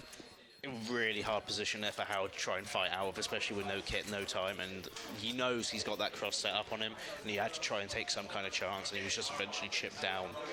He didn't have the health to really take that engagement, nor the weapon, and now... Kind of needed Animan to get a pick in order to make that even a remotely viable 1v2. And we head into probably the round just before match point. I would have to imagine it's very much the weapon advantage is not in favour of Catalyst. Far with an AK. And they walk into a firing squad. Only one. Okay. Only one. Okay. That's important. That is really important. And they've gained Howard an an AK AK onto as well, Howard, but they've given the site completely over, and you're going to be able to smoke out main. Oh, Edgy and Darmid. Just this A site has been their domain. Going to frag grenade their way through, get a kill on Beasted with that frag. Howard not able to save the AK. Map point, match point. Do you know what? Fair play to Howard, because I very much thought they were all walking into a firing squad. And Howard had a really good sort of initial pick, managing to rob that AK, but just obviously they didn't have that momentum, they didn't have the weapons or the utility to kind of take advantage of any of the space that they could initially create, just being outfragged and outranged. Unfortunately, sending that many people into that one engagement just meant this site was completely open, and once that site's been open, Darmid and Edgy have just had the A site on lockdown the entire game. They go for this very sort of fast play onto B. For a bit of friendly fire, but XEO finds the first one, Howard finds one in return. 4v4. Sometimes P90 rush, all you need. XEO finally gets his knife kill after it for all the entire game. Trying to just play a hack and slash now as Howard ties this one up, 3 versus 3. Bomb is down, not a lot of work they can really do with it. There's only one kit on that, in the side of Howard as well, and he's been sort of boxed up inside this building. You need to find a strike onto Edgy, get a lot of damage in, but you're completely smoked out, you're mollied out as well. Peapod's in apartments, so you've not got a lot of time to work with, and this is looking all but done. No kits available to them. Yeah, this is game over. They needed to stick. That's it. Oh God, go through to the finals. A result that we sort of expected, but nonetheless, if you're the Catalyst graduates, you're proud of what you've done, you can take yourself going into tomorrow's third place playoff thinking, yeah, let's go and win this. Let's get I have to agree, and they really did a very sensational job in terms of keeping the old guard, I would say, on their toes. I mean, yeah, sure, there were a few rounds where the old guard went, I've had enough, slapped them silly, and got on with it. But I think there were a few rounds there that definitely the Catalyst graduates deserved to win, and probably a few that went by the wayside that you were like, if you just tweaked one thing, if you hit that one kill, there was a world that the scorelines could have even been a lot closer. I could definitely say, like, if they had the same level of experience, or at least a little bit, if there was more players than just Howard, with, like, if players had a little bit more experience, that game's not 13-2. 13-2 is a very deceptive scoreline. Catalyst graduates played really well. It's just, unfortunately, the A site was on lockdown that entire game. You couldn't approach Darmid. Darmid showing why he was the MVP of last year's tournament, and yeah, showing out. Old guard going to the finals, what we expected. Yeah, I don't think we really expected anything else, but we had 2 very good games of CS. I thoroughly enjoyed myself. I hope you did as well. A blast. Good. We're going to throw ourselves over to our lovely hosts on the desk. Thank you so much. They called us lovely. I know. This is that. I like that. Anyway, talking of lovely, what a series that was. And I know this was definitely the most anticipated. All of the alumni saying, Howard, that's the person, that's the man we want to beat. And actually putting up a really good fight there. Not quite able to take it over the line, but a couple of other standout players in the mix here. Oh, 100%. Because, not to dig on the casters, but earlier they said it was going to be a 1v5 scenario. Did. But I'd have to give props to the Catalyst graduates. Every single one of them put up a decent fight. But, you know, when you're going against a team as iconic as the Old Guard, it's going to be a struggle. They pride themselves on Counter-Strike. This is the game that I think if you sat them down and was like, what is the game? What is the game you're sweating hardest? It is going to be Counter-Strike. And actually, we saw some really incredible moments. Beasted, for instance, so many clutches. The Ninja diffusers that we saw coming through, wild. Like, on the edge of my seat for the whole of that series. I know I'm someone who doesn't get involved with CS, but I'm still like, oh, what's going to happen? What's going to go? What's going to do? What's going to happen? But I feel like, you know, that's kind of been the scene for the whole day. So, Yeah. you know, we get a sneak peek, guys. Would you guys like to see the standings? I think they do. I think they do. Should we put up the standings then? Now, as we look at the end of the day, we've had games across 3 different rooms. We have got a couple of winners and a couple of points already coming out already. I know the Minecraft speedruns, they took a while. They were lengthy. But if we have a little bit of a look here, we can see who is where. So right now, Stress Testers are in first place. They won Minecraft and VGC. However, there is reasons for this because we have more points because of the way we haven't got to the finals of a few of the games today. True. However, we do have Valorant and League of Legends tomorrow. Maybe there are esports. Maybe, and I think you're spot on there, is that a couple of the games, so most of the games going on at Ember, the likes of your, Mario Karts, your Mario Parties, the Minecraft speedruns, those are going to be the games that you get points. It's instant dopamine, instant reward. You're done in the day and you bank those points. But this is the long con. This is the games that they drag over 2-3 days, and then at the end, bam, sudden influx of points from coming first and having it go this far. Exactly. So even looking at these, you see that these two teams have no wins. Then that's because they could be getting these wins that they've had today, tomorrow, and on Sunday. Bigger points, bigger prizes. Do you think your year's going to win? No. I'm just making sure that none of them are within earshot of me. I don't know. Like, there's some good people, there's some good players, there's a little bit of variety. I think the issue is that there's not enough people for each individual game. Is that there are standouts, there are absolute stars, like Beasted, for instance, incredible on CS, Howard, incredible on CS, but there's not enough to form a whole team of people who are, shining quite that way. So there are amazing people in level 6 in my year, but unfortunately, few and far between, thinly spread. I think that's good, though, because at the end of the day, although it's a competition, we're all here for a fun time. It's kind of the end of year celebration, isn't it? It is, and of course, final campus clash for the level 6s. I know, you're a level 6. It's one of your... I have to remain impartial, Yeah, so I am technically level 6, but, emotionally, I'm not biased towards my team. We're not getting emotional. Not yet, we'll save that for Sunday. Sunday is the emotional day where tears will be shed, probably from me and not Affinity. Let's be real. I've told you your goal is to try and make me cry. Oh, trust. Keep that in your mind. You're not allowed to use physical violence to achieve this. Oh, that's getting a bit controversial. Yeah, I was going to say that, but that shakes up the plan a little bit, doesn't it? But yes, that is all from us for today. Have you had a good day?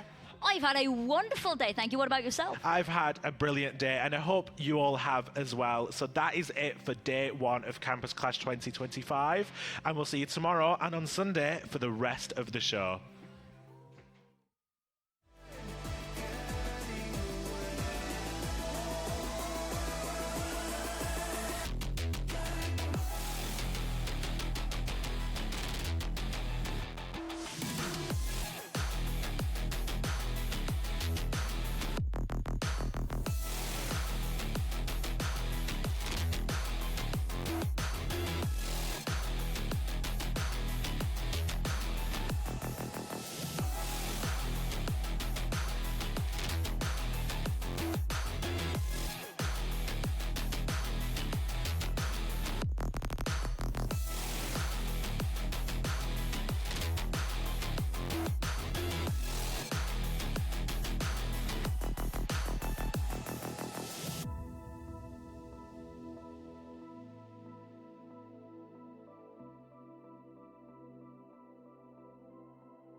There's a beauty in the way you're worn and the sharpness of your thorns. So vibrate in the imperfections. In the pain there's something real. All that anger so concealed. Still you're lost in how to feel. Just like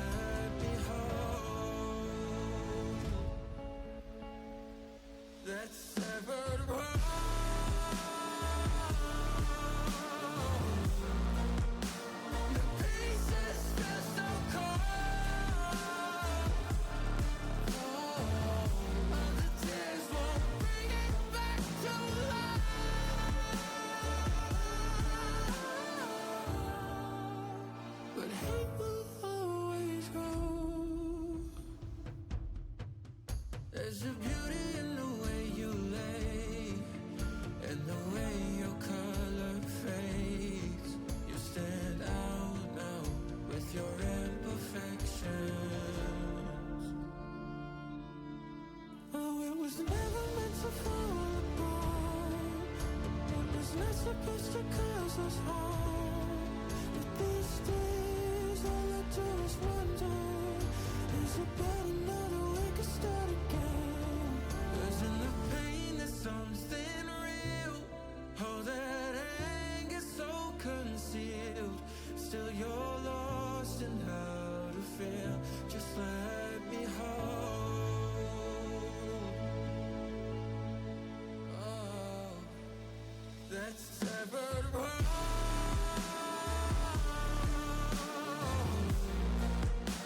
The pieces feel so cold. Oh, all the tears won't bring it back to life. But hate will always grow.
Sing for me sweet lullabies.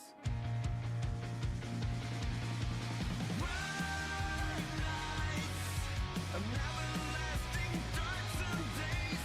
Bright nights, wearing the stain you made of me. And I wait, and I wait, and I wait, and I wait for the bright nights to lead my way through the maze.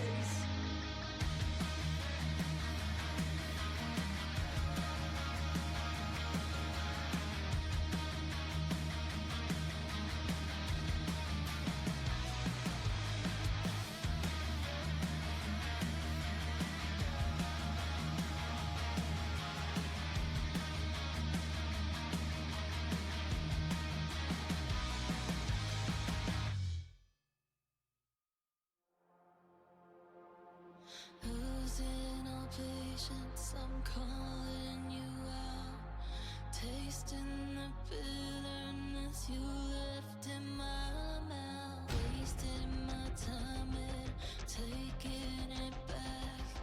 Let you go to